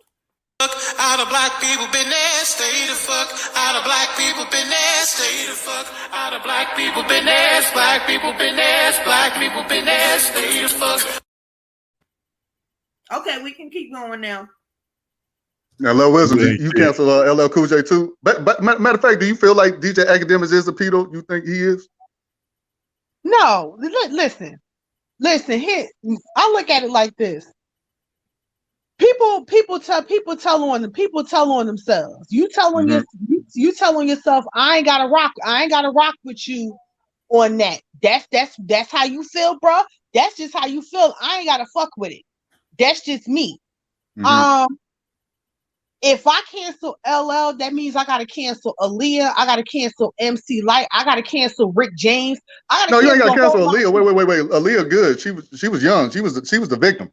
She's innocent. No, right. She co-signed with it. She right. Damn that. Stop. Hey, I agree with Eyes of the Love on this, bro. No, man, listen. If she tells, I feel like this is my opinion. If a little girl or little boy tell an adult their real age, they still innocent to me. I don't look at them as somebody that did something wrong. Now, if they lie about their age, that's a different story. Now, yeah, cancel it. But I'm gonna get into that next. But you gotta love Wisdom. She was innocent. She was a child. But we're talking about lyrics in songs. Oh, okay. You know what I'm saying? Yeah. We talk okay, about wait. But R. Kelly made. Well, I don't want to say he made her, but he wrote that song. He wrote the song for her. She felt that shit, nigga. No, man, she sang that song for R. Kelly. I think he the one that wrote it and made her sing it. What I'm trying to say. You can't make nobody. What about you, Topaz? You agree with this?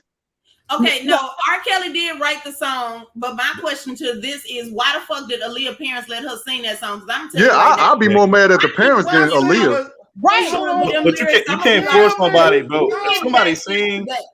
If somebody sing a song because they want to, I don't think you can't force nobody to sing shit. Damn that you talking about why did her parents let her sing the damn song? Then why in the hell did they marry her out to the nigga? Damn. Exactly. Yeah. Wait a minute. That's what I'm saying. It's like, so your kid the blame should be on the parents, not Aaliyah. That's what I'm saying. Love, you got it. come in and ask you, hey, I'm only 13, but can me and my friends go out of town for the next 2 weeks? Fuck school. I mean, are you gonna let them go? So if he ask you anything, your ass supposed to be the one to say no. So yeah, that's all part of it. Love Right. you. Kids ain't stupid. I'm just I'm talking about the lyrics. If we just going by the lyrics, there's a whole bunch of people we need to cancel because of the things that they said. So a whole bunch of people. So now I ain't canceling them. That's on them. That's on them. And I agree with you. I don't blame Aaliyah because that was the whole victim. I blame her parents because her parents knew exactly what they was doing. It was more about the money than this girl's childhood. Right. And the same thing with the parents of them girls that R. Kelly had.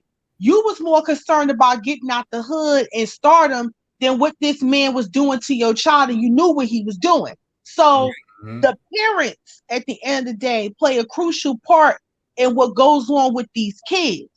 Now, with Akademiks, bad example, and if that's how you feel, bro, that's how you feel, and you get all the backlash you deserve. Because I really think people need to think before they open their mouth. Because when keeping it real goes way off, and you trying to dial it back, and it's like, no, you can't dial that back. You said what you said, so stand on what you said. You gotta think before you speak. Now, real quick, I forgot to put this in there too. He was speaking about the whole Tiger and one of them Kardashian girls. I forgot her name. No, the young ones. One of the young girls. Yeah, Kylie. Yeah. She was 17 and he was 23, I want to say, or 24 at the time. And but he was saying that they wasn't dating at the time. That's what that clip come from, which was 8 or 9 years ago. So just to give some context to that. Which we know that's we know that's a lie. We know her mama Kris Jenner done pimped all them girls out. Oh yeah. But I want to say this. I looked it up. Okay, so the Romeo and Juliet law has nothing to do with it. That is for minors having sex with minors. That has nothing to do with adults. The Romeo and Juliet law. Now, what they do say is the age of consent means that anybody under that age cannot give consent. So it's not statute. So in certain states, it is 14, which means the guy isn't automatically a statutory rapist. What happens is they do go to trial and they see whether or not he had some type of power differential. So he can still be tried, but he's not automatically guilty. That's what that age of consent means. Yeah, and I'm gonna say this to what Brandon was saying earlier. Yes, you do have, kind of going back to what I was saying, you do have chicks, or young girls, that be chasing after like older men and stuff like that, and they be knowing better than that, knowing that they shouldn't be doing it, but they still want to do it anyway for whatever reason they want to do it. You do have some chicks out here that young chicks out here that do be lying about their age and shit, telling niggas, now I'm gonna say this, even still with them doing it, I will say that, like, I think as a grown man, you should know the difference between a 20-something-year-old chick and a teen chick, because they don't act the same. They act differently. You know what I'm saying? They might have some similarities, but they don't act the same. So to me, like, it's, what I'm saying, like you, granted, I know, there is some teenage chicks out here that got women like grown bodies and shit like that. I get all of that, but I'm talking about like from an emotional standpoint, you know what I'm saying? Like how they carry themselves and shit. But what I will say is, again, you do have some chicks out here that do be lying, teenage chicks that be lying to these older men that be like, I'm this. Matter of fact, y'all know, shout out to Melody, you know what I'm saying? She did a stream with I think Classic Ruby the other day, or like some days ago, where they both talked about how when they was in high school, they lied about their age to date some older guys, shit like that. You know what I'm saying? So they admitted this shit, on their own live streams. I don't know what I'm talking about. You know what I'm saying? So I ain't gonna lie, I didn't catch that one. I missed that one. Okay, but still, it happens. It does happen out here. That's all I'm trying to say. I'm not saying it's right, but it does happen. So. It does. Okay, so let me say this real quick. One, in terms of if she lied about her age. Okay, so here's the thing. If she lied about her age in the beginning and you didn't know, okay, fine, whatever. However, once you find out about her age, do you keep going back, or do you cut her off? Because guess what? Cut her if off. she lied about having kids, your ass will cut her off when you found out about it. So the question is, when you find out she lied about her age, it ain't that big a fucking deal because you still want to fuck her. So bad. Second of all, what's the other scenario y'all brought up about like how the nigga might not know or whatever the fuck? The point is, kids. Okay, so I'm sick of y'all bringing up how there are high school girls that want to date older men or whatever. They talking about men in their 20s. They not talking about 50-year-olds and shit. So here's the thing. If the girl who is in high school, right, she comes up to you, she asks you for your number, she wants to begin a relationship with you, okay? You powerless to say no, because if she asks you to hand over your entire goddamn wallet and all the credit cards and cash within it, you're gonna say no. But T, that's why I said it's still. Wait a minute. The only difference between those questions is which one you want to actually do. So none of that shit is an excuse. The point of the matter is, once you figure that shit out, and even if a kid is asking you some shit, your ass still wanted to do it. That is where the crime for me lies. No, that's facts. But I was trying to say, I already had like said that. I was already saying like at the end of the day, like yeah, even if a chick lies or she, you know what I'm saying, if you, or let's say you know that she's underage and she come up to you, you know what I'm saying, like yeah, you're still supposed to know better as the older person in that situation or as the adult. So you still supposed to be like, nah, hell no. Nah. But all I'm saying is that like let's not ignore the fact that you do have like what Melody said on her panel, her and Ruby, like I said, they both knowingly knew they shouldn't be fucking with this grown ass 20-something-year-old man. And you know, like I think Ruby said that she was fucking with some dude that like 23 and she was like 16 or 15, something like that, and she knew better, but that still didn't stop her from lying and still wanted to fuck with this dude. So all I'm saying is it's wrong, definitely. Yeah, wait, but she lied about her age to the 23-year-old, right? Yeah, but what I'm saying, but she said eventually she told him, but you know, I guess he continued the relationship with her. Yeah, he still continued. But what I'm saying is, regardless of all of that, what I'm saying is, yes, it's the onus still does fall on the older person in that situation. But at the same time, like all I'm saying is, let's also acknowledge the fact that you do got some chicks out here that even at that age they know better than not to do that, but they'll still try to do it anyway. So that's all I'm saying. Yeah. Okay, well, let me say this to that point. So what will stop girls from lying about their age to get to older niggas, putting that nigga at risk, right? Is if the dude would break her, like if he would just cut her off immediately, no question, no nothing. So then what happens is a lot of girls learn that, me lying about it, it may be fun for right now, but my heart gonna be broke when he find out, you know, and then I still get nothing and I'm back in the same position. Well, and how he cut them off is if he risks something, if he keep going back. Wait, hold on. You talking about women quit lying? That's how women get power, is by lying. Manipulation, lying to get power. That's what women do since they can't physically take it from a man. Ain't no woman gonna do that. It's just not in her nature. Okay, so but there is consequences to lying. What happens? Not for women. Okay, Ozzy, you know why? I'm not trying to be funny. I'm being serious. No, and that's sad. That's sad that you're being serious because here's the thing. Everybody is supposed, like, there's little white lies that you tell because, like, what, you know, you don't go around looking for bullshit for no reason and arguing for no reason. However, and when it comes to big shit like this, yeah, there needs to be consequences to lying. That's the only way you stop people from doing so. I agree. But T, wait, hold on. T, Eisen do got a point in that as far as it from this aspect. What about these? Whether you're shout out to my brother Complex Design. What's happening, fam? Shout out to Complex. What about these? You know, whether you're a grown woman or a teenage girl. What about the ones that be lying about, you know, a dude assaulting them or sexually assaulting them and stuff, and then come to find out she confessed later on. Oh, you know, it was a lie. I just said it because of X, Y, and Z, whatever. For the most part, they don't get any repercussions for that. Now, of course, motherfuckers look at them like they a lie, but they don't get no real like severe consequences. Meanwhile, this dude whole, life. His whole, image and his whole like, reputation is tarnished. So I mean, that does happen. We not gonna sit up here and act like that shit doesn't happen. I never said it didn't happen. What I said that it's gonna keep happening is because there is no consequences. So my point for all of that is, you bringing up the chicks that lie about being assaulted or whatever. I don't agree with that shit neither. I do think there needs to be consequences because that's why real victims don't, speak out. That shit is fucked up. Okay, so and then you out here getting getting the good men off the street, whereas the real rapists out here is still running around being allowed to do it. Because the victims ain't gonna speak up because your ass lied, and now it takes so much for us to be able to believe anybody. So yeah, they kind of throw a monkey wrench in the plans. So my point for all of this is, instead of complaining about who's lying, the reason why it's happening is because there is no accountability. A chick can lie to you about her age, and as long as she's fine enough, y'all gonna still go. Y'all gonna be like, okay, I understand why you did it. Wait, what you mean? You mean them? They gonna go? Okay. If you cut her off when you find out her real age and she don't get the benefit of the thing she lied for, it's kind of like if you steal something and somebody find out you stole it and they take it back from your ass, you don't get to keep it. So that's the hope in order to get people to lie less. That's all I'm saying.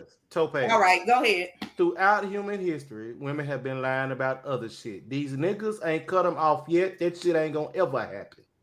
Okay, so I'm not trying to be funny.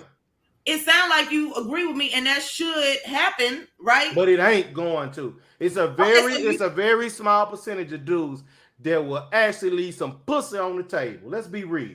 And that is the problem. That's the problem, right? But so was also lying, and also even just stepping to a grown ass man in the first place, knowing damn well you ain't got no business doing it. And again, I'm not saying that the man is not wrong for still engaging if he knows or whatever. I'm just saying. So like, I'm telling y'all the solution, and y'all want to keep bringing up the same problem, but just in different scenarios. No. Again, we're saying like, look, yes, one definitely holds more responsibility than the other, but at the same time, it's still nothing about responsibility. What I'm saying is, as men, you can't control whether the woman lie. Okay, is it wrong that she lied? Absolutely. But what I'm saying to you is, your response to it can make it happen less. That's behavioral analysis and behavioral modification. Those are principles that have been backed by science. If they don't get the benefit, it's not worth it to keep doing the action. Stop bringing up different ways that women lie, and all throughout history they lied. That's fine, but y'all ain't gonna do shit about it. So that's why it keeps happening. And I'm saying, I'm agreeing that the shit ain't gonna ever change. You only gonna have a small percentage that are actually gonna be like, nah, fuck that shit, I ain't dealing with it. That's all I'm saying. I should never be asked anymore, am I gonna check any woman for doing something wrong? Because if ain't gonna be no consequences, what good is me telling her not to do it gonna do? If she still getting what she wants. You know, I ain't never tell no grown people to check other grown folks. You can't do that. Well, I mean, you know, for kids, for teenagers.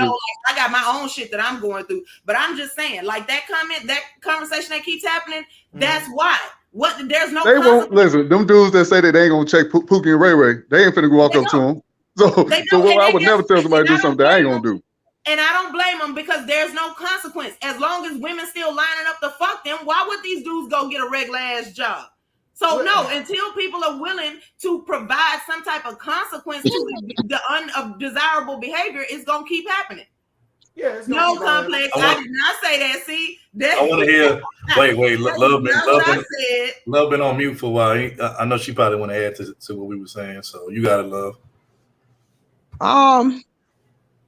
Both men and women are responsible for whatever it is that they do. It's either a reward or a consequence. Correct. If you are lying about your age, which, to be honest, that does happen. If you're a woman, if you're a girl, teenager, and you're lying about your age to an adult, for example, there was a former friend of mine in high school. She was 16, but she looked 22. And she would lie about her age, even as going as far as getting a fake ID to say that she was 21. And would date men 29, 30 until one was kind of like, wait a minute, every time we go out, it's like, you can't be with me all night. Like, you can't spend the night with me. Like, he started kind of putting two together. And then finally he was like, how old are you? I'm 21. He was like, you can't be 21 because if I say, let's go to Atlantic City for the weekend, let's go to Philadelphia for the weekend, you always have an excuse. So you can't be 21. A 21-year-old be like, let's go. She finally said she was 16. Damn. And old boy cussed her out, was like, yo, you could have had my ass go to fucking jail. Like, So That part. in that scenario, to Topaz's point, that was a man who stepped in and cut that shit off. Like, he cussed her out and cut that shit off. Was like, nah, you could have had me in jail. Like, Like, what if we did go and you got pregnant or something like that and you only 16 years old? Like, nah, I don't get down like that. So in that situation, you had a girl who lied about her age, dating a man for a while, and he put 2 and 2 together. Did they have any relations, or they were just dating? No, they had relations. See? I won't look at him. I can't look at him as no pedo. I can't do it. I can't do it. I know some y'all might still look at him like that, but I can't. Because once he found out her age, he cut her off and cussed her ass out as he should. But to Topaz's point, once you find that out, it's your responsibility to cut it off. It's when you continue the relationship, knowing how old that person is now, okay, now you on dangerous territory. Yeah. That's why I look at the rapper Tiger wrong. Like, he knew that girl was 17 and you gonna wait till she 18. Like, that was just weird to me. But, right. So also too, for men, back to Topaz's point, forget age of consent. Forget the age of consent. Once you know that this is a child, now you either can cut it off or keep that shit going. That's on you. But whatever happens from that point forward, that has now become your responsibility. You get that little girl pregnant, something go down, that's going to be on you because you know how old she is now. It's one thing if you didn't know and she carried that on and you didn't know, but once you know, you got a responsibility to cut that off or keep that going, because you got girls who lie about their age and you got grown-ass men who don't give a fuck. They still going to do it. True. So it becomes accountability. Who is going to be held accountable for who and what? Now, me personally, I got shit on my plate. I'm not going to tell somebody else what they should and shouldn't do. Right. You grow. That's on you. What I will tell you is, for every action, there is an equal reaction. You're going to get rewarded for it or you're going to get punished by it. I say, don't fuck with them kids at all. Leave them kids alone. I don't care how they talk. I don't care how they look. I don't care how they act. That is still a child. If you can't find somebody your own age, then something is wrong with you, because there's plenty of men and women out there in your age bracket that you can deal with. This infatuation with kids, that shit gotta stop, because that shit is scary. Once you out of high school, you should not be going back to high school. And like what Topaz was saying, when them girls in high school want to be older guys, they really be in college. Them the type of guys they really be with. I never seen well, y'all probably have, but I never seen no 17 or 16-year-old being with no 50 or 40-year-old man. Now they be probably 20 in college or something like that, but you sometimes late 20s, but right. Now, me personally, I just feel like once you out of high school, you should not be dealing with nobody in high school. But I'm not gonna call you no pedo and nothing like that. But I think it's weird. I can't do it. Well, I'm so far removed from high school. Like it's so with me. I just hey man, they like. Hey, Nisha, don't. That's just my son. He playing. He just trolling down there. Don't worry about my son down there, Nisha. Oh man. Yeah, I agree. I agree with I agree. You know what I'm saying? I think we was all trying to like come to the same, point, but I just think we took different ways to get there. But I mean, I think we was both right. I don't think nothing wrong was what Topaz she was saying, but I also don't think we was wrong about anything that we said. You know what I'm saying? So I just think we took different ways to get there. But I mean, at the end of the day, to Love Wisdom's point, like if you grown, fuck with these grown women, bro. Like, I don't understand you trying to reach down and trying to like deal with chicks younger than your age. You know what I'm saying? Like, nah, get you a grown woman. Like I'm gonna say this for me personally. Like ever since I was like 17, 18, and I moved out of my mom's crib at 17, and then like I turned 18 like not too long after that.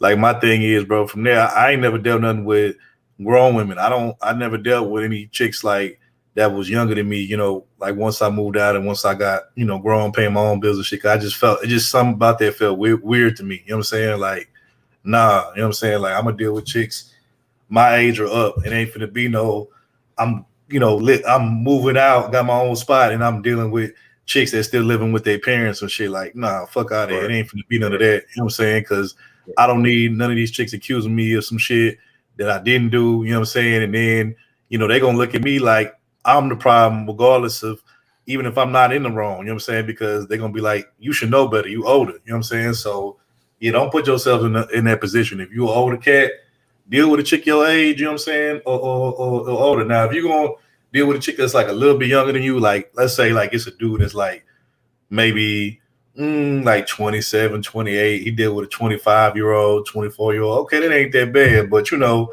you talking about dealing with a chick that's like 18. Like, that's kind of like, or like anything below 18, that's kind of weird to me, bro. I'm sorry. I just can't co-sign that. You know what I'm saying? But real quick, back to y'all when y'all was speaking on Aaliyah. Now, I actually have to agree because I didn't think about it until later on. A 14-year-old being with a 10-year-old, 9-year-old, that's dead wrong. Like when she's singing that song, Age Ain't Number the Number, that could be towards that too. So now I have to agree with y'all about canceling Aaliyah.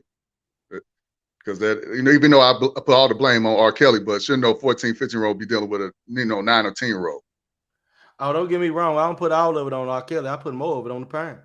Even though, don't get me wrong, I'm not excusing him, but I put more of it on her parents. Now I have to also say the same for Aaliyah because, you know, there's some teenagers that are dealing with little kids too. Yeah. But my thing is, look, man, people talking about canceling these folks. Man, ain't nobody really gonna cancel these people. Man, people listen, man. People pick and choose who they want to cancel, and I feel like they definitely gonna do it for the DJ. Look, this is what I'm saying. Man, people been saying that shit now, but let's be real.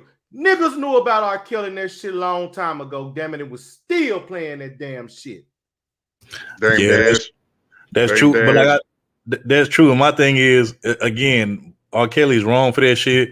But again, why do we just single him out as the only person when I agree? When you know what I'm saying, you know, people that were his peers at that time, they was doing the same shit. Like I said, Jay-Z, Foxy Brown, Dame Dash. There was a bunch of people doing. And then look, bro, actually, they came out and said Corrupt got a 14-year-old girl pregnant. He was in his 20s. Yeah, I heard about that. And you know what's crazy, bro? But this shit go way back, bro. They're like, this shit didn't just start in the 90s and the two, bro. This shit goes back to like, you know what I'm saying?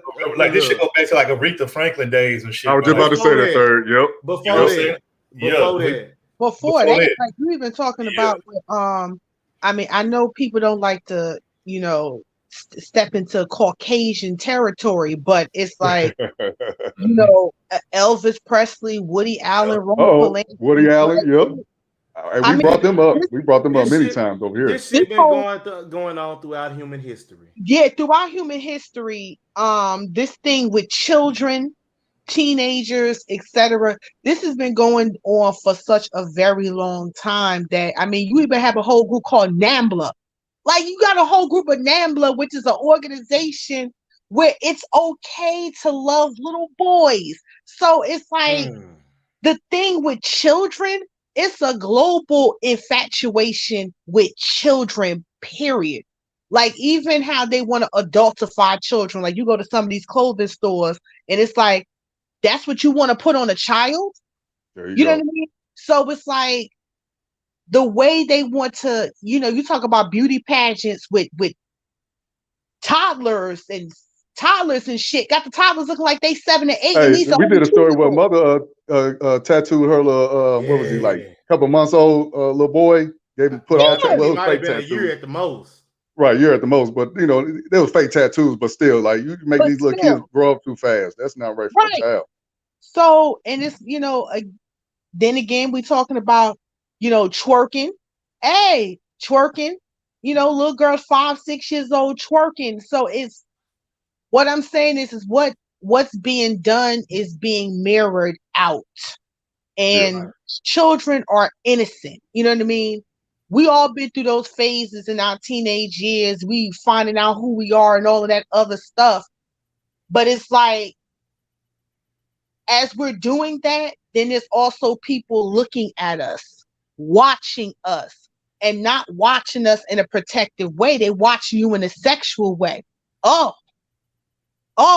look at that body. Oh, I'll tell y'all a little story. I was 13 years old, but I don't consider this a boyfriend. I was 13, but my mother caught on to that shit quick. I was 13 and used to go to the bodegas. We call it Poppy store. And them Dominican men, they be flirting. It was a 20-year-old Dominican that was trying to talk to me. And I was like, nah, I'm 13. He was like, I don't care. You don't look 13. My mother heard that. I don't know how quick my mother came around that brim and was like, I wish the fuck you would try to talk to my daughter.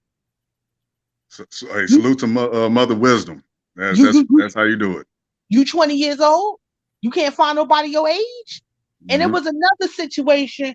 I was 16, had to catch public transportation in high school. It was this 35-year-old man tried to talk to me every single day at the bus stop. And no.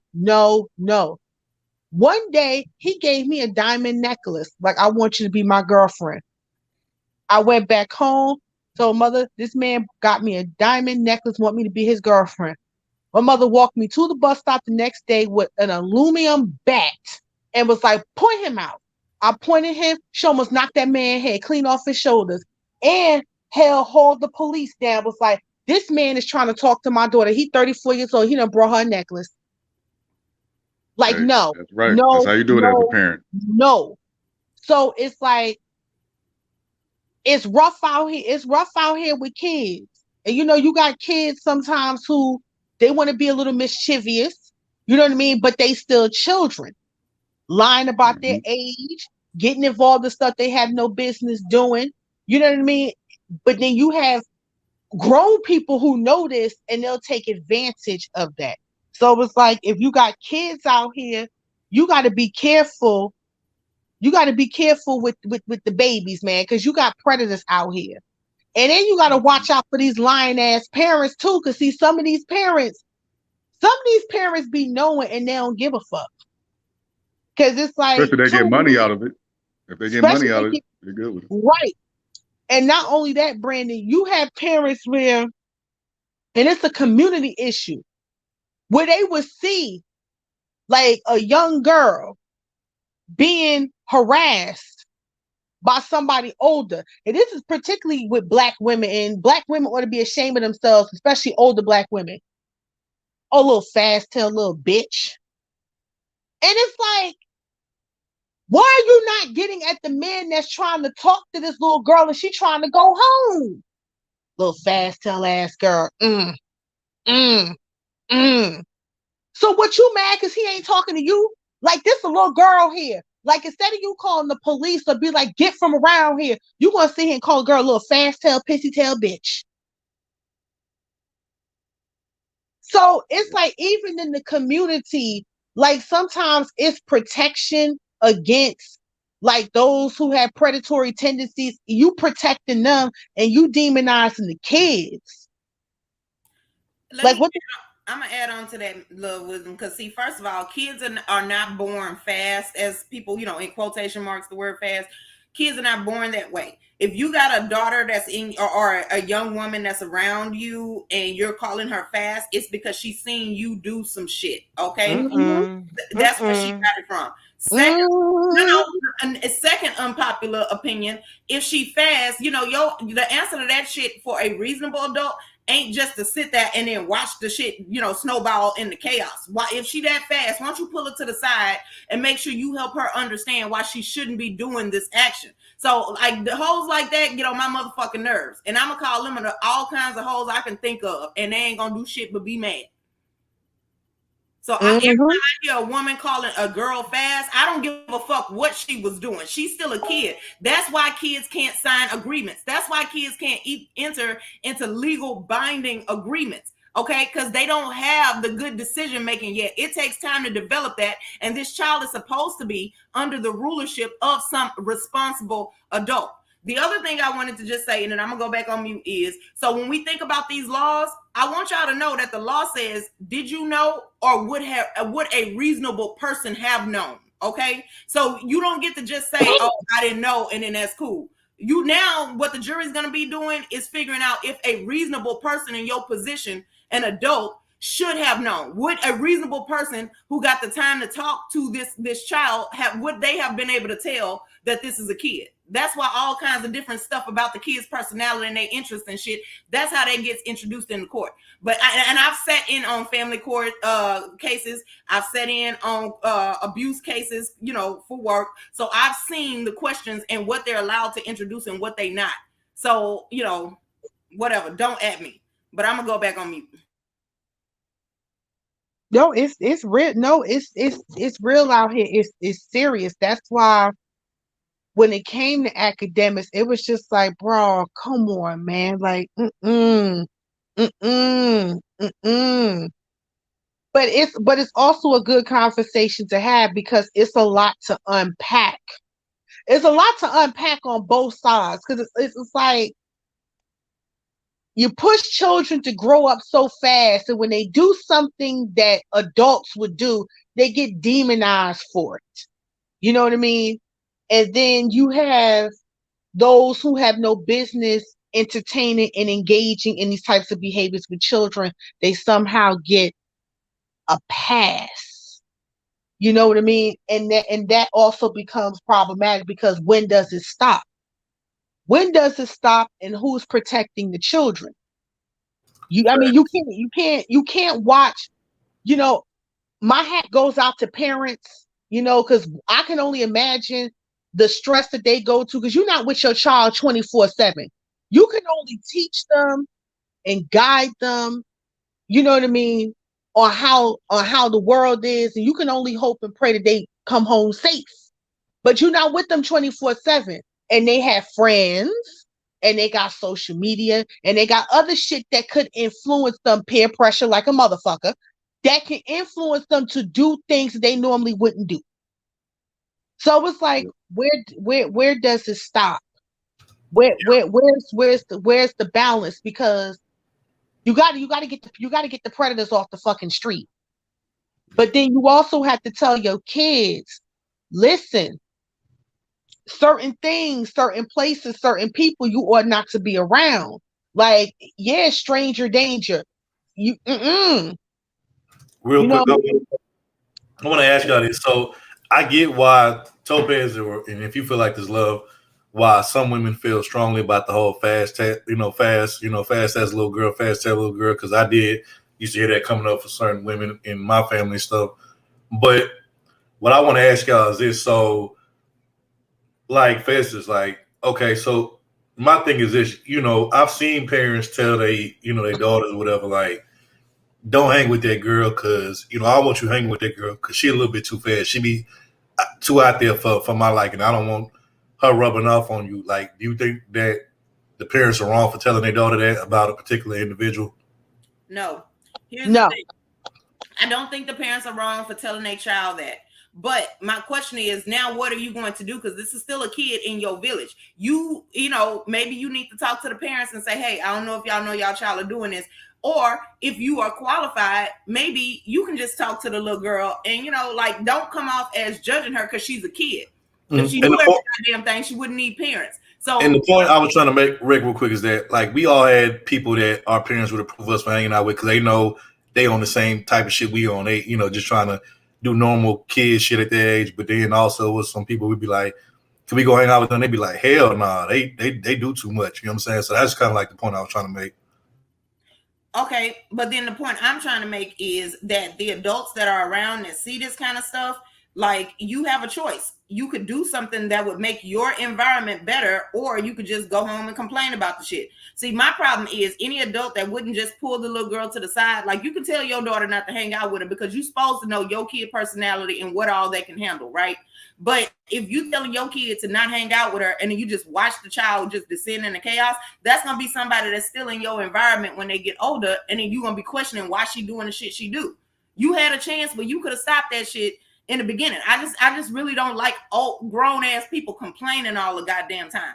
Okay, fine. It ain't your job, but okay, well then you gonna put up with what happens if nobody says anything. Would you say the same thing to men that be like, they'll tell their sons, the little kid, the little boy, I want you hanging with that group over there. They bad news. the parent is not wrong for telling their little boy that. But if you are somebody like, like let's say y'all like to call them OGs in the hood or whatever, right? If you telling your son not to hang out with that crowd because they doing a bunch of fuck shit, would you at least pull one of them to the side and be like, hey, y'all ain't got to do this? I did that in my life before. No, because I'm gonna tell you something, Lopez. Hey, some of them little niggas, I'm gonna tell you now. You gonna have to go ahead and shoot them. Or they gonna shoot you, or they gonna get you. Yeah. They gonna get you. Yeah. You know what? I say this. Because again, I grew up in the 90s. I would say this. When I was growing up, the OGs, they was out there doing dirt.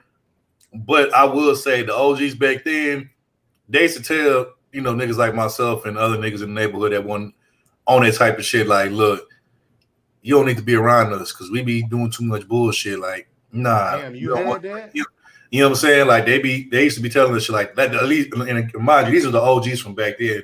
OGs nowadays, from what I'm seeing, you got a lot, and these don't even really be old. These just be niggas that just be older than some of these, youngins or whatever, and they be leading them like down the path of destruction. There, they don't give a damn. You know what I'm saying? So I think the time and era didn't change, and just the people didn't change. You know what I'm saying? So it's not the same type of thing no more. You know what I'm saying? So I would say location too, because I believe I'm a little older than you, third. Yeah, and I didn't have this shit. I just had to have my own discernment of my own to know when not to be around motherfuckers. Yeah, facts. Well, Eisen, let me okay, so Eisen, well, where did you grow up? Because here's the thing, I'm in the South, right? And so I did see what Third is talking about, because the older men who was out in the street doing dirt, it wasn't glorified like that. They looked at it like, I gotta do this because ain't no choice, but I'm doing this so y'all don't have to. So they would cuss you out, and then don't think you finna buck up to them and be like, oh, I'm gonna get out here anyway, I can handle it, because now you gotta whoop their ass, which you wasn't gonna win. So you had no choice but to take your ass in the house and go ahead and go study. So for them OGs, I could listen to them say how they were backed into a corner. But some of these new age niggas that's out in the street doing dirt, no, nigga, you had a choice. You chose that shit. I don't want to hear it. Yeah. Plus the OGs recruiting these young brothers into their group, their gang, whatever. So, Plus the OGs I grew up around. They knew everybody in my family. They knew every single last one of my people. They knew. Matter of fact, I had some uncles that used to be out in the street, doing the same shit that they was doing. And he'd be like, nigga, you don't get your little ass from around here. Like, bro, we know your uncle, we know your mama, your grandparents. Like, bro, if you don't get the fuck from around here, like, damn well you ain't supposed to be around us while we over here doing this bullshit. And, I just get on my bike and I leave, you know what I'm saying? So, but like I said, times have changed. It ain't like that no more. You know what I'm saying? No, all them type of OGs back when I was growing up, they either locked up doing time and doing life, or they did. So now you just got a bunch of, young motherfuckers, the young dumb motherfuckers leading other young dumb motherfuckers. So, Eisen, I was gonna say, oh, my bad, T. Go ahead. I didn't know whether Eisen had ever answered the question. I didn't get to. You got it, Eisen. You got it. Repeat it again. I didn't get the answer. No, I was asking where you grew up, because I saw that. It was in the South. I grew up in a more rural area, but yeah. So sometimes, I was in the South City. I was in Houston. I'm in and sometimes the Chicago niggas would come down, but it wouldn't be. I'm not saying it was a whole lot of them, but enough. But it's like it wasn't until here in my 30s I had niggas like 10 and 12 years older than me saying they respected me being me. Back then, and so it wasn't you. I just had enough common sense. I'm not doing this shit. I mean, I grew up where I had niggas in their late 20s, early 30s. Motherfucking girls was 15 coming around. I said, nope, I gotta cut this shit out. They ain't finna have my motherfucking ass caught up in this shit, and we got liquor. So I already knew. I mean, I was like, nope, I can't do it. For me, it was all about self-discernment. And real quick, I'm gonna just say this. So I grew up in what would be considered project housing, right? Mm-hmm. And so like there were teenage girls that lived there and they was doing whatever, but they never told me to do none of that shit. They kept all of that shit away from me. They would tell me none of my business because I did ask questions.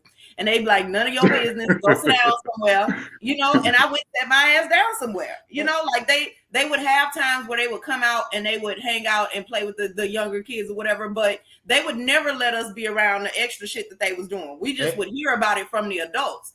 So I'm just saying, I'm not used to this whole thing where older women just sit around calling girls fast. I'm not used to that. I don't understand that shit. Yeah, and now I am. And my thing is, I'm not saying whether or not them older cats went out of their way to recruit them young dudes. I can't really speak on that, but I can say I didn't see them tell them now get the fuck on. See, but that was enough. That should have been enough. I'm not saying you wrong on that, but my thing was, man, these motherfuckers know they didn't have no damn business.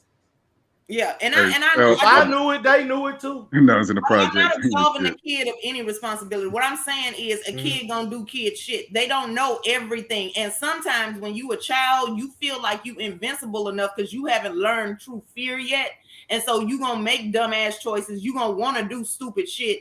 And so until somebody actually, stop you from doing it. That's the point about being the adult, is you are stronger and you should be smarter in order to outwit the child or either physically keep them from doing some dumb shit when they're young enough for that to make a difference. If you wait and don't say shit to them till they already 19, of course they're not going to listen. And I'm sorry, Brandon, go ahead.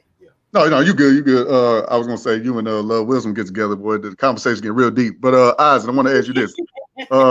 Because I think Topaz said cancel DJ Akademiks. I think Third said it too. And Love Wisdom, I don't think she said it. What you think about the dude, what he said in that clip? You think he was wrong or he was taken out of context? Real quick, then we're going to wrap it up. I think the nigga dumb. That's what I think. I think because it's not just what he said, it's how he said it. Hold on. I just want to get Eisen real quick. Go ahead. Go finish up, Eisen. Well, he dumb. I don't expect much from people. I mean, it's one thing I learned, motherfuckers. You give some niggas a spotlight, they gonna tell on their damn self. So you saying that you think he is kind of on some pedo-ish stuff, or you just think he was just saying something? Done it. It wouldn't surprise me. I wouldn't put it past him. Hey, good don't right go ahead, Third. My bad. It wasn't just what he said; it's how he said it. I mean, the nigga said, "I don't care if she's 17, she gonna get this." You know what? I'm going.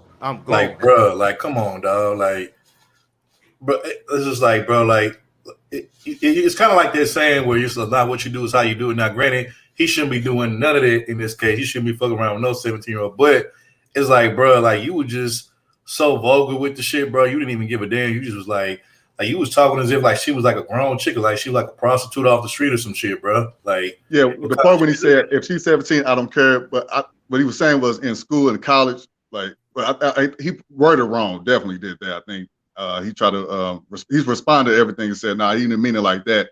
He was saying that I'm not asking for no ID, but in that clip, it did come off wrong. So I see why people giving him a lot of criticism for that. Well, and that's a problem right there. You know what I'm saying? Like, basically, you feel like you just gonna take somebody that walk up to you word, you just gonna take them at their word. Okay, well then, whatever happened to you at that point, you didn't feel the need to check. Okay, so you supposedly famous, you got this money, and people know about it, and you just gonna accept everything somebody walk up to you and say. So Topaz, y'all went. My bad, y'all went to college. So is this a thing people do? I don't know.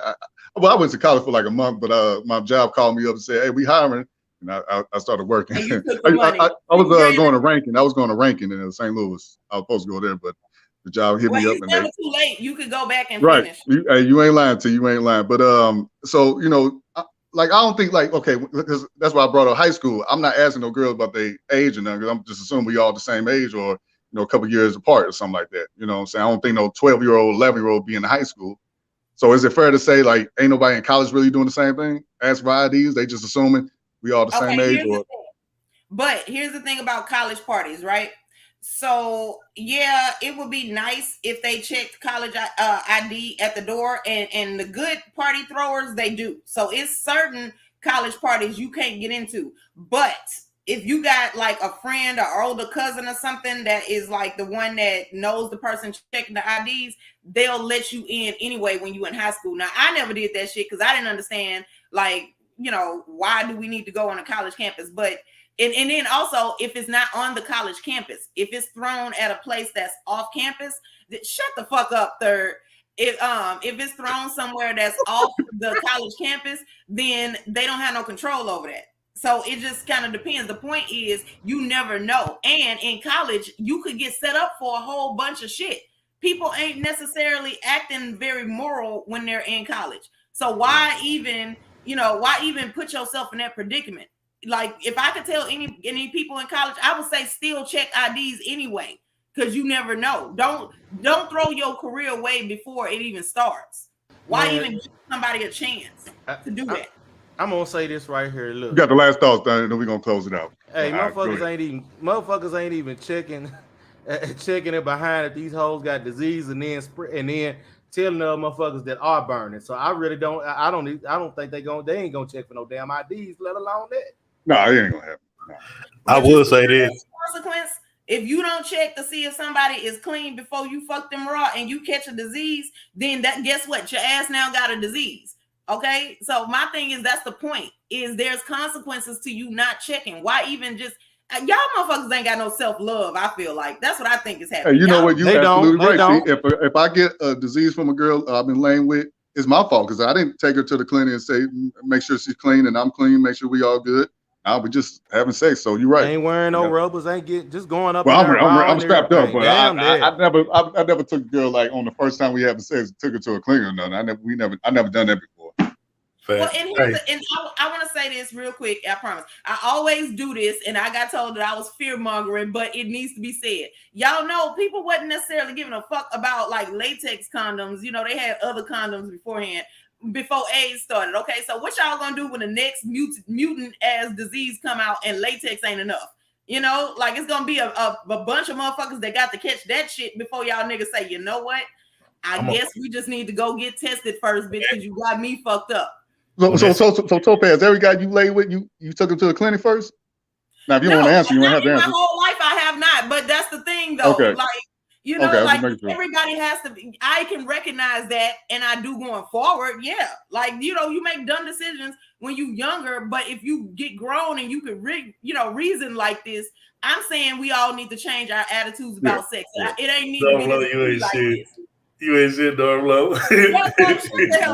Talk dirty, yep. Look at DG, she covering her ears up and everything. Look at DG. Now, I will say that we do use condoms now. Don't get that shit twisted. But do we just all of a sudden just go? No, I can't say that I've always. I know Ivan ain't taking no girl no clinic. I know Third. You know what? I will say this. You're right. Nuns do use condom, but you're not a nun, so you know I don't know what the hell you. Wait. Nuns ain't having sex at all. Wait a minute. Yeah, exactly. You know what? Yeah, exactly. So that's why she ain't no nun. That's why she ain't no nun. She been flying all over the world. You know what? I agree with Isaac. That's why you're not a nun. I bet you do. You agree with Isaac all the time. So it's official from this day forward. You not all the time. They don't always agree. You'll be officially not known as no more. You know what I'm saying? Because your ass has been tainted. No, I'm kidding. No, but also. Hey, she got that passport, been trying out different ones. Oh, come on, leave it alone. No. Nope. Leave Topaz alone. That's enough. That's enough. See, you know why? Because that's how bullshit. I've going too far now. In a minute, but he got be fucked up. That is not what the passport is for. Now I'm gonna bring his ass back up here. Little ass. She said little ass. Damn, you call my nigga little ass. Get your little ass back up there. You know, because you be doing the most. All right, let her have the last link. Let her have the last link now. Let's get about it. Exactly. You know, I just can't go ahead, nobody had the last link. You petty as hell. Go ahead. I ain't close it out, Third. Come on, let's get it out for eyes of them. Go at it. I just want to say I hate Eisen. I know you don't. No, you don't. Security. Eisen, any last thought you want to say? Then we're gonna go to love and then. I almost look. If she underage, leave him alone. That's jail time, nigga. And then like me. Okay. Like me. I can't. No love wisdom. Don't you come over here encouraging that. It is funny though. It's funny. But that shit ain't funny. Yeah. He out there just following me around, taking all these pictures, popping them up and shit. And look at the picture he got of you too, boy. Oh, damn, she got the phone. You know what? Y'all extras here. I can't stand y'all. Okay, so Love Wisdom, did you see this picture of Third?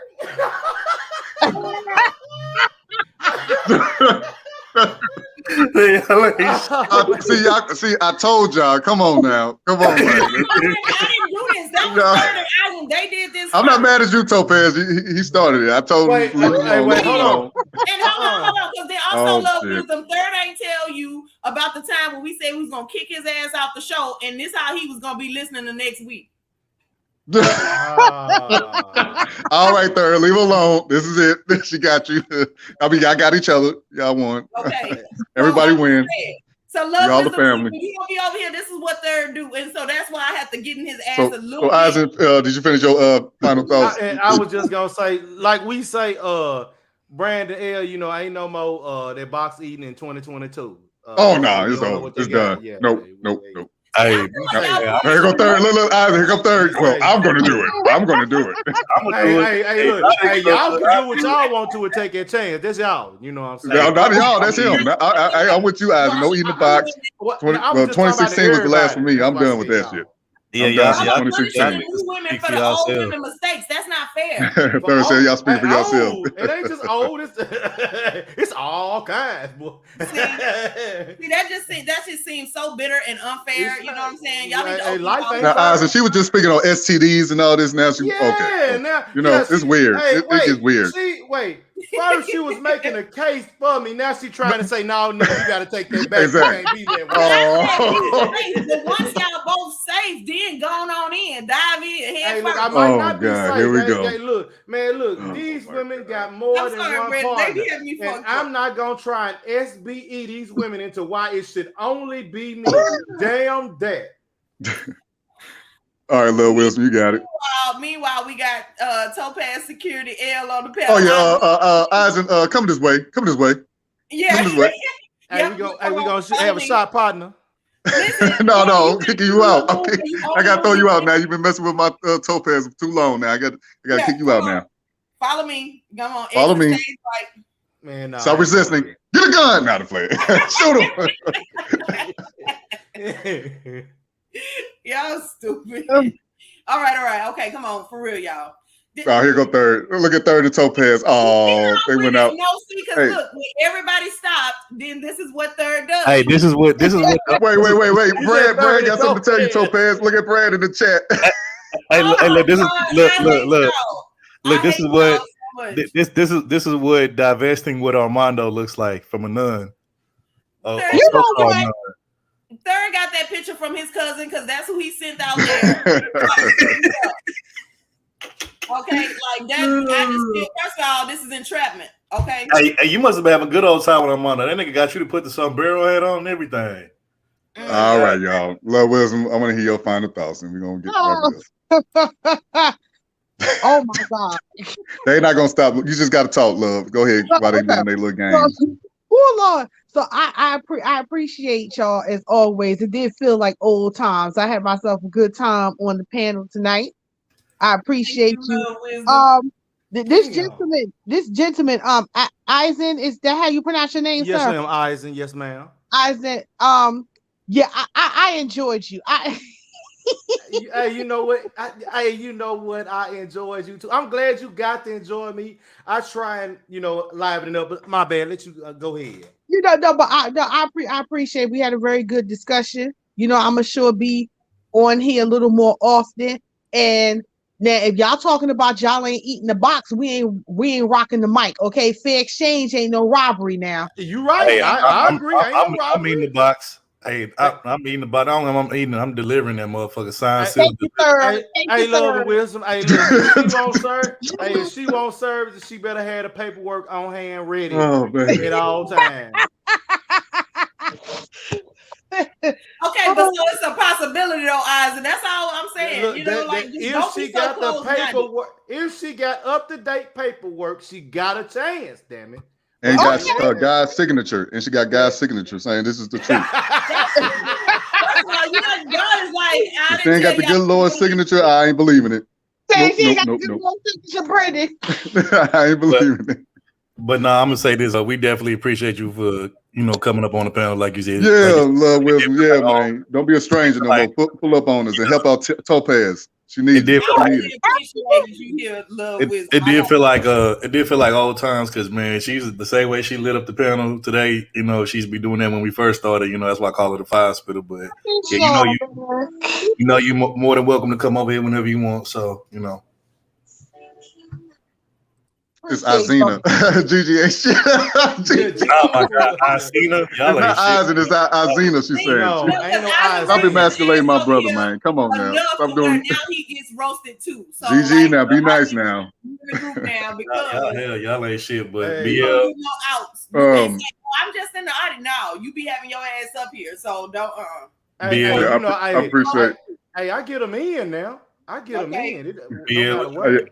I appreciate everybody coming through, man. This is a classic show. We got love, wisdom, eyes, and together. And shout out to my brother Pastor for trying. Pastor Borgen, Pastor Wi-Fi. Shout out to Hannibal too. He came through. Shout out. Yeah. Shout out to my brother Hannibal. Yes, sir. Yes, sir. And Mahogany. Shout out to sister. Mahogany. Yeah, shout out Mahogany. Yeah, she was on there too. Show right. Yep. Hey, this was dope show. Oh yeah. This was dope show. I appreciate everybody coming through. And shout out to my brother D-Rock. Then long time no see, fam. Mm-hmm. T. Basically, I feel like today we learned a lesson about how just do normal people shit, you know, then you ain't got to worry about all these dumbass consequences out here. So, you know, that's all I got. Is normal. Wait. Miss Roomshaker said she wasn't invited. You are invited. You always come up here. You know, Third love you.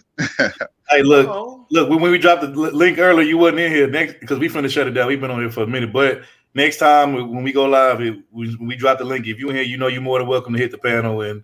She said drop the link.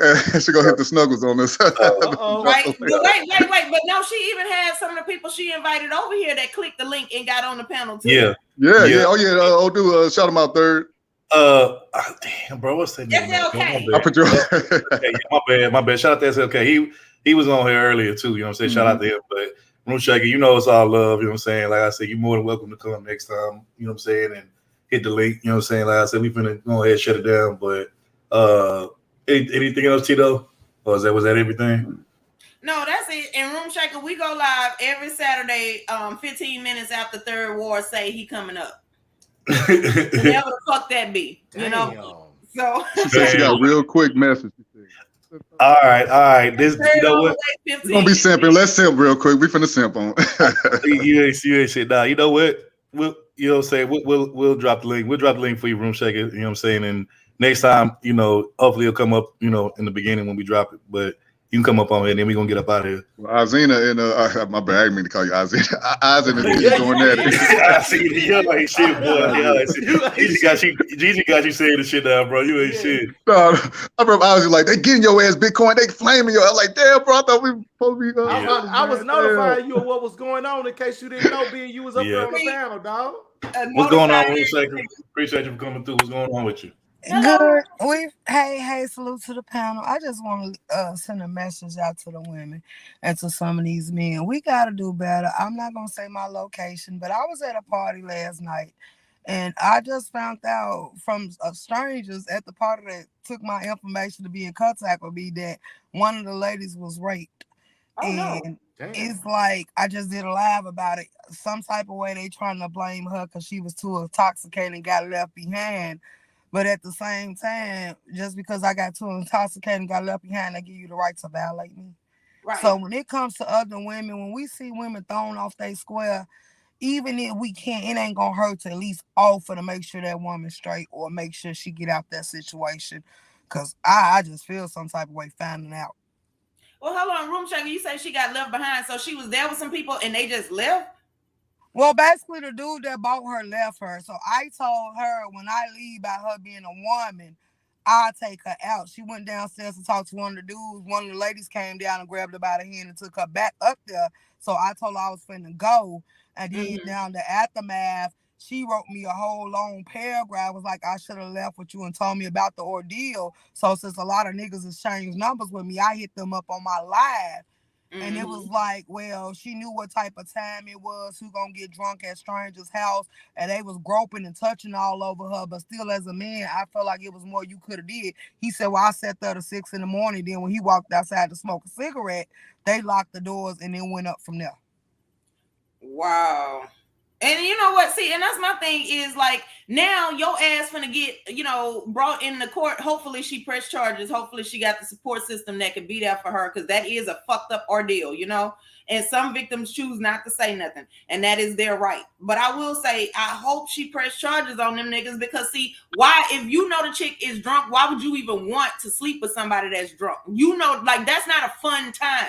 That ain't the same as a chick willingly engaging with you. So you know what you was doing at that point. Like it's not the same.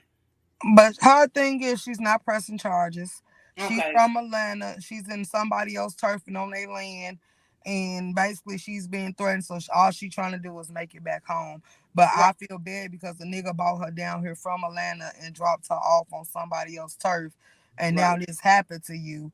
And then everybody trying to make it as if it's your fault because you got intoxicated around strangers. Like I told her, you're going to have to take accountability to make better decisions and use better judgment. But at the same time, they violated as being men. When they was supposed to protect you and shield you, they violated your body. And ain't no telling how you going to cope with that. Yeah, she get the right to decide that she just want to move on and don't want to keep being reminded of it. And I've sat in on some of those court cases. It's not fun. They pick apart your life, so she gets to make that choice. Nobody can't make her do it. But like that nigga that brought her here from Atlanta, oh, that's a whole ass nigga right there.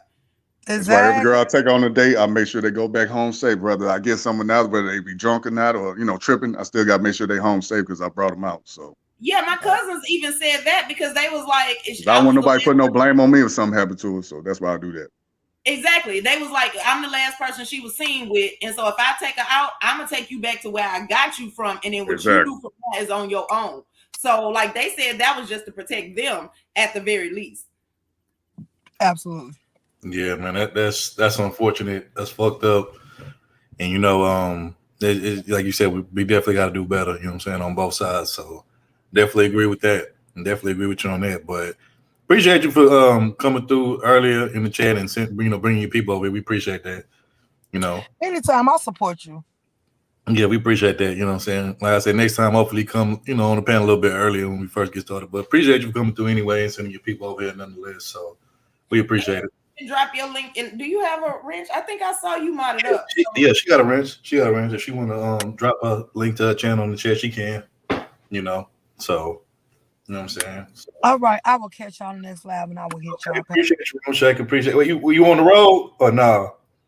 Yeah, I'm on the road, but people know, so that's why I ain't gonna disclose the location. Yeah, no, I'm not saying that. I'm just saying because I know you be on the road, you know what I'm saying, with you working and stuff. So, be safe out there though. I will, and same to y'all. Peace to the panel. All right, appreciate it. Yeah, so shout out to Room Shaker for coming through, Mahogany, Hannibal, Love Wisdom, Eisen, past the $40, you know what I'm saying? Appreciate everybody that came through, but we're going to get up out of here. Another good show. We appreciate the love, the support. Everybody hit the Cash App, share the stream, all that good stuff.